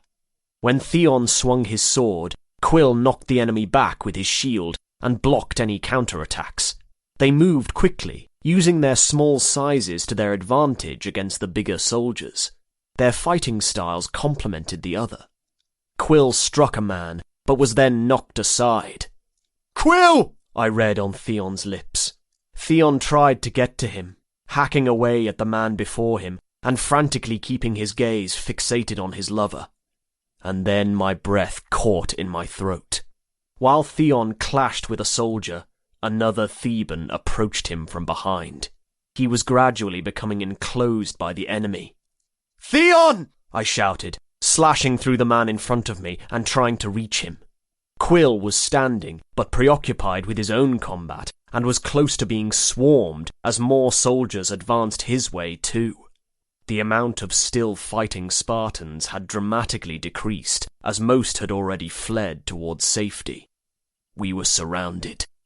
"Theon!" I screamed again, desperate to get his attention, but I was too far away, and my warning did not reach his ears. I continued to run toward him, chopping at any enemy I passed. "No!"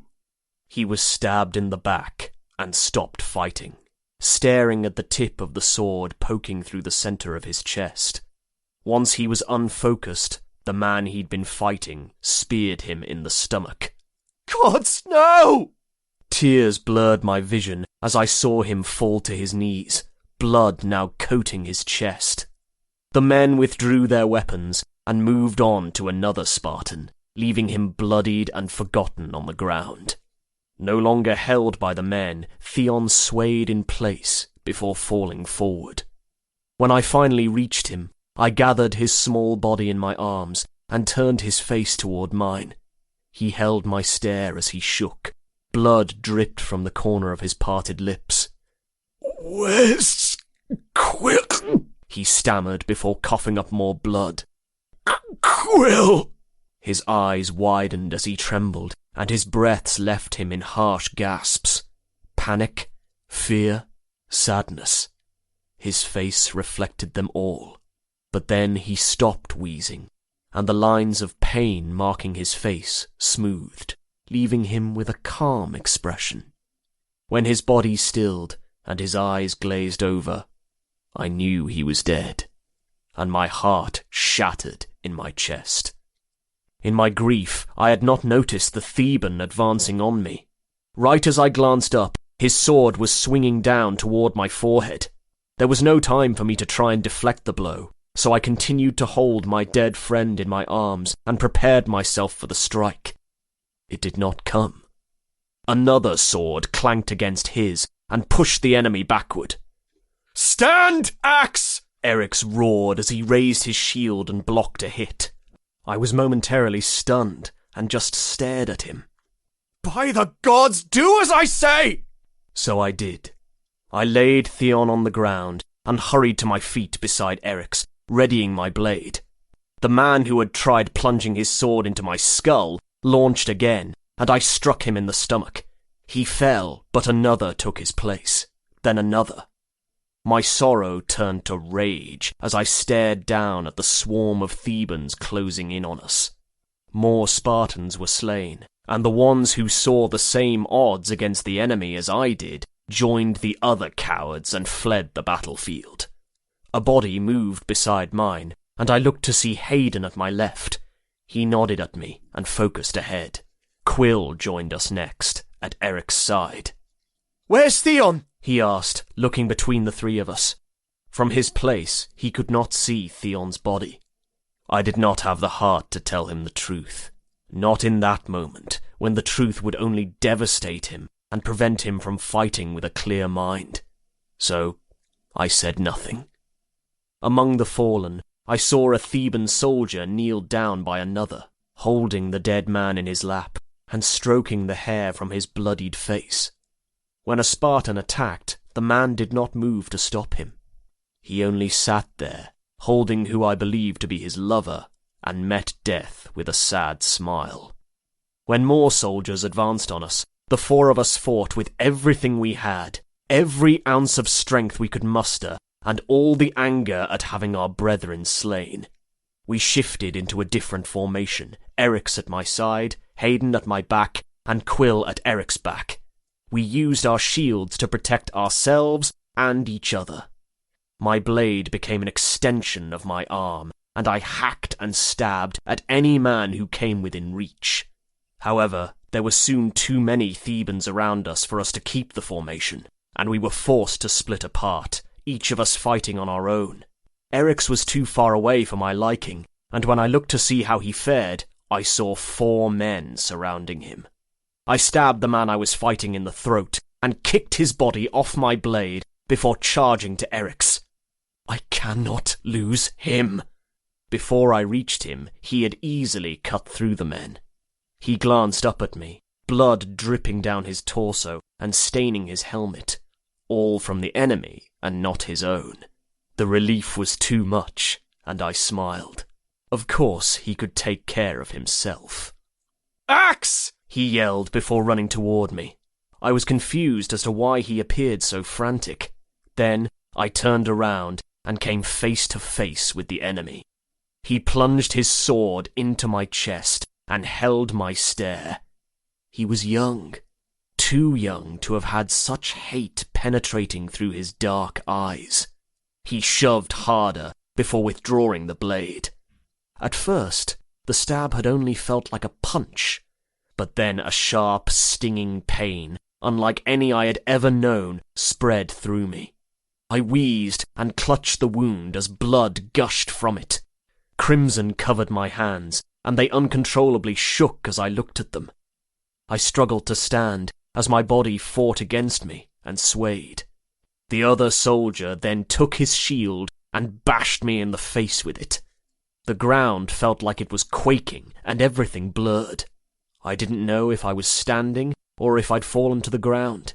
My hazy vision only gave me glimpses of bodies moving around me, indistinct shadows. Arms came around me then, and I heard an agonized howl. Darkness fell over my eyes, an impenetrable shroud. Momentarily, I thought I had gone blind, but then I realized my eyes had just shut. I tried to open them, but they were too heavy. Yet even while I was trapped in the dark, I heard commotion all around me. Screams, roars of fury, and weapons clanging. "Do not leave me!" a voice called from far away. But if the voice was far away, why did I feel wet dripping on my face and feel warmth around me? Axios, I beg you! Everything then drifted away, and the world fell silent. No more cries or sounds of battle, just blissful silence. The dark and the numbness it provided beckoned to me, and I gave in, letting it take me at last.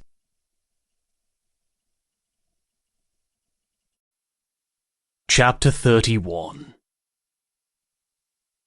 The first thing I noticed was warmth on my skin. It tingled along my arms and down to my toes, and it felt so wonderful that I did not wish to move. And then it registered in my mind that I could move, that I felt anything at all. Slowly, I opened my eyes to see the blue sky above me. A bird flew overhead, and I followed its movements. Ax? Eric's appeared at my side with a hopeful expression. He looked different, though. His usually expressive green eyes looked tired, drained, and shadows lay beneath them, as if he hadn't had a good night's rest in many moons. "Thank the gods you're awake!" He smoothed his hand across my forehead. I did not know where we were or what we were doing. Nothing made sense. I glanced around us and saw men performing daily tasks, gathering wood for fire, some cooking meat, some were training with the others, and a few stood by the lake, staring out over the water. We were in Orchomenus. My muddled mind eventually cleared, and I remembered the battle, being stabbed. Theon. Looking back at Eric's, my eyes watered, and I tried to sit up. "Stop," he demanded, touching my chest and pushing me back down on the soft cushion. "You need to—" "Theon, he is dead," Eric spoke, staring at me with saddened eyes. "He and many others fell in battle, and I feared you'd be amongst them. The physician cleaned and spread healing herbs upon your wound, and gave you grains of the poppy plant and fennel to keep you resting. I've not seen your eyes staring back at me for days, and I feared I never would again." I calmed my racing heart and tried to compose myself. My throat was dry, and my muscles ached from lying down so long. But all I could think about was the look on my friend's face as he left this life and passed into the next. "How is Quill?" I asked. "Not well." Eric's looked away, and I followed his line of sight, seeing Quill sitting by the lake. He was motionless. "He has not spoken to any of us since that day. We were able to retrieve the bodies of our fallen, and Quill wanted to carry Theon back to Sparta for a proper burial, but the new commander denied his wishes and demanded he bury him here with the others." "And what of the cowards who abandoned us on the field?" Eric's glanced back at me, an odd expression in his eyes. "They were reprieved from any punishment. Sparta needs all the men we have, and in such dire situations, laws can be altered." Something occurred to me, and I touched his hand. "How are we alive? What happened after I fell? We'd been surrounded by Thebans, and I believed all of us to be dead men." His brow creased as he opened his mouth to answer. We were interrupted. "Axios!" Hayden ran toward us and dropped to his knees beside me. He had a wrap on his upper right arm and another on his lower left, but other than that, he only had minor cuts and bruises. "I'm delighted to see you awake at last. I worried we were going to lose you too." "I thought the same," I said, still trying to comprehend what had actually happened. "You must be starved," Eric said, removing his hand from mine and standing. "I will bring you something to eat." I watched him as he walked away. "He seems distant," I said, looking at Hayden and wishing he had the answers I sought. "I have not ever seen him so withdrawn, aloof. Perhaps toward others, but not to me." "Fear can do many things to a man he never thought possible," Hayden responded in a sympathetic tone. "When you fell on the battlefield, something shattered in him, Axios. He went mad and slaughtered countless men, so much that he was covered in their blood, as if he'd bathed in it. But they kept coming, and our men kept dying. A lump formed in my throat. What followed? Just as it seemed we were about to all meet our ends, he gathered you in his arms and carried you off the field. Quill and I followed him, reflecting the strikes of the men who attacked. Hayden pinned me with a serious stare, one that was so unfamiliar on his face. He retreated from battle, Axe, to save you.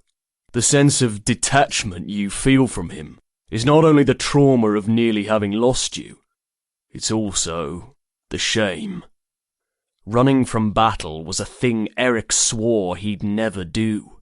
His father had been a coward who had done the same, and Eric's had worked harder than any other man to ensure he would not follow in those footsteps, that he'd be a fierce warrior who obeyed all the laws of Sparta and who'd give his life rather than flee a fight, that he would be a stronger man than his father had been. He threw that away for me. When Eric's returned, I did not mention the battle again, and neither did Hayden. We spoke of smaller things while I attempted to eat, a feat much harder than I'd imagined due to my poor appetite. Sitting up soon became too much, and I winced. You need to rest in the shade. The sun is at its highest, and you are starting to sweat, Eric said, gently wrapping his arms around my waist to lift me. When I tried to argue, he glared. That was not a request. I did not have the strength to dispute anyway, so I allowed him to carry me back to the tent where other soldiers were being treated for their injuries. Moments after he laid me down, my eyelids grew heavy, and I welcomed sleep once more. Emotional wounds were much harder to heal than physical ones. My injury had not festered, fortunately, and as the days passed, the sting of it lessened. But the pain of losing one of my brothers was nearly unbearable. I would have preferred 1,000 stab wounds over the ache in my chest every time I recalled Theon's impish grin or his contagious laugh. He had a way of brightening even the darkest of days, finding humour where there was none to have, and making those near him feel the warmth he carried in himself, as if Apollo had blessed him with the heat of the sun to warm cold hearts and illuminate the shadows. And now that he was gone, it was as if everything had turned cold. "A Spartan fleet was defeated at Elysia," one of the officers said to men standing beside me. "Damned Athenians! Our course through the Gulf is blocked, and none of our men can get into Boeotia unless we travel the land route." I stood and walked in the other direction, not in the mood to hear more of war, more of Spartan defeats. I'd had enough of it to last a lifetime. While I felt it was still necessary to fight, I did not wish to hear of it. It felt nice to walk. Eric's had kept me bedridden for too long, and only allowed me to walk for a short time each day. Almost 2 fortnights had passed since I'd been wounded. I could move without much struggle, although it still caused me discomfort when I was too active. Eric's had been given a new position since the battle. Word had spread of how he'd taken control of the lines once the commanders had fallen, and he'd been acknowledged for his leadership and made an enomatarch, a first-rank officer who was in charge of a unit of about 30 soldiers. He was proud, and I was proud of him. I had always known he'd become a leader. He was preoccupied that evening dealing with matters concerning the status of the war. Therefore, I was able to have a moment to myself without his constant watchful eye. Solace was found in the night, the dusting of stars in the sky, and the way the water in the lake calmly moved, not disturbed by the everyday flurry of activity. I sat on the bank, on a rock that jutted from the land, and looked out over the dark water. "May I join you?" Glancing in the direction of the voice, I saw Quill. "Of course," I responded, motioning to the spot beside me. Quill sat and rested his arms on his legs, staring ahead. He was a broken shell of the man he used to be. As the weeks had passed, he had begun speaking again, but only barely. "How do you feel?" he asked with little inflection in his tone. "Better." He nodded and shifted his weight a bit to put his arms around his knees. Frogs croaked from the lake, and a ripple appeared in the water, probably from a fish or an eel. "Hayden told me that you—" he spoke, but then hesitated. "That you were with him when he... He did not need to elaborate for me to understand. I had told Hayden about being with Theon when he died. Keeping it from Quill had been my attempt to spare him from more pain, but he needed the closure. We all did. "Yes, I was," I said, so he would not have to say the words he fought to say. It was then Quill finally looked at me. Tears glistened on his cheeks, and his mouth quivered. So many questions were in his eyes, questions I knew he wished to ask, but ones he feared the answers to. "Was it quick?" he whispered. Knowing Theon suffered before death would only worsen the headache. He had stayed alive for only a few short moments, but in those moments I had seen his fear and panic. Those were details Quill did not need to know. The knowledge of them would not make anything easier. "Yes," I answered, sparing him from the full extent of the truth. Quill nodded and sharply exhaled, wiping at his eyes. There was no guilt for me having been somewhat dishonest, because his relief was palpable. "This is the first time I have talked about him," he confessed in a shaking voice. "It hurts, Axios. I feel as if a part of me died with him on that field." His body shook, and more tears streamed down his face, but instead of wiping them away, he let them fall. "He used to make horribly irritating noises as he slept, like a hog, heavy, throaty sounds. I would kick him and shut him up, but he was always such a heavy sleeper and never even stirred." A sob left him, and he tried to stifle it with the back of his hand. "And now I cannot sleep, because I miss it. I cannot eat, and most days I wish for death just to escape the misery of not having him by my side, of not ever seeing his smile or hearing his laugh again." I remained silent as I listened, allowing him to talk, to finally release the grief he'd kept locked away for so long.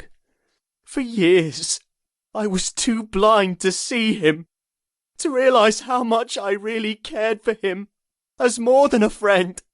Years wasted, where I could have been making him happy, instead of breaking his heart," Quill said in a bitter tone, before picking up a rock and hurling it into the lake. Then he hung his head and closed his eyes, speaking much softer. "We never built our home together, Ax. Theon wanted a house overlooking the meadow, and he never got it." "You can still build it for him," I spoke, wanting to help alleviate his sorrow. "When we go home, you can build it in his memory, and I know he will see it." Quill looked even smaller as he turned his body in and wrapped his arms around himself. "I do not wish to return to Sparta," he spoke after a brief silence. "There is nothing there for me now. Here is where I belong." He did not say the words, but I suspected he wished to stay in Orchomenus, because that was where Theon was buried. I could not blame him. If Eryx had been the one who had died, I would not leave him either.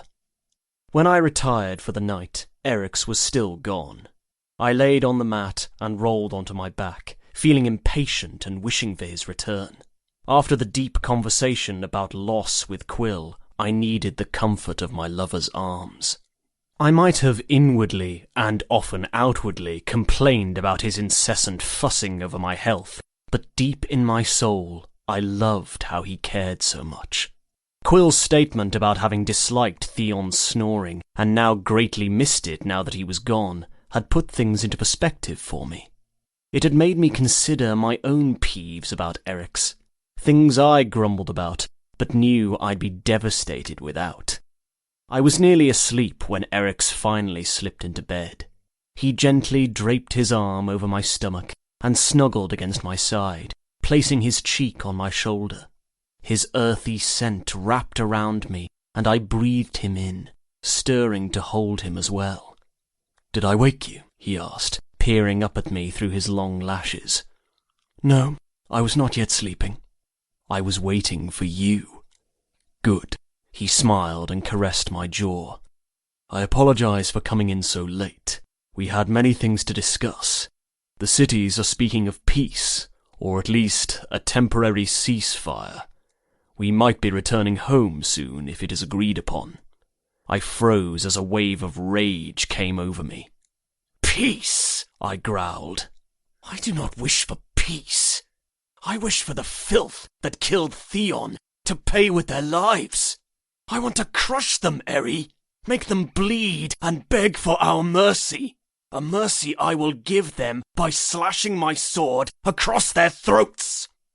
"I was not expecting such a thing from you," Eric said, arching his eyebrows in shock. "Where is the man who hated war and only fought because his state asked it of him? The one who hated violence?"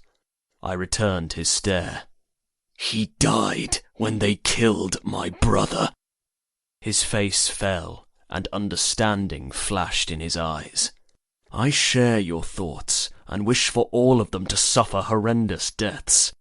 But if we do not make peace, more men will die," he said, taking my hand. "The Thebans are not the weak force they used to be. The Sacred Band are gradually taking control and building the morale of our enemies and their allies. If there is a chance for peace, we shall take it." I saw his reasoning and bit back my anger.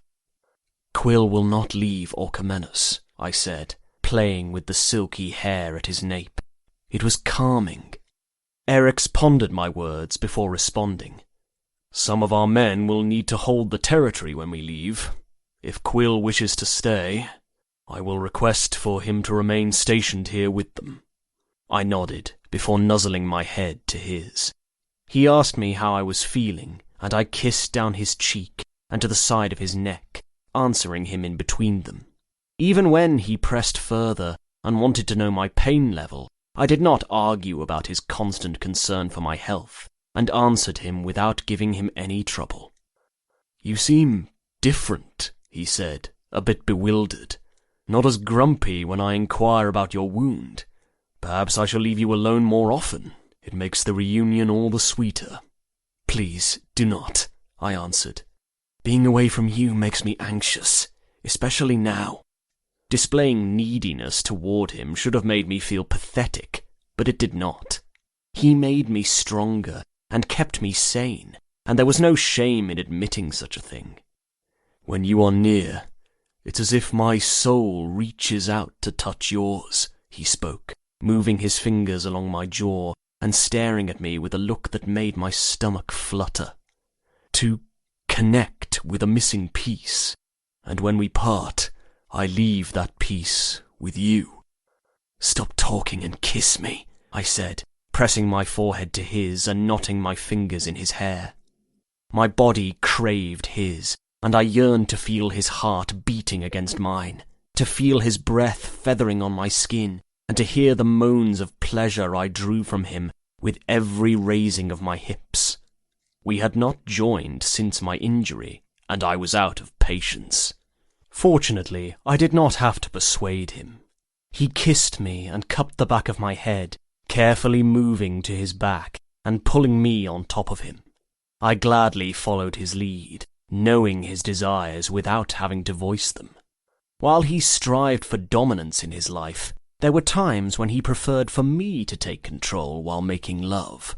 When we were younger and had first discovered our sexual natures, we'd had minor skirmishes over it, but I'd soon learned that the conflict beforehand excited him and was why he often instigated it.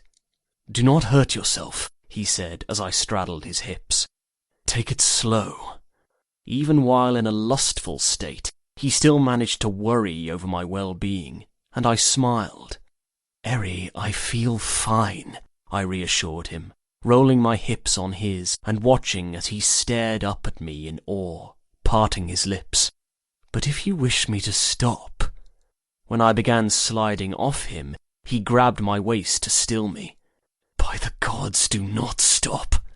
I grinned down at his pleading expression, and had to force myself not to chuckle. "Very well," I said, leaning down to capture his lips, before lifting back up and grazing my fingernails along his bare chest. He groaned as I sat back on him, putting pressure on his already stiffening member. Heat spread to my groin, and my pulse quickened at the thought of having him buried inside me again. I would never tire of the intense pleasure he pulled from me with every thrust and every kiss. Once we were finished, and both our bodies were satisfied, I fell beside him and cuddled against his side, utterly exhausted and ready for sleep. It was not long before my eyes closed, and I went to the place where not even dreams could reach me. With the arrival of dawn, we'd learned we'd be returning home in a matter of days. A large part of me was still angry that we would not be retaliating against Thebes for the attack on Tajira, but I recalled Eric's words and knew he had been correct. The fighting had to end. Hayden bustled with excitement at the prospect of seeing his family, but Quill looked crestfallen and stared longingly at the field where Theon rested. "I will not leave him," he said. He did not have to. Eric spoke to the commander who was remaining in the city with a small force of men and asked if Quill could join his unit. It took little consideration for him to agree, and the relief on Quill's face upon hearing the news was like a man deprived of water learning he was to be led to a stream to quench his thirst. Saying goodbye to him was difficult. Not only was I leaving Theon behind, but him as well, and I wished he'd change his mind and return with us. "Take care of yourself, brother," I said, squeezing his arm before stepping back. "Sparta will not be the same without you." His brown eyes watered, and I saw a slight hesitation on his face, as if he was going to change his mind. Alas, that did not happen. "I will," he responded, nodding. Then he lightly laughed. "Watch over Hayden and ensure he does not do anything too foolish." I returned his laugh, even though my chest hollowed and humour was the furthest thing from my mind. Whether I'd ever see him again, I did not know, and the not knowing was like a nagging under my skin. I said a silent prayer to the gods to keep watch over him, to give him peace where all he knew was mourning. After we packed supplies and made all preparations to leave, we began moving out of the city. I looked back before we walked too far and saw Quill watching our departure. An unreadable expression lit his face, and the farther I got, the harder it was to make out any of his features. It felt wrong, leaving him. "You will be all right, Ax," Eric said, walking on my left side. With his new rank as Enomatarch, he was at the front of the line instead of the middle, and of course he insisted I be near him. "He is stronger than you think." I wished I could believe his words. Perhaps with time I would, but for the moment I could only remember how small Quill had looked as he held his knees by the lake, how when he looked into my eyes I'd seen nothing but a broken man staring back at me. Before we rounded the corner, where the mountain would block Quill from view, I cast one final glance his way. He looked away from us and turned, walking toward the field where Theon waited. All wounds, even the unseen ones that lay within the heart, mended with time, and I hoped he eventually healed. "May we meet again, my friend," I thought as I lost sight of him. "In this life or the next."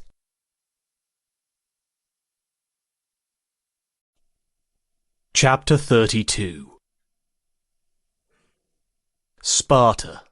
A place I could wander with my eyes closed and envision every tree and every meadow. A place that had once brought me pain, but I had learned to appreciate the pain, to overcome it and see the beauty lying within. The place I had met a boy with the most intriguing golden hair so many years ago, and fallen in love. It was my home.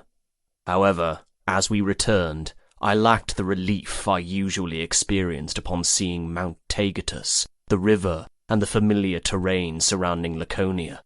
The sense of peace was absent within me.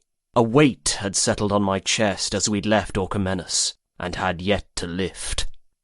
As Eryx and I walked through the door of our home, everything was dark, quiet. Such a change from the constant noise of hundreds of men travelling together. Axios? Eryx came behind me and wrapped his arms around my waist. Were we in the wrong to leave him there? I asked, opening the wooden shutters and staring out into the late evening. Even outside there was silence. The wind did not blow, and the trees were unmoving. Being home while he is still away feels wrong, as if we abandoned him. It was what he wanted, he replied, moving away and lighting a candle. Once the flame came to life, it caught Eric's shadow and displayed it on the wall. What were we to do? Tie him up and force him to return with us? We need to respect his wishes. I said nothing, just continued looking out into the night. Eventually I sighed and closed the shutters, knowing the absolution to my inner turmoil was not out in the trees or within the grass. Quill had made his decision, and I needed to release the guilt I carried for only doing what he had wished, for my sanity. Days after being home, I began settling back into life in Sparta, training, enjoying time with Eryx, visiting Liana and then going to see Leonidas as he dominated the training arena. My concerns over my companion were still in the back of my mind, but worrying was senseless, for it would not alter anything. Eryx and I had a new herd of youths. We had worked with them that morning, showing them mostly offensive manoeuvres. Eryx had ensured that I was not too active, though. My wound had mostly healed, other than a long, jagged scar on my midsection, but it was still tender and ached when I put too much pressure on it. I had not disputed his concerns, and had obliged to his request. "Axios! Eryx!" Demetrius exclaimed, jogging toward us as we left the field. He was taller than me, but still thin. His kind demeanour had not changed. He wore a bright smile and spoke with a friendly, exuberant tone. "It is good to see you. When I heard of the battle and all of the men lost, I feared the worst." He, Cassius, and the others had completed the agauge, but we still saw them around the city. Each time I laid eyes on them, an odd sensation trickled through me. I wondered if Gaius and Felix felt the way about Eryx and me as I felt over Demetrius. Even though he was a man, I still considered him as a boy, one I had grown to think of as more than a youth I had mentored, a son. And seeing him as a grown man filled me with pride. "What was it like?" he then asked. "Battle, being so near to death." The tips of my ears prickled as a hollowing formed in my chest. He was of the age where he would be called to fight if we went to battle again. I did not want that life for him. "If fortune be in our favour, may you not know the answer for a long time," said Eryx, reflecting the same thoughts as me, and clapping Demetrius on the arm. "Where is Cassius? You two are never far from the other." Demetrius grinned, and started walking with us as we advanced toward the dining hall. "He is around here somewhere," he answered, still with a smile. "We were playing a game, but I became sidetracked upon seeing you. Knowing him as I do, he is probably in the stables hiding." I quirked a brow as my interest was piqued. The stables? Memories flitted through my mind of all the nights Eryx and I had rolled around in the hay, exploring each other's bodies. As if understanding my meaning, Demetrius' face flamed red, and he averted his gaze, not answering. After several moments of awkward silence, he said goodbye and excused himself, swiftly walking in the opposite direction. It seemed as if it had become more common for men to take pleasure in each other. The lack of women presence in our everyday lives probably had much to do with that, but but I also believed it to be a natural occurrence between some men, not just a mere curiosity and desire to have a need sated, but something greater. My love for Eric's was not because of a lustful want, it was more profound. When boys were awoken sexually, they used each other to discover what all their bodies could do, how wonderful and indescribable joining them could be. Most eventually outgrew the desire, but some had not, and even those with wives still sometimes sought out other men. So if Demetrius and Cassius were sexually involved, it would not surprise me. We went to the dining hall and sat with our physician. Even though we were old enough to live on our own, we continued to dine with our men. Ian had been wounded at Tegera, an arrow through his arm, and he sat beside Malleus, who had an arm placed at the small of his back, as if protecting him even when there was no present danger. Through the years, I had come to know them better, but there was still so much I had yet to discover. They mostly kept to themselves, other than the times they joined us at fire pits and shared tales about their lives. I considered them my friends, but we had never become close like I had with Hayden, Theon, and Quill. Maybe there were only a set amount of close companions a person could have in their lifetime. Others may come and go, but only those rare few truly stayed by your side, through the good and the bad, life and death. I looked to the 2 empty seats at the table, ones that used to be occupied by 2 mischievous men who never failed to make me smile, even when I had no wish to. My heart jolted in my chest, and I tore my gaze away. Eric stared at the seats too, an emotionless expression on his face. Beneath the table, he placed his hand on my leg, and perhaps I was mistaken, but it seemed as if he needed the contact to ground himself, just like I needed to do the same. As the men conversed around us, we kept our silence.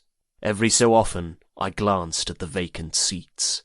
They were only seats, but they felt like so much more, painful reminders of what we had lost. Once we returned to our house, the silence continued, and we did not instantly fall into each other's embrace and surrender to passion as we often did. He pulled me into his arms and just held me, brushing his fingers through my hair and occasionally pressing kisses to my temple. Whatever he had on his mind had placed him in an affectionate but somewhat distant mood. We did not speak, but neither of us slept either. "Eri," my voice sounded hoarse, as if I had not used it in a while. I cleared my throat before adding, "What are you thinking?" The moving of his fingers in my hair stilled. 1 moment passed, then 2. The only sound was the beating of his heart beneath my ear. "Do you remember the morning after we made love for the first time?" he softly asked. "You asked me to run away with you, to leave duty behind and create a life together away from Sparta, away from the bloodshed. I told you no." He lifted his gaze to me and stared regretfully into my eyes. "Why didn't I listen to you?" Of all of the things I had thought to be troubling him, that had not been one of them. Upon hearing his question, a new life flashed before my eyes, one where we had snuck away in the night and walked for miles and miles, travelling as far away as possible. Perhaps we would have found a tropical city like Aphates, where we would have built a home by the sea. He could have become a fisherman or a merchant, and I could have discovered a new trade, or even joined him in his, and together we would have lived the kind of life most people only dreamed of living. But that was an unfeasible fantasy. Regretting the past would not alter the present. No matter how much we wished to go back to our younger selves and take a different path, it could never come to pass. "Because we were needed here," I answered, gliding the back of my hand across his cheek. "This is our home." "No," he said, taking my hand from his cheek and interweaving our fingers. "Sparta is not my home. You are." Speechless, I responded in the only way I knew how, by pulling his face to mine and seizing his lips in a heated kiss. There were too many emotions going through me right then to form a comprehensive answer. Longing for the life I had dreamed, sadness and regret that we had not chosen that life. But I also felt happiness, an unadulterated joy that against all odds, Eric's and I had still found love and made a life together. I smoothed my hand down his stomach, loving the feel of his soft skin and the strength beneath. His abdominal muscles contracted and then relaxed under the light trailing of my fingertips. And then I travelled lower. He moaned as I gently stroked his throbbing manhood. Hearing his exclaims of pleasure encouraged me, as it always did. Still with my hand caressing him, I moved down his body until my head was near his groin. He sucked in a sharp breath as I positioned my lips around his cock and slowly stretched my mouth around him, sinking lower down his length until he hit the back of my throat. My eyes watered at the thickness of him, but I continued. I'd do anything to keep him moaning and tugging on my hair. He was too beautiful when he surrendered to his desires and allowed them to take over his entire being. As I glided my wet lips up and down his impressive length, I cupped his sack, massaging the sensitive area. When I started to feel him tremble, I pulled off. "Axe," he groaned, throwing his head back on a cushion and grabbing a handful of the thick blanket beneath him. "Do not stop." I nudged his cock with my nose, grinning as I felt it twitch. Eric's growled and breathed heavily, panting, staring down at me with both lust and frustration. The swollen head was inches from my mouth, and slowly, teasingly, I slipped it back between my lips, savouring the salty flavour on my tongue. I started the same rhythm from before, and when he shuddered moments later, I did not stop until I brought him pure ecstasy. He groaned and dug his fingers tightly in my hair as his heat trickled down my throat. I loved giving him such pleasure. His happiness was my own. After wiping my mouth, I moved up his chest, placing kisses on his damp skin, and settled back in at his side. "Do not become too comfortable, my warrior," he spoke, still a bit breathless. I tilted my head to look at him. "And why is that?" He quickly turned and pinned me down, holding my forearms and angling his naked body over mine. His golden hair fell into his face, and the smirk touching his lips was telling of all he wished to do. He was like a destructive seraph, both beautiful and filled with mischievousness. "Allow me to show you," he answered, before lightly grazing his lips across mine. I leaned up into him, my heart already starting to pound faster. Then he did. 374 BC. The year passed with little conflict. The peace had held between the cities, and the agreement was very much like the treaty that had ended the war with Corinth years ago. Each Greek city had their autonomy. Tensions with Thebes were still high, but neither our side nor theirs had resumed fighting. Quill had still not come home. I had hoped, a bit selfishly, that the army garrisoned in Orchomenus would no longer be needed. With each city having their independence in the peace terms, it could have been seen as an act of war, but unfortunately, Spartan presence there had been maintained due to the hostility Orchomenus continued to have toward Thebes. Since we were their allies, and given the power to enforce the agreement, our army there had remained.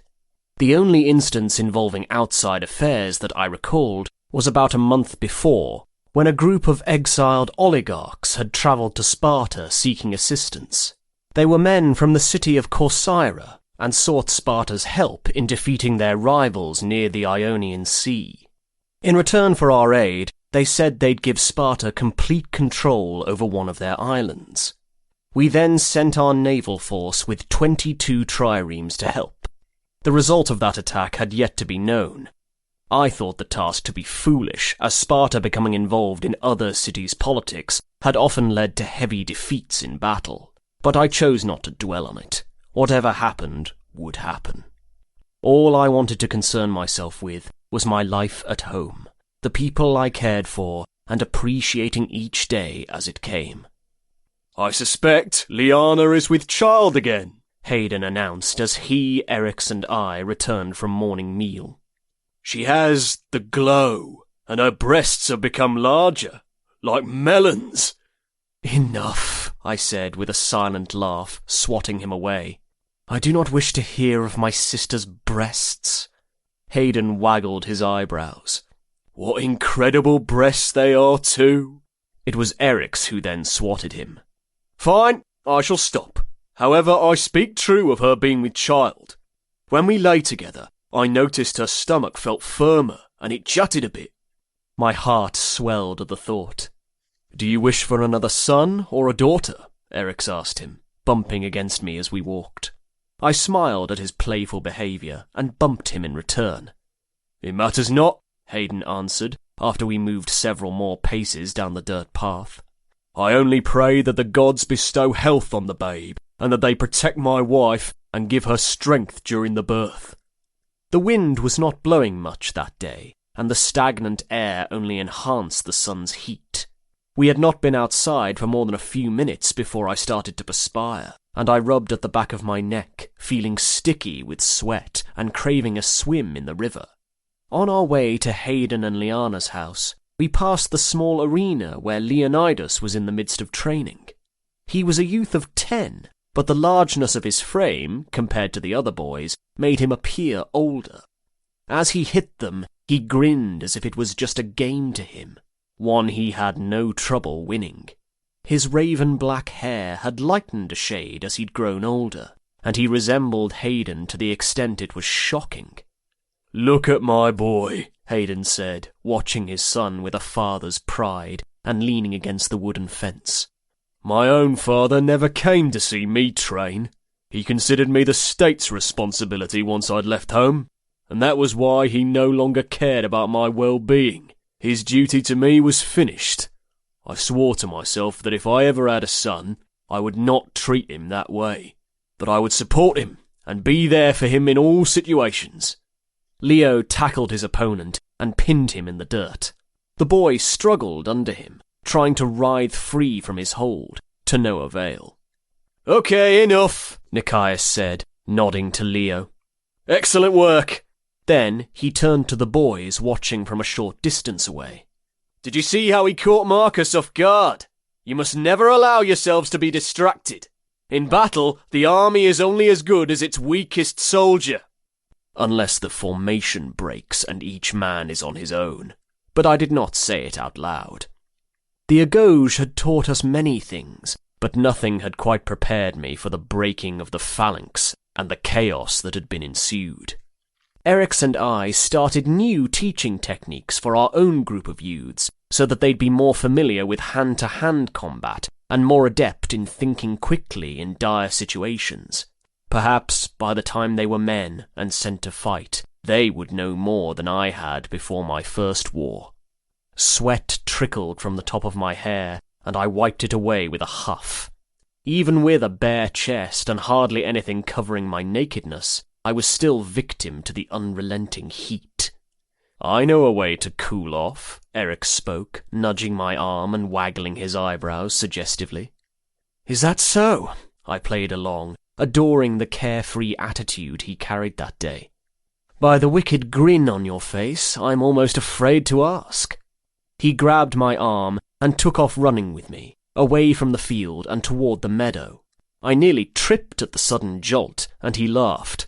Hayden called after us, but then he dismissed us with a flick of his hand and turned back to watch his son.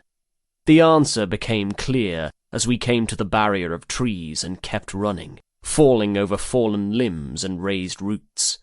Branches reached out and slapped against me as I sped past them, and streaks of sunlight shone through small gaps between them up above. The shade provided a nice reprieve from the heat of the day. Erix quickened his pace and gained the advantage over me, running ahead just out of arm's reach, before coming to the wall of bushes that led to our stream. We hurried through the rest of the shrubs before leaving the enclosure of woods and finding ourselves on the soft grass beside the water. I went to the edge of land and immediately sat on the bank, sinking my feet into the cool water. "That will not cool you off nearly as much as this will." Not catching his meaning, I looked back at him. "What do you—" He shoved against my shoulder and pushed me into the stream. Right as the cold water engulfed my form, I thrashed around and got to my feet. It was not that deep, only hitting me at my waist, but it was deep enough to aid in cooling my overheated body. I shivered as the cold droplets trickled from my soaked hair and fell down my chest. Eric's cocked his head and observed me with a scrutinizing expression. I narrowed my eyes at him. "Are you pleased with yourself?" "Very much," he answered with a smug smile. "What is it with you in throwing me into bodies of water?" I asked, both annoyed and amused. Water sloshed against me, and I stood in place. "And the current could have dragged me away, Eri, to my death." "You are being dramatic," he scoffed and stepped into the water, pulling me against him moments later. "No, it couldn't. You are too heavy." I slapped his chest before grabbing his head and dunking it under the stream. When he came back up, his hair slung water and smacked me in the face. The water was too shallow to wrestle like we had done before in the river, but we still managed to push each other around a little and have a dunking competition. After we'd grown tired, we left the water and lay on the grass to dry, laying on our backs and gazing up at the slow-moving clouds. It was a thing we had done countless times in that very spot, and just like all the other times before, I turned my head and looked at him, memorizing every detail of his face. His long dark eyelashes cast a small shadow beneath his eyes as he shut them. Light freckles kissed the area around his nose and cheeks. His softly parted mouth emphasized the plumpness of his bottom lip. The passage of time had touched many things, but it had not changed his beauty. If anything, it had only enhanced it. "I can feel your eyes on me," he said with a smile lifting the corner of his mouth. "Eri, may I ask you a question?"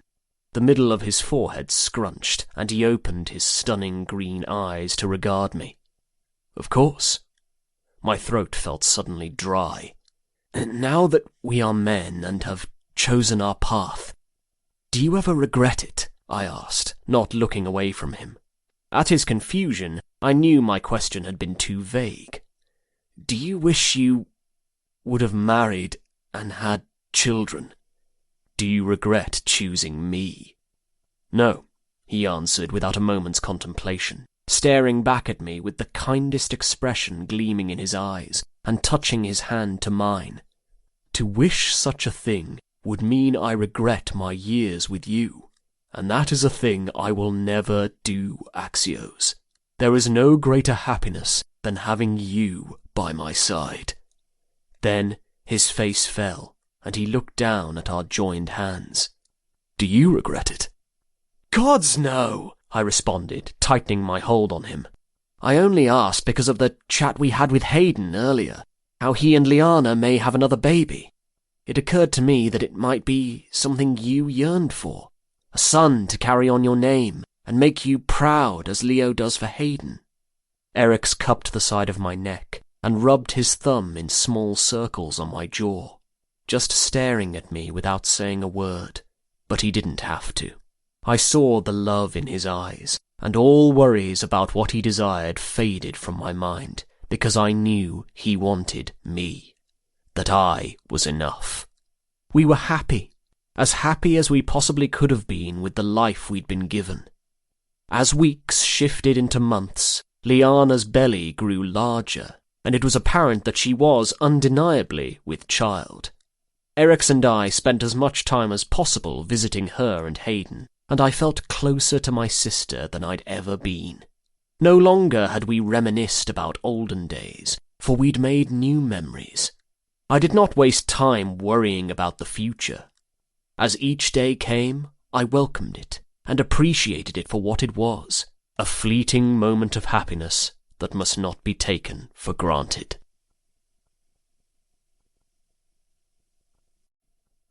Chapter 33 372 BC 2 years later. "Who are they?" I asked, staring at the men making their way into Sparta. Each group marching into our territory had a higher-ranking man in the middle and about 15 or more escorts surrounding him. Eric stared at them with a narrowed gaze. When he had his meetings with the other army officers, he never told me what they discussed, and I never asked. I had little interest in knowing the politics of war. If it was serious, he would tell me. "Representatives from Macedonia, Syracuse, and Persia," he answered, pointing them out. "Another from Thebes is supposed to be arriving soon as well, and one from Athens." When Sparta's naval forces had attacked the city of Corcyra to aid the oligarchs about a year and a half before, Thebes had seen it as an act to resume warfare. They had attacked Plataea, where one of our armies had been garrisoned, and captured the city. "Why are they here?" I peered down at them from the hill we stood atop. "It is a meeting to work toward peace. Again," he answered, carefully following their movements as they advanced closer. He had insisted on retrieving his sword when they had first been spotted, and he moved his hand to rest on the hilt at his side. "Yet, peace negotiations or not, it is always wise to be ready for a fight." "Are you to participate in the meeting?" I asked. "No," he answered, shaking his head. "Then there is no point in us standing here just watching them, if there is not a thing we can do," I spoke, looking over at him. "The waiting will only make you anxious." "I am not anxious," he denied, but the way he continued to hold the hilt of his sword told me differently. "Let us go see my sister," I suggested, angling my body toward his and gently stroking his forearm. "I wish to escape from war and outside for a while longer, and I wish to see the baby." He watched me with suspicion before moving his gaze to my hand that still caressed his arm. "Are you attempting to seduce me to get me to do as you ask?" "Perhaps," I answered, shrugging. "Is it working?" Eric sighed before moving away from me and walking down the hill. He turned over his shoulder. "Are you coming?" Smiling at my small victory, I nodded and followed behind him. Liana was sitting in the yard when we arrived, holding her son in front of her and helping him as he stood in the grass. She'd had another boy, and she couldn't have been happier. Unlike Leonidas, who had dark hair, her youngest son had hair like his father, a lighter shade of brown. "Brother!" she said upon seeing me. With her son still wobbling before her, she helped turn him and grabbed his little hand to point at me. "Isarius, it is your uncle!" Isarius gave a toothy grin, and his grey eyes were big and bright. He was nearly 2 years of age, and had just learned to stand. Liana feared he would be a slow learner, as Leo had already learned to walk by that age, but I was told not to worry over such minor things. He would walk when he was ready to, and not a day before. I scooped him up and placed a kiss on his chubby cheeks. He giggled and slapped at my face before putting his arms around my neck and laying his head on my shoulder. Smiling, I rested my cheek against the top of his brown hair and shifted my weight from foot to foot, slowly rocking him. It amazed me how something so small could have such a hold on my heart. Eric's met my stare, and there was a longing in his eyes. He stepped closer and rubbed Isarius' back before putting his arm around my waist. "He adores you," Liana said to me, standing and brushing the dirt and grass from her dress. "Every time I mention your name, he smiles and searches for you. Then when you do not appear, he cries." When she reached to take him from my arms, he pouted his bottom lip and held me tighter. "Do you see?" I chuckled and kissed his temple. He smelled of flowers and the earth, a scent I knew he'd gotten from the time outside in his mother's garden. "There is my boy," Hayden spoke as he approached us and laid eyes on Isarius. He wore no shirt and was covered in both sweat and tiny bruises, probably returning from his training with his group of ephebes. Have you been good for your mother? Seeing his father, Isarius raised his head and grinned, reaching out his arms. I gave him one last kiss on the head before handing him off to Hayden. He is never bad, Lyanna answered, nearing her husband and wrapping her arms around him, not minding that he was filthy with sweat and dirt. I believe he takes after his uncle, kind-spirited, bashful, and a fondness for the sky. It doesn't take much to keep him occupied and behaving well. Hayden scoffed before shooting me a playfully angered look. Takes after Axelina, does he? Eryx laughed, and even though I was the focus of the jest, so did I. It took me back to so many years ago, when we were younger and still innocent in a sense, before war had tainted our minds and our outlooks on life. Lyanna slapped Hayden's shoulder. Isarius, witnessing his mother do it, slapped Hayden too. There is no fairness here, Hayden chuckled, looking at his family. I'm being attacked by both wife and child. Isarius wiggled around in his arms, clearly wanting to be set down, so Hayden did as he wanted and placed him on the grass. Immediately, he plopped on his backside and beamed up at me. His attention moved to the grass, and he grabbed a handful of it, ripping it from the soil and trying to put it in his mouth. Eryx bent and gently swatted the baby's hand, telling him eating grass was bad. Isarius just grinned at my lover before trying to do it again. I've heard the women speak of war, that their husbands spoke of having to return on campaign, Lyanna said, putting one hand on her hip and biting a fingernail on the other. It had always been a habit of hers while she'd grown up, and our mother had detested it, saying it was unladylike. Lyanna had only grinned and then belched before saying she was no lady anyway. Is this true? Possibly, Eryx answered, standing up and regarding her. If peace cannot be decided, then yes, we will go back to war. May the gods shine down on us then and help them reach an accord, she said with an uneasy expression. I have watched my boys go off to war too many times. Yes, I am aware Spartan men are bred for battle, but there comes a time when the fighting needs to end, and for peace to reign again through the lands. Her boys. I smiled despite the sadness in her voice. I did not favour the notion of returning to war, especially having lost Theon during the last battle, and then ultimately Quill as well. But if it was decided upon, I would go without question. We all would. Eryx told me the news when he returned from council one evening. Terms had been decided on, and all looked to be going well. Each leader agreed to uphold the autonomy of all of the polis by arranging to have their armies withdraw from any cities they were currently garrisoned in. The fighting is nearly at a close, Ax, he spoke with exuberance, taking my hand into his. Can you imagine it? A life without battle looming over our heads. His excitement ignited my own. I could imagine it. I'd been imagining it before we'd even reached adulthood. What would we do with ourselves? I asked with an uplifted tone, pulling him with me as I went to the window and looked out into the thriving courtyard. Our lives would be so ordinary. Ordinary, yet everything I had always yearned for. We'd do anything we wanted, Eryx answered, letting go of my hand and pressing his chest against my back. He rested his chin on my shoulder as he wound his arms around me. Whatever our hearts desired. You have often mentioned wanting an orchard right there. He pointed to the area. Perhaps now we can finally have one, and even plant a fig tree or two.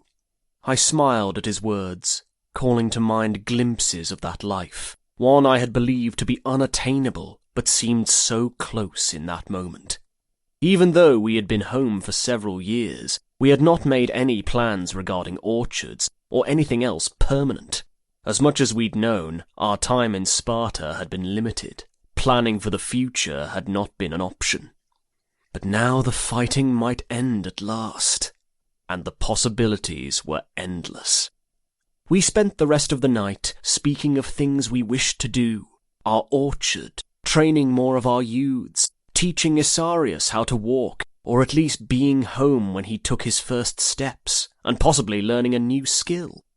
Even if a peace was issued, we would still need to be cautious of war and remain effective in our training, but there would be opportunity to try new things. Growing up, we had only briefly learned skills such as reading and arts, and I wished to know more about them, to learn song and dance. After we talked, we made love. We kissed, touched, and laughed with such freedom, with such liveliness, I felt like a youth again, young and still astounded by the world around me, before I'd been tainted by the knowledge of my harsh reality. Eryx and I were only 34 years in age, but I felt older most days. But not this night. That night, I felt free. When we finally rested and lay within each other's embrace, my heart was full.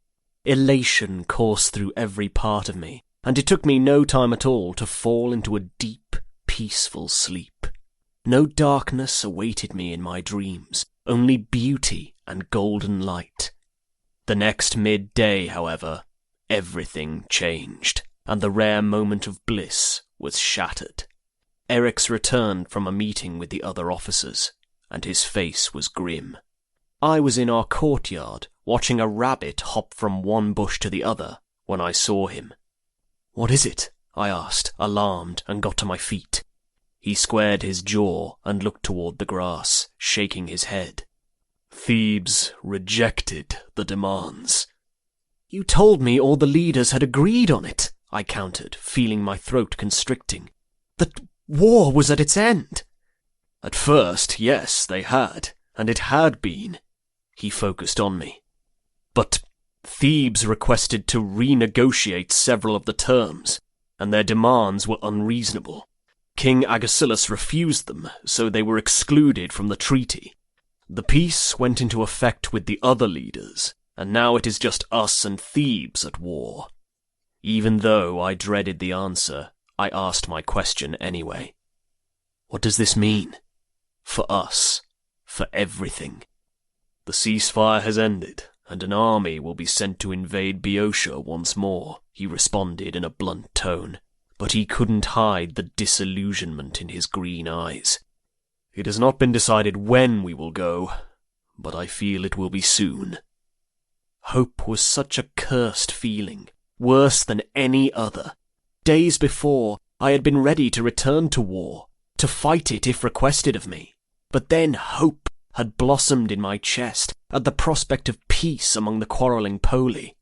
Instead of seeing fighting in my future, I'd seen joy and happiness with Eryx. That brief glimpse of a wonderful future was lost.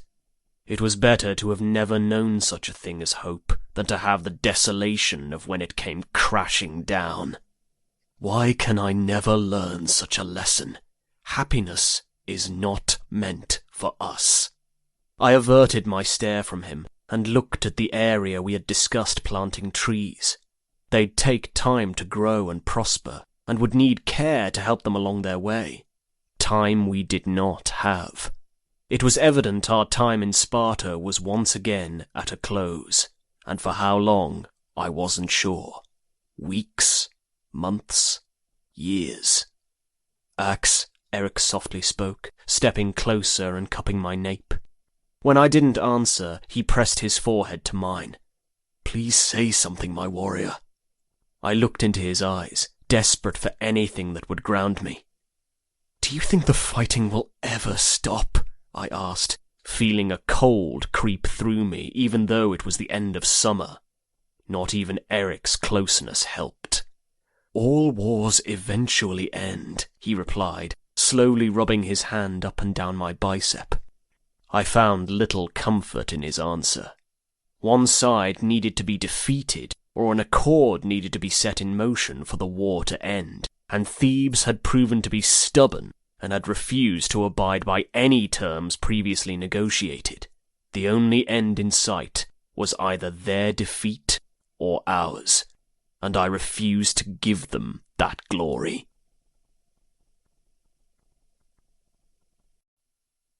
Chapter 34 371 BC. We were fortunate not to leave for campaign until after winter had passed. The frost had melted, and the land was alive once more, no longer frozen in slumber. With the arrival of spring came news of our departure. The day before we were set to leave, I visited Agasepolis.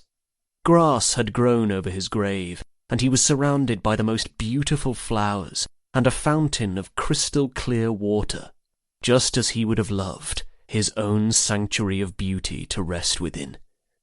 "We are leaving again for war," I told him, uncertain if he could even hear me, but wishing that he could, wherever he was. "I want to hate them, Agus. Thebes. Yet I cannot help but remember what you told me on the day we met." I recalled his words. "Taking on life never becomes easier, I'm afraid," Agasepolis had said in a reflective tone. "Even when you are in battle and it is either you or them. I do it because I must, but the men I've slain had lives of their own. A vast majority might have even resented the war and only fought because their duty asked it of them. Just because their commanders refuse to settle and make peace does not mean the men that make up the army share their views," I said, looking from his grave to the cloudless blue sky. "They fight because they must, just as we must." It was difficult to miss someone I barely had any time to come to know. I'd only had one day with him that had awoken me from the slump I'd been in, where I'd fallen for his intelligent mind, caring nature, and views of the world, and the days leading up to his death, where I'd spent every single moment by his side. However, I still missed him, whether it was rational or not. Eryx gave me the time alone, and I was thankful for it. Not because I was ashamed of how I felt, but more so, I needed the privacy to speak the thoughts I kept quiet around him. Eryx allowed me to speak my mind and to voice my frustrations, and even when he did not quite understand them, he tried to still offer counsel. Having sympathy for the enemy, though, was not a thought I could share. He would never understand such a thing. When I finished talking, I knelt and placed my hand upon Agus' grave, feeling the warmth of the earth beneath my palm. He had smelt of early spring mornings and the dew that covered the grass when I had first met him. Perhaps that was one reason I was drawn to him that day. Not just the need to express my internal ponderings, but something more. Spring reminded me of him, and an ache formed in my heart as I touched where he rested. A breeze started to blow and ruffled the short strands of my dark hair. I closed my eyes for a moment and let everything drift away. The worry and sadness were swept away with the wind, and I became aware of the life around me, focusing on how the breeze felt as it caressed my skin like a lover's touch, as I breathed in the flowers and listened to the trickling of the nearby stream.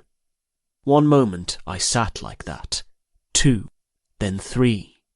Only when I felt more at peace did I open my eyes and stand. After looking at Agasepolis' resting place once more, I turned and started trekking through the woods back toward home. I returned when the sun was at its highest in the sky. Eryx was outside when I approached. His arms were behind his head as he laid on the grass and looked upward. I settled beside him and flipped to my side, propping my head up with my arm. I looked at his golden hair, prominent cheekbones, slope of his nose, and his sharp features. The hard contours of his face gave him such a masculine appearance, but there was a hint of softness as well.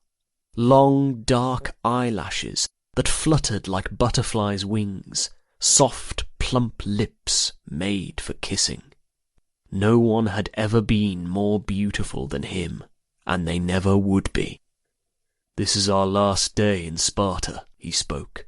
The centre of his forehead creased, and his gaze flashed to mine. "It feels different this time." I felt it too. We did not take pleasure in each other's bodies that night. Neither of us was in the right mood. My mind was taken with thoughts of departing for campaign the next day, and I suspected his mind was in the same place. When morning came, it was much too soon. I had spent most of the night just watching Eryx, wondering what would become of us once we left Sparta's borders again. We woke at dawn and ate a small meal before grabbing our things and walking toward the door. Before I stepped outside, I turned and studied the room. The window I enjoyed looking out of, the cushion we laid on many times at night and made love, and the tiny wooden sculpture of a bird on the table Leonidas had made for me years ago. It looked more like a deformed fish than a bird, but I treasured it. Our house wasn't big, but it was one of my favourite places in the world. Axios, we need to leave. I nodded and shut the door, leaving the home we'd built together behind me.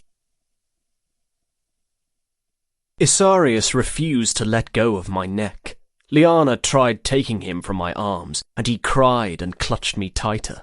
Whether he knew what my leaving meant, I wasn't sure, but he clearly knew something was happening, and it scared him. I held him close to my chest and rocked him, resting my face against his hair. When I handed him back to my sister, he stared at me with tear-filled grey eyes and reached for me again. Then he saw his father and reached for him instead, the tears falling down his chubby cheeks. Hayden grabbed him and held him to his chest just as I had done. He kissed his son's forehead and pressed his cheeks together. His eyes met mine, and endless sorrow glistened in the grey depths. I said goodbye to Leonidas next, who stood with his head held high and had no traces of sadness on his young face. He looked frustrated. "I wish I was going with you," he said, frowning. "This is not fair." "Your father said something very similar once we were youths and watched an army depart," I spoke, clapping him on the shoulder. "But war is not a thing to wish for, Leo. Perhaps our going to war now will prevent him from having to go when he's of age. If only that could have been the same for Demetrius." He approached us, holding his helmet in his right arm and his shield in the other. I had practically raised him, and seeing him armoured for battle, and knowing I was to fight beside him, nearly crushed my spirit. But there was also pride upon seeing him. "How far is the journey?" Demetrius asked, unable to hide his excitement as he smiled. The whiteness of his teeth was a stark contrast to the bronze tint of his sun-kissed skin. "Over a week at least," Eryx answered him. "Possibly 2, depending on how fast we move and whatever obstacles we meet on the way." "Obstacles?" Demetrius inquired, the smile slipping from his young, handsome face. "Attacks or blockades from Thebes," Eryx specified in a calm voice, as if he was speaking of the weather rather than something so dire. "All invasions of Boeotia in the past were met with heavy opposition." One of the commander's voices boomed over all of the noise, and we were told to move into formation and prepare to set out. King Cleombrutus was leading the invasion, and he rode up on his horse at the front of the army, near the cavalry soldiers. I gave one last hug to Liana, a kiss to Isarius' head, and a ruffling of the hair to Leo, before turning away from them and joining my men in line. As we began walking, I saw Nicaeus in the crowd of people watching us leave. His forlorn expression caused my gut to knot, and the strange feeling I'd had the night before, while talking to Eryx about our departure seeming different, re-emerged. During the Battle of Tegera, I assumed it had been the conflict Nicaeus had seen in the vision the Oracle had given him, the one where he'd mentioned something happening to Eryx.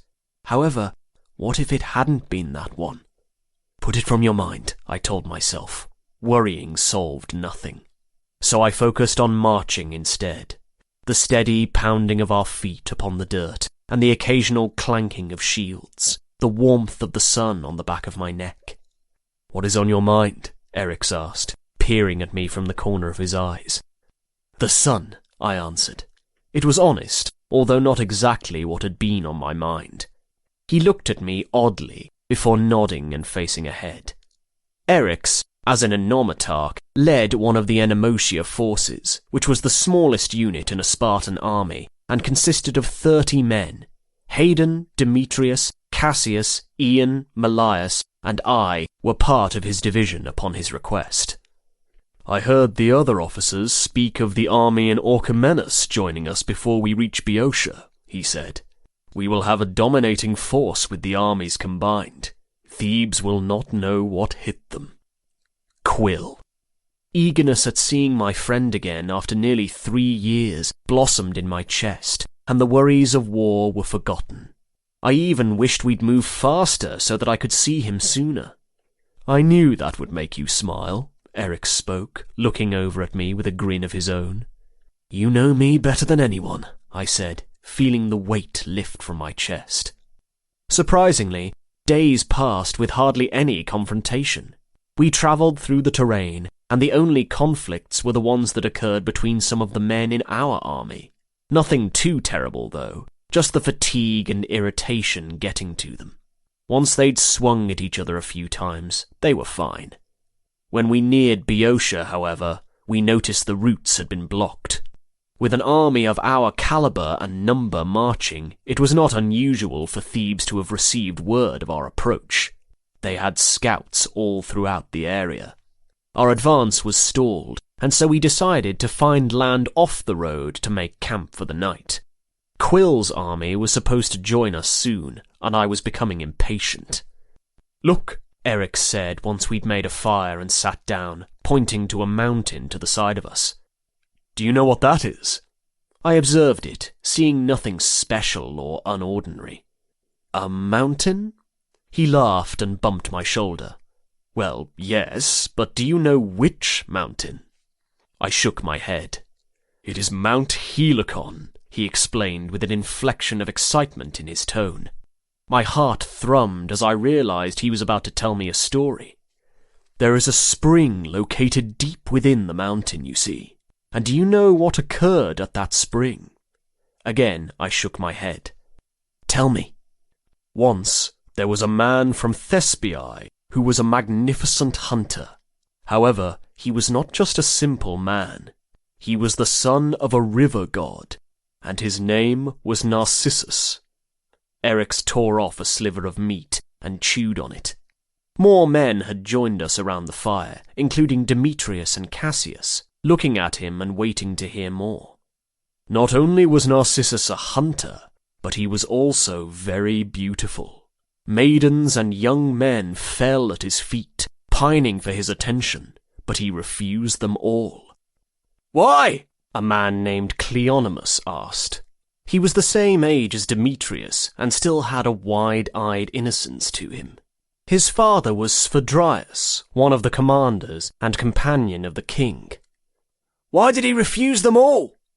None of them touched his heart, Eryx answered, raising his eyebrows and smirking. He fancied the way men hung on his every word. It was a thing I knew without him having to tell me. Yet, one day, Narcissus journeyed toward Mount Helicon. He was annoyed by the attention of all the young men and women who desired him. Thus is why he longed to have a moment of privacy. And then he came to a pool of water. I leaned forward, placing my chin on my hands and listening. He was thirsty, and knelt to cup some of the fresh water into his palms, Eryx continued, mimicking the action himself. But something then happened. Seeing his reflection in the spring, Narcissus finally knew love, and his heart soared at the sight.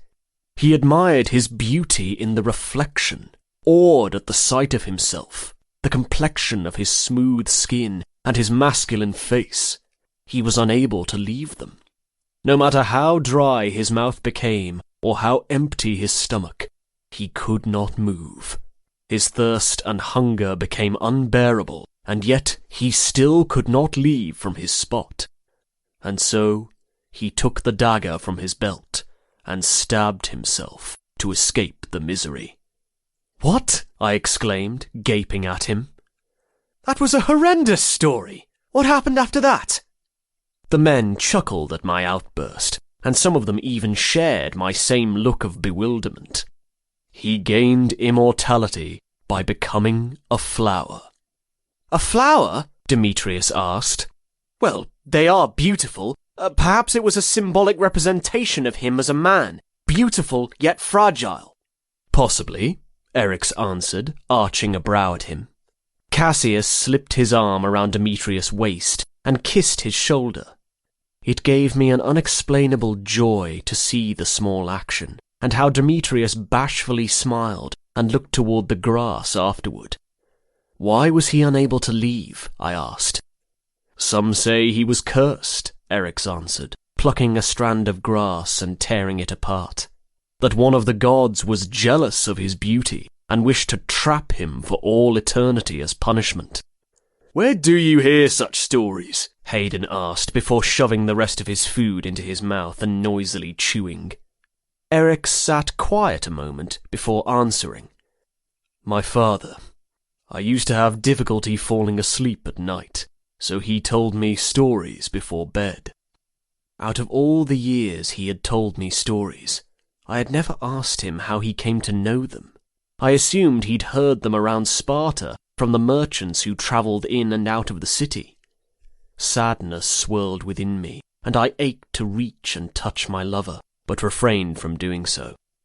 Eryx held on to the stories his father had told him, the same father who had abandoned his men at battle and then killed himself from the shame of it, the father he swore to never become, and yet it was evident he had still loved him.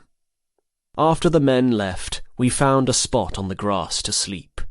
I held him close that night, instead of him holding me. He had not asked, but I felt as if he'd needed it. His head lay against my inner shoulder, and I wrapped both arms around him. Every so often, I'd guide my hands up and down his spine, trying to soothe him, even though he hadn't even hinted he was distressed in any way. But I knew him. He fell asleep before I did, but soon after, I succumbed to sleep as well. At dawn, we awoke to the rain. It fell from the sky in a light mist that shifted to an outright downpour before easing up once more. We gathered our supplies and continued with everyday duties, not bothered by something as minor as rain, and awaited the orders about our next move. The king intended to find a path leading into Boeotia from the southwest.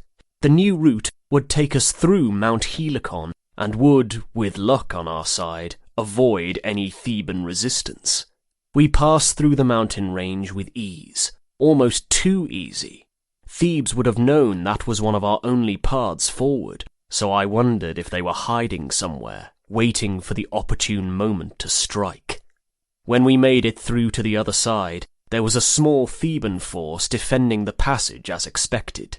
Defeating them was simple. Their small force of about 200 men was no match for ours, one that was almost 10,000 men strong. Our Enemotia unit was toward the middle of the lines, and we did not see any combat as far back as we were. The men up front killed the defenders, and we went on our way, seeing the corpses of the fallen as we moved past them. The rolling hills and deep valleys were mesmerizing the longer we marched, or perhaps I just needed any distraction from the boredom, and paid closer attention to the scenery to provide it. Then King Cleombrutus changed course. We had been heading toward Thespiae, but had shifted more south. Where are we going? I asked Eryx. His eyes scanned our surroundings. I'm not sure. He looked highly agitated at not knowing. Wherever we go, remember to stay by my side. I nodded. The answer came a bit later, when the orders were passed down. We were going to Croesus, a port city in Boeotia near Thespiae. They were not expecting us. Reaching the harbour, the king commanded 2 divisions of men to storm the docks. They captured 12 triremes, killing any man who tried to stop them. Our unit had been able to fight some, but it seemed that just as we'd started, it had ended, and the port was ours. The campaign was looking to be more successful than past ones, and hope formed again in my chest, even though I knew how dangerous such a thing as hope could be. After the city was taken, the army was relieved of duty and told to rest for a while. We were going to move out again shortly, but the commanders needed to discuss further matters on which route to take from there. Since the triremes were ours, the king believed it to be a secure second option if the army needed a quick escape. Escape? I scoffed at the thought. Perhaps the Spartan arrogance that I'd once condemned was beginning to root in my mind, and with the amount of successes we'd had of late. I recognized my supercilious thoughts and pushed them away. A means of a safe retreat was not a thing to mock. It was smart. Spartans might believe ourselves invincible, but we were only men who bled like any others. A large group of soldiers boasted about searching for women in the newly taken city to bed. "What if she doesn't want your ugly prick anywhere near her?" one man asked as they stumbled past us. "I never said she had to like it," the other answered. "I'll stick it in her anyway." I gritted my teeth, but said nothing. The behaviour of them angered me. No person should ever be taken against their will. It was appalling. "There is nothing you can do, my warrior," Eric said, grabbing my hand. Countless times he'd had to stop me from confronting men. When we were youths and I'd wanted to defend the Helots, and then with our own soldiers. "Put it from your mind and come and sit with me." Eric's and I found a spot on the shore and stared out over the sea. The gentle crashing of the waves was calming, and I inhaled the salty scent in the air. A higher-ranking officer passing by talked to the man beside him, and I caught some of his words. "The army should be here soon. Last word received put them just outside Phocis, and that was days ago. Did one of our envoys tell them of our change of plans? That we were moving toward Leuctra next?" "I believe so." I looked to Eric's, and we both visibly relaxed. It was only a matter of time before we saw Quill again, and that was all I cared for.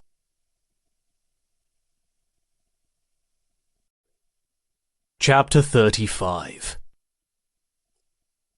After leaving Croesus, we journeyed southeast and descended into a valley that touched the upper part of the Aspus River.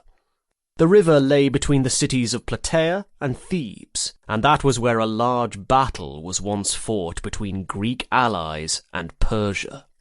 Being in the location felt empowering, a place where so many men had lost their lives, but where Sparta and its allies had still prevailed. Perhaps it was symbolic of the battles to come. King Cleombrutus positioned us on a ridge overlooking the plain of Leuctra, and ordered us to make camp for the night. It was there we reunited with the other army. As the men approached, I scanned the vast amount of bodies for Quill. Hundreds of them swarmed in, and yet I did not see him. "Where is he, Eri?" I asked, even though Eric's would not know. None of us knew what had become of him. My heart dropped into my stomach as I continued to search the faces of the men who'd started removing their helmets and making camp alongside us. Faces that weren't his. "He must be here." Then I heard it. "Axe! Eric's!" Quill ran up from the left and threw his arms around me. As we embraced, I noticed the changes in him. He was still the smaller-bodied man I knew, but he had bigger biceps and stronger shoulders. His brown hair had grown to the middle of his ears, and he had a few scars on his face. "You had me worried," I said, pulling back and punching his shoulder. Hayden approached Quill from behind and wrapped his beefy arms around him, picking him up off the ground and swinging the smaller man from side to side. "Release me, you big oaf!" Quill bellowed, but there was only joy in his tone. Eric smiled, but made no movement to embrace him. There were times where he let go of the distant attitude he carried and displayed his emotions, but those times were rare. However, when Quill looked up at him and gave him a slight smile, he stepped forward and enveloped Quill in his arms. Quill raised his brows with his shock before returning Eric's hold. It was clear he did not know how else to react to a man who rarely showed such affections.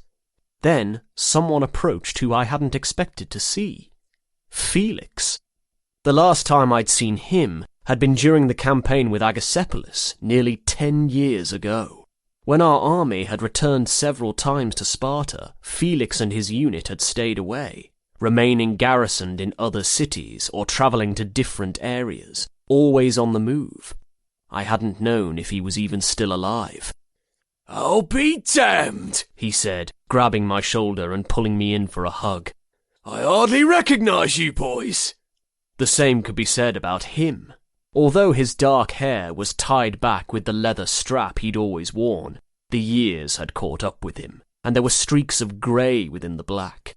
His face looked more weathered and rough, and wrinkles had formed around his eyes and mouth, but he still had his strength and large build. "It is good to see you, old friend," I admitted, smiling up at him. "Old?" He furrowed his brow. "I shall forget you spoke such a word." He then greeted Hayden and Eric's, before looking at Quill and shifting his gaze around the area. "Where is the other? You and Theon were inseparable." Quill's smile slipped from his face, and he looked to the ground. "Dead," he answered. "He fell into Jira." Felix stopped searching and became still. Sadness briefly flickered in his eyes, before it was replaced by emptiness.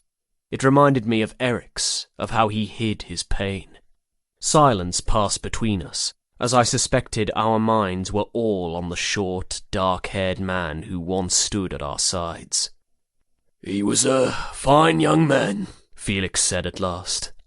"He was," Quill agreed. "But I shall see him again some day. It is not goodbye." Commotion stirred among the surrounding men as they all stood and stared out over the ridge and across the plain.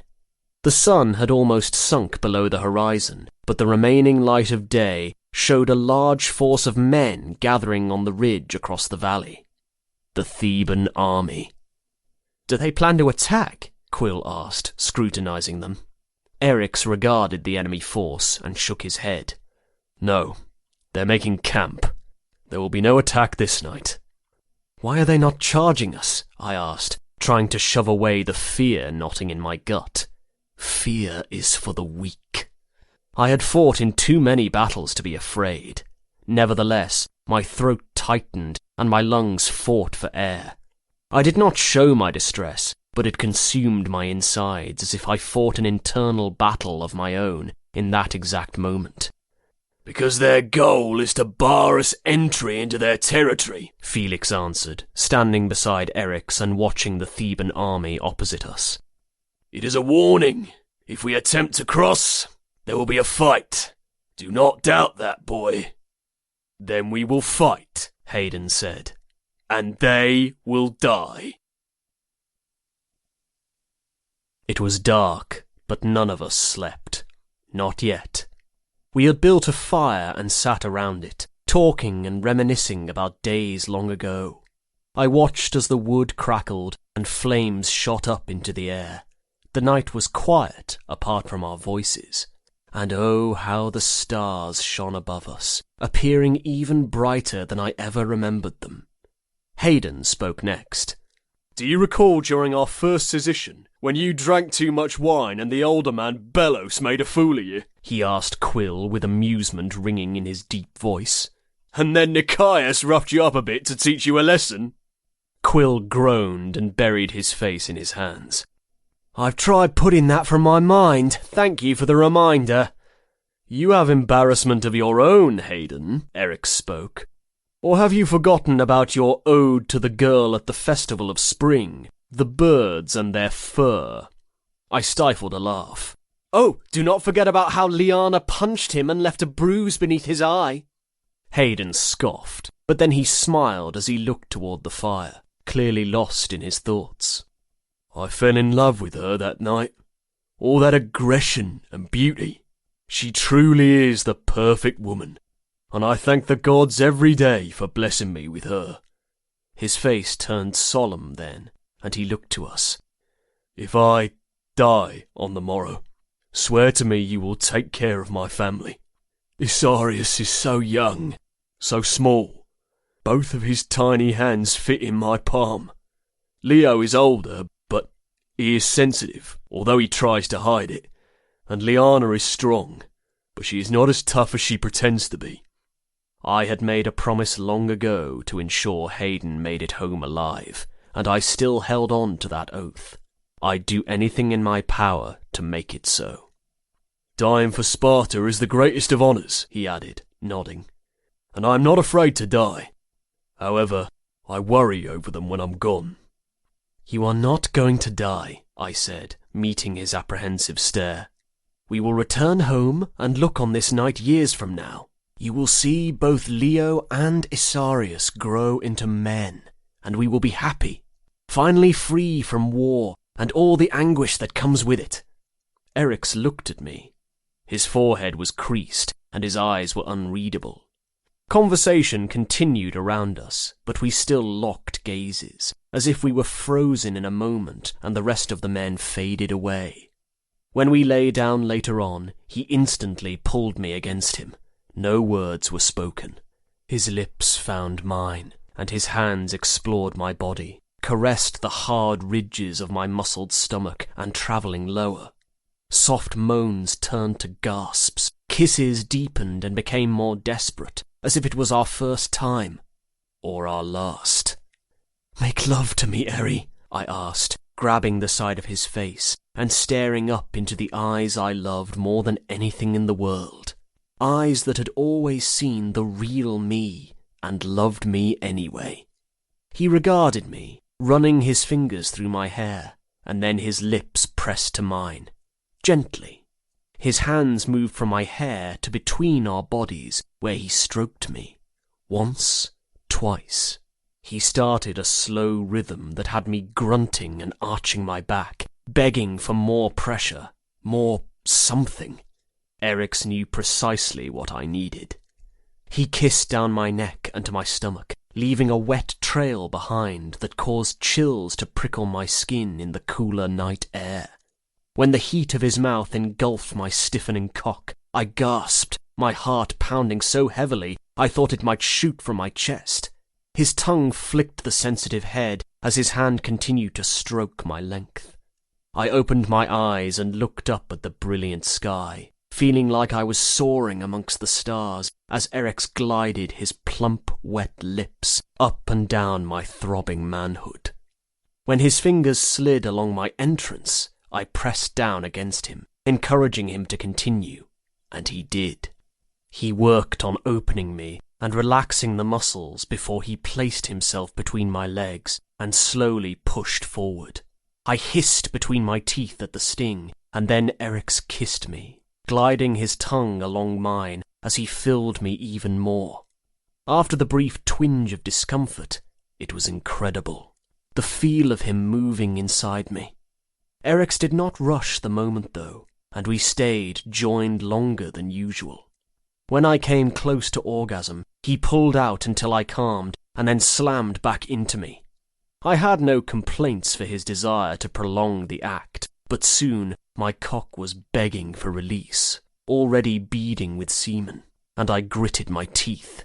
He peered down at me through heavy-lidded eyes. Detecting my need, his thrusts intensified, becoming harder, faster. Skin slapping skin, and our pleasured moans were all I heard. I finally came apart when he gripped my cock, giving it several pulls as he hit the sensitive knot inside my body.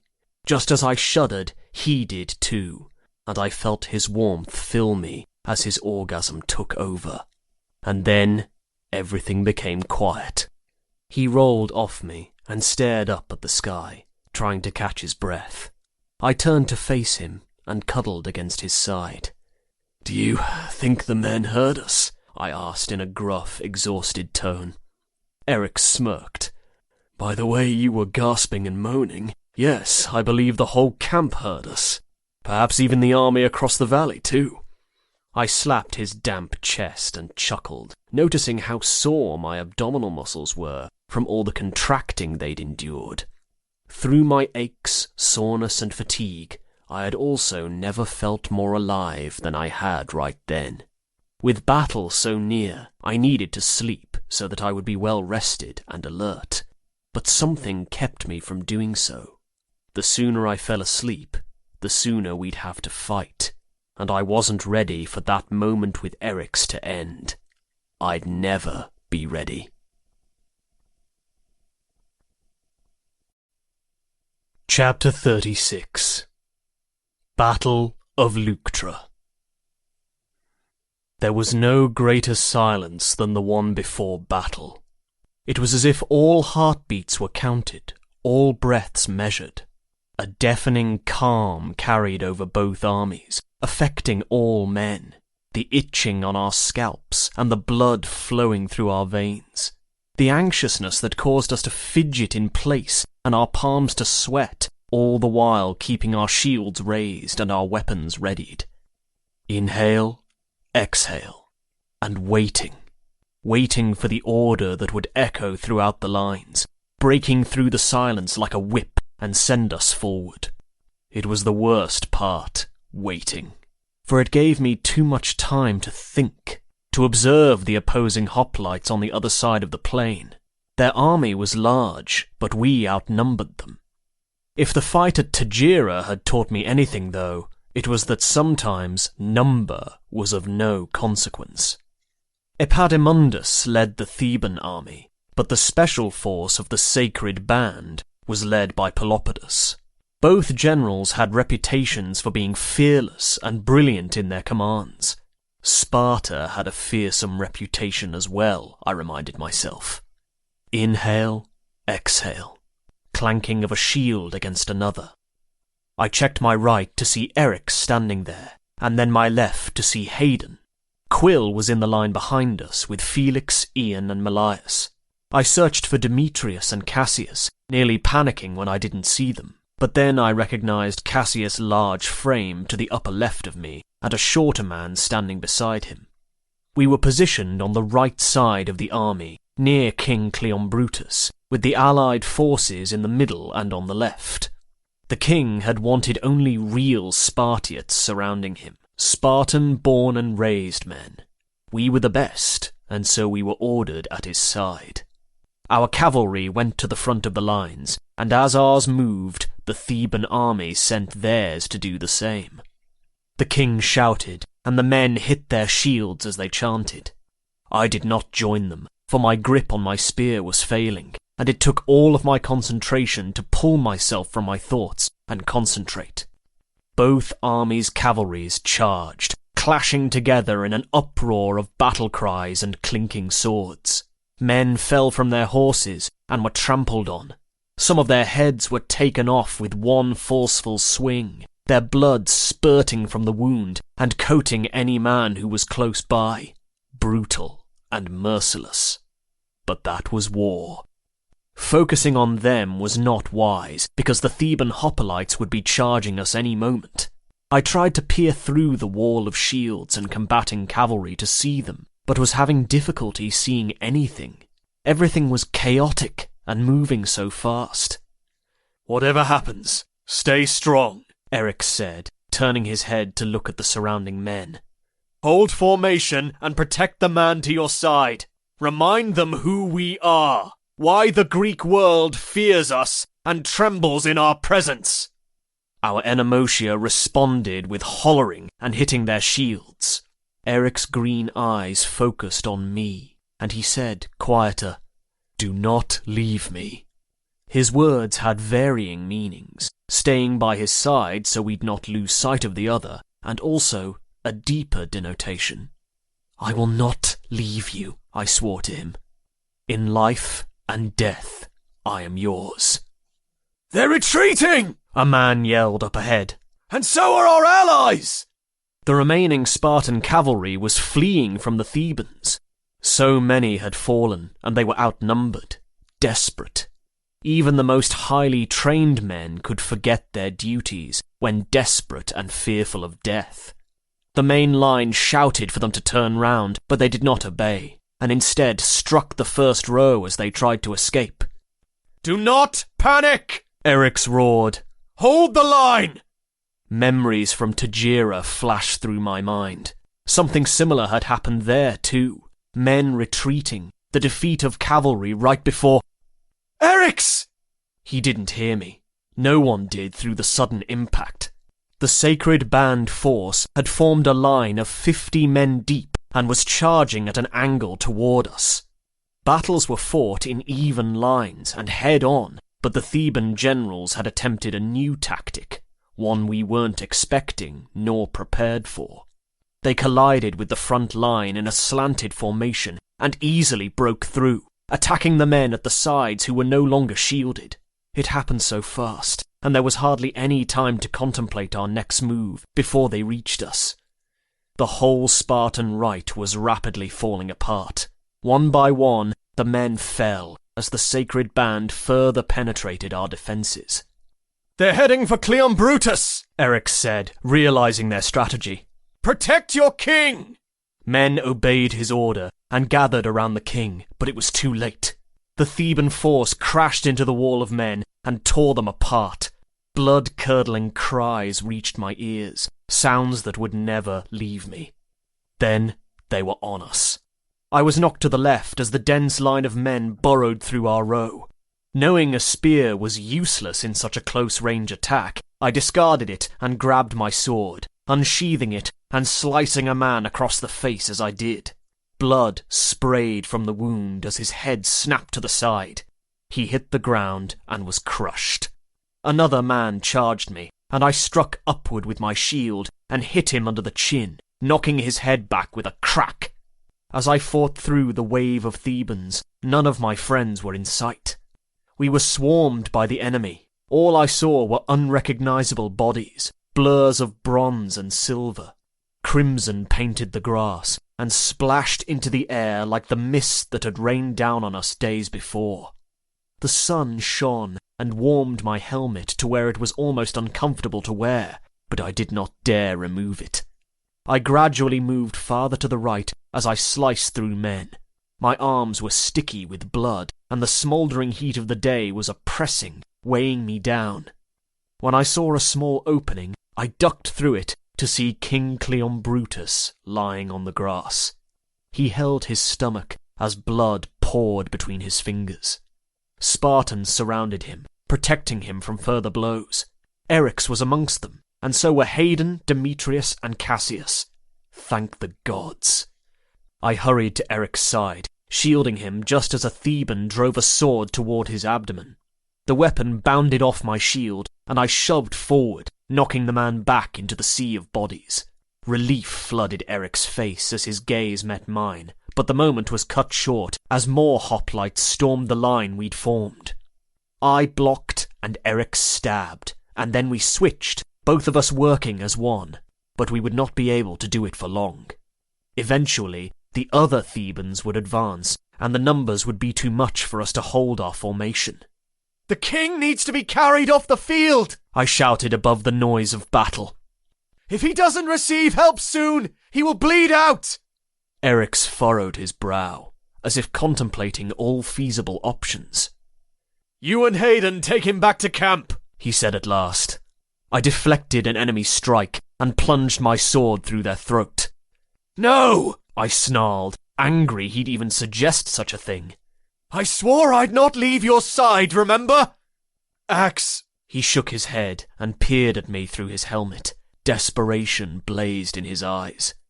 "Please, do as I say." He already believed the battle to be lost and wished to spare me. "No, I will not leave you," I spoke, shaking my head. "If we are to die, we do so together, and that is how it will forever be." Until the end. A scream tore my attention from Eryx.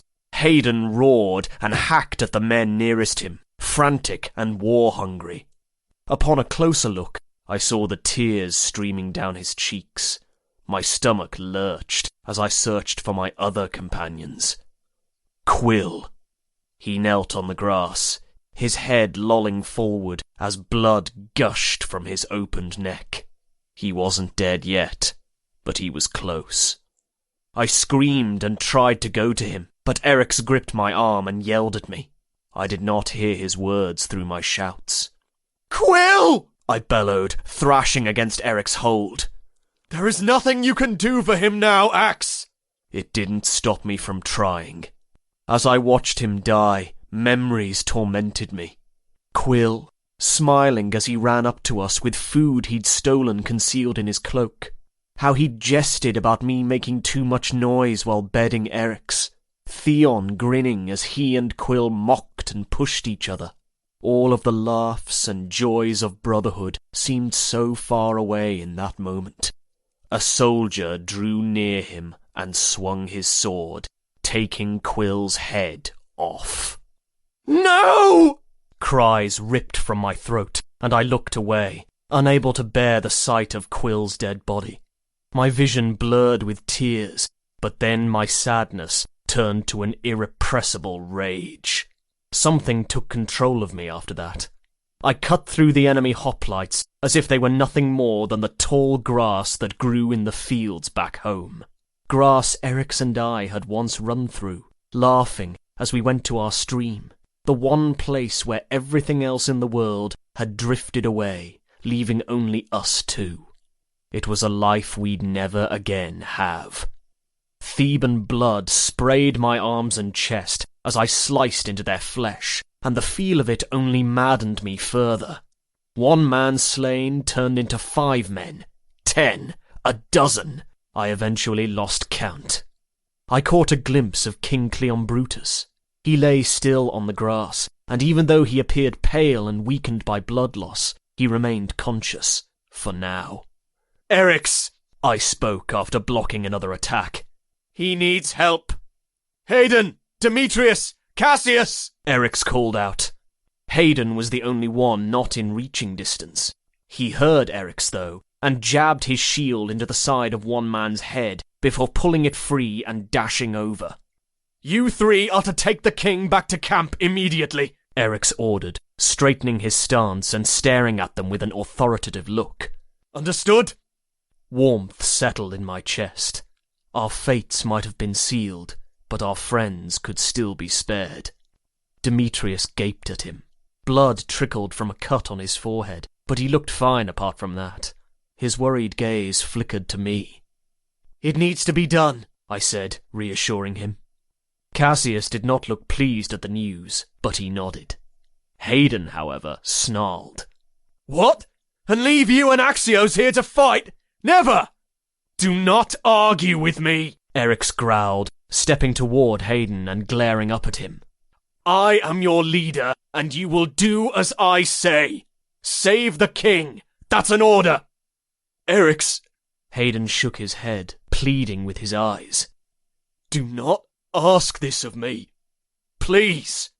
I am not asking. Save the king, Eric's repeated in a softer tone. And return home to your family. It was then I knew what Eric's had done. He knew Hayden would never retreat from battle again, but Hayden would also never refuse a direct command from his superior. This is the only way to save him. The Sacred Band unit was closing in on us, slaughtering every Spartan they passed. They carried themselves as if they were invincible, slicing through our ranks with ease. If you do not go now, it will be too late, I spoke with a sudden urgency. Tell Lyanna and Leonidas I love them, and when Isarius is old enough to speak and begins to question the world around him. My eyes watered as I realized I'd not be around to see that day. Do not dismiss his dreams as curiosities. Let his imagination run free, and do not try to beat him into what they want us to be. Spartans yelled as they were slain. Come with us, Demetrius begged as tears fell onto his dirty cheeks, clutching my arm. He was so young, not yet fully lived his life, and even though he was the age of a man, he still had a boy's innocence. You two do not have to stay. Eric squared his jaw. I have already run from 1 battle. I shall not do so again. He observed the Spartans still fighting around us. Felix was amongst them. They are willing to give their lives, and I will not abandon them. I nodded and pressed my hand to his. letting him know I was with him, that I'd always be with him. "You will forever be the father I never had," Demetrius said, searching my face as more tears welled in his brown eyes. Cassius grabbed him and then pulled him away. I knew the look in his eyes. All he cared for was getting Demetrius to safety. They hurried to the king's side and spoke to him, preparing him to be lifted. Hayden was the last to leave. He stared at us, and so many unspoken words reflected in his grey eyes. "It has been an honour to fight by your sides these many years, brothers," he said, his voice breaking on the last word. Until we meet again." And then he was gone. I watched as he ran to the king and helped the other men to lift him. Only when I saw them retreating safely from the battlefield did I turn back to Eric's. He stared at me. The green of his eyes was darker that day, more like a deep moss or an emerald. I focused on them, knowing it would be the last time I'd ever be able to hold their gaze, the last time I'd ever behold his beauty. Earlier on in the fighting, I believed we could win, that our army was stronger. But after looking around me at the fallen Spartans and noticing how the whole left flank of allies had already fled back to camp, I knew there would be no victory for us that day. "Do you recall the night Nicaeus told us of the 300 Spartans who gave their lives at Thermopylae?" I asked him, remembering the night with such vivid detail. The crackling of the fire and the smell of the burning wood, how all of us had listened to Nicaeus speak. We'd been so young and naive of what awaited us. "One day you will all leave boyhood behind and grow into men," Nicaeus had told us. "Sacrificing yourself for your home is something you may face, and that is something that cannot be taught, but must be instilled into each of you." "I remember," Eric spoke. "You were so stubborn, even then." I laughed at his statement as a tear escaped from my right eye. He wiped it away. As he started to pull his hand back, I grabbed it and placed a kiss to his palm. He then gripped my chin and crushed his lips to mine. Our helmets provided somewhat of a block, but our mouths found each other anyway. His earthy scent filled my senses, and I breathed him in, tried to attune to every part of his body, as if we were one. The feel and taste of him, and the way he smelled. My mouth trembled against his, and I felt his do the same. I wished we could go back to the night before. We'd been happy and together, a place where no one could touch us, beneath the stars. "I finally know the answer, Eri," I said, raising my head to his. "To what?" he asked, before looking at the approaching men. They were halted by our soldiers who fought with such bravery and vigilance. Some of the Thebans fell, but with every one that did, it seemed like more joined the fray. Nicaeus had said that every man at Thermopylae had the chance to run before the battle, that the king had dismissed the army. Some men had taken the opportunity to escape, but many stayed behind. He asked why we thought that was, and I finally know why. I stood as close to him as I could as we faced the swarm of Thebans. Loyalty, brotherhood, and love. We looked on before us, knowing it was our final battle, our final moments. There was still so much I had to tell him, and yet I knew not what to say. His hand touched mine, just like it always had done in the past, a sign that he was with me. "Ax," he whispered, meeting my eyes once more. It was a wonder I even heard him through all the surrounding noises, but I had. "In all the ages, there has never been a love like ours. No one has ever loved another as I have loved you. If we fall today, my soul will find yours, for I am eternally yours, in this life and the next. Eri, I love..." Our time had ended. The sacred band charged, and I deflected a blow. Eric's blocked one as well, before driving his sword through the man. There were maybe 24 Spartans at our sides, fighting the enemy with all their remaining strength. Some were so bloodied and marked with such severe lacerations, I questioned how they were even still standing, but stood they did. For Sparta. For each other. Felix roared as he smashed one man into the face with the hilt of his sword, before using his shield to take down another. The men fighting at his side gaped at the quickly advancing forces of enemy soldiers, before turning and abandoning him. He was too far away, and I had men around me too. Thebans surrounded him, and he became harder to see among the wave of bodies. The last sight I saw of him was him staring down the enemy and raising his sword. His hair had fallen free of the strap he'd kept it tied with, and he faced his death with all the fierceness of a Spartan. My arms could barely hold my shield any longer, and I fought through the heaviness weighing down my muscles. The exhaustion of fighting 3 men at once. 4. When I killed one, there was no relief or time to recover, for another was already swinging for my head again.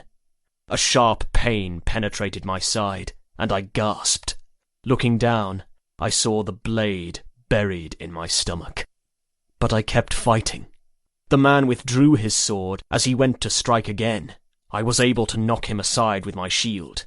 Then another stabbed into my back at the same time one plunged into my gut. Axe! Eric sounded so far away. He yelled again. I hadn't realized I'd dropped my shield. Everything became distorted, and I shook my head to try to clear it, to focus. Chills dashed through my body, and it was difficult to feel my arms and legs, to feel anything. My body was shutting down, surrendering to the pain. I glimpsed fallen Spartans. The commanders were dead. Sphodrius and another called Danon. Cleonymus, the young man that had sat beside us while Eryx told his story, lay only a few feet away, his eyes open but not seeing. Ian and Melias were slain as well. Their bloodied bodies upon the ground lay less than a foot apart, as if they had reached for each other before death had claimed them. That's when the soldier walked toward me. He was my height and looked to be the same age. A shaven head, but it was mostly covered by his helmet. And he smiled. A cold, menacing smile. He raised his weapon, and I tried to block the hit, but my movements were too sluggish, too slow. The sword slashed across my chest. Falling to my knees, it seemed like the earth shifted below me, all around me. My helmet fell off, and its absence only heightened the noises of war. My fingers grabbed the dirt as I searched for my sword. I tried to stand, but I fell back down. Figures blurred past me, and the sun's glare blinded me to everything else. I closed my eyes, swaying on my knees. Gods, no! No! No! Eryx roared, and I heard more weapons clank nearby. Axe! Axe, open your eyes! I tried to obey, but failed. Then arms came around me. Wetness fell upon my cheek as something soft pressed to my lips. And warmth, so much warmth that chased away the chill. Eri? I fought to open my eyes, to see him one last time. When I finally managed to, I softly smiled. He was beautiful even when crying. I yearned to touch him, but my arm would not cooperate. Pain shot through my stomach, and I trembled more as blood gushed from the wound. "Do not be afraid," he said, brushing my hair from my face, and staring into my eyes as if I was the sun and he was the plant needing my light. "Death is not the end." My words from long ago drifted through my mind. "I do not fear death because I am afraid of dying, Eri," I had told him. "I fear it because it would take me from you." More soldiers surrounded us. "Eri, you have to fight," I said through harsh wheezes. "Leave me and go." I was incapable of moving, but that did not mean he had to stay and meet the same fate. "No." His green eyes held my gaze before he pulled me against his chest, his heart beating against mine. I will not leave you." As he held me, he was stabbed in the back. He barely even winced, but when another plunged into his shoulder, he gasped and held me tighter. His arms wrapped around me like a protective cloak as he shielded me from further injury, taking the damage upon himself. Another sword was forced into his back and went all the way through him, piercing me as well. I whimpered at the intense pain and the agony of him being harmed. And then I closed my eyes. My head lolled to the side, resting in the crease of his neck, and my breath started to slow. "What makes up the stars?" I had once asked him in a time that seemed like a different life, a happier one. "The stars are heroes, men who died and are now commemorated for their bravery in battle," he had answered, smiling. Eryx stopped breathing and slumped against me. With his death, I felt myself die with him. Everything turned cold. My heart shattered, but I was too weak to move, too weak to do anything but feel the darkness creeping in. The years with him flashed before my eyes. The golden-haired boy who had taught me so much about myself. The one who had my heart and always would. I recalled his face, the flush in his cheeks when he'd made love, the way his green eyes sparked with determination one moment and with love in the next, and the small smile that lingered in the corner of his mouth when he tried to hide his amusement at me, but failed. I had spent years memorizing every detail of him, storing his face to memory, and I finally knew why. It was to prepare for that moment. "I'll see you in the stars, my warrior," I silently told him, feeling myself slip away. And then I fell into the dark abyss, hoping he waited for me there.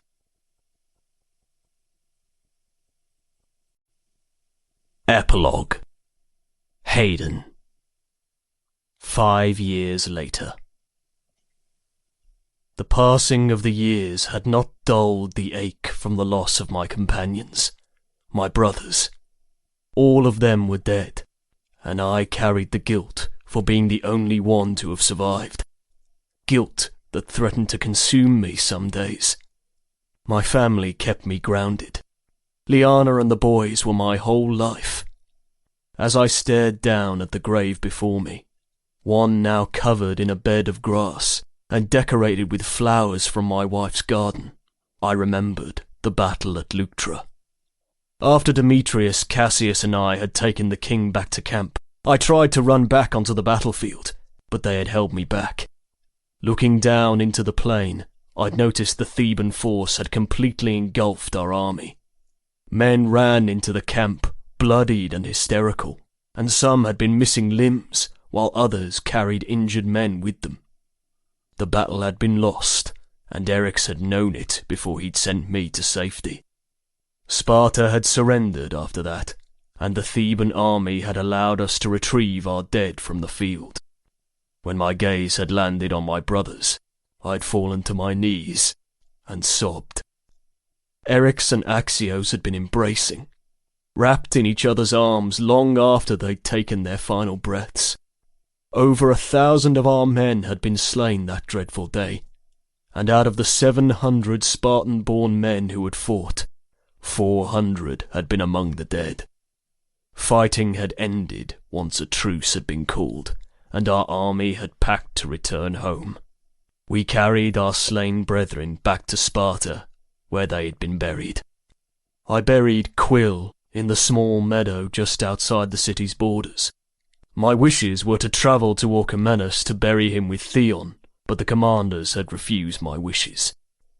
Even in death, I could not bear to separate Axios and Eryx, so I placed them in the same grave. I hoped it was what they would have wanted, to be in death as they'd been in life, together. A gentle breeze blew and caressed my sun-warmed skin. The nearby stream flowed, soothing, and the plants thrived with life. The newly blossomed flowers greeted the spring day and adorned the ground in blues, purples and yellows. It was a beautiful resting place, their favourite area hidden in the woods. I had not wished to give them a random grave. They meant much more than that, and they deserved somewhere special.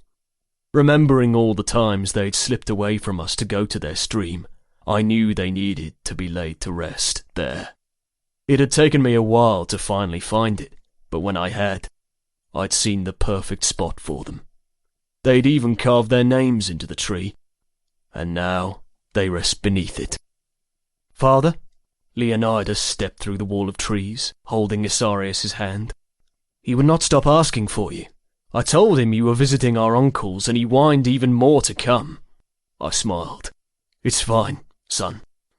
Isarius was nearly 7, but he'd taken after his mother in sense, and he was of slight frame. His hair had lightened even more, and was of the shade of straw instead of the lighter brown it used to be. He reminded me so much of Axios, not in appearance, but in personality. His questions of the world were endless, and he often spoke against violence. Seeing me, he released Leo's hand and ran to my side. Leo grinned before saying his goodbye, telling me he had to return to the field for midday training. He was 18 and nearly completed with the Agauge. He'd grown into a magnificent young man, and I knew he'd make a brilliant soldier someday. And I'd get to see that day, because of Eric's. I ruffled Isarius' dark blonde curls before kneeling to his eye level. Tell me the story again, Father, he said as his face lit up like the sun. The story of Uncle Axios and Eric's. Ah, where to begin? I sat on the grass and I motioned for him to do the same. He plopped down beside me and waited quietly, but not patiently, for me to continue. It is difficult to put into words the way they altered the course of my life. Eric's with his keen mind, and Axios with his kind heart. They each had what the other lacked, and together they were whole. Their friendship made me a better man. My gaze dropped to their shared grave, and I placed a hand upon the earth, closing my eyes as I recalled their faces. Do you believe they are in the Elysian fields? Isarius asked.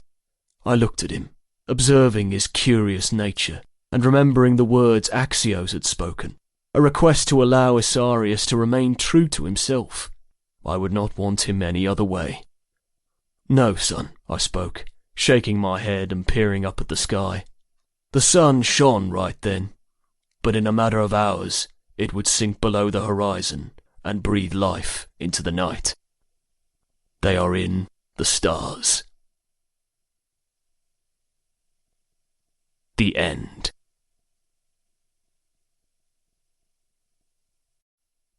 Historical note. Whenever I read a historical, I'm always curious to know what was real and what wasn't, so I thought I'd do the same here. Axios, Eric's, and their companions are all fictional. In fact, almost all of the characters are, apart from a few. King Agassipolis, the young king, was real, and there are sources that say he preferred men, so when I found that out, I knew I had to tie it into the story somehow. His death was accurate. He came down with sudden fever and died within 7 days. Before he died, he asked to be moved to the sanctuary in Aphates. Writing him was amazing, although it saddened me of how he met his end. It was as if I breathed life into him once more, if only for a moment. The other king, King Agesilaus, was real, and yes, I know their names are so similar, but I had no control over that. Don't hate me. The generals mentioned are real, as were the ones that died in battle. Battles are accurate, although I took some creative freedom for story purposes. Since they happened so long ago, some of the records concerning them contradicted each other, and a lot was estimated, but I tried to stay as historically accurate as possible. I hope you enjoyed listening to this book. It was the most challenging story I've ever written, but I loved every moment of it. Thank you for taking this journey with me.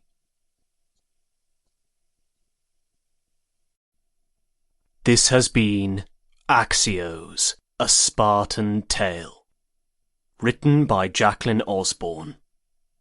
Narrated by Adam Stubbs. Copyright 2017 by Jaclyn Osborn. Production copyright 2018 by Jaclyn Osborn.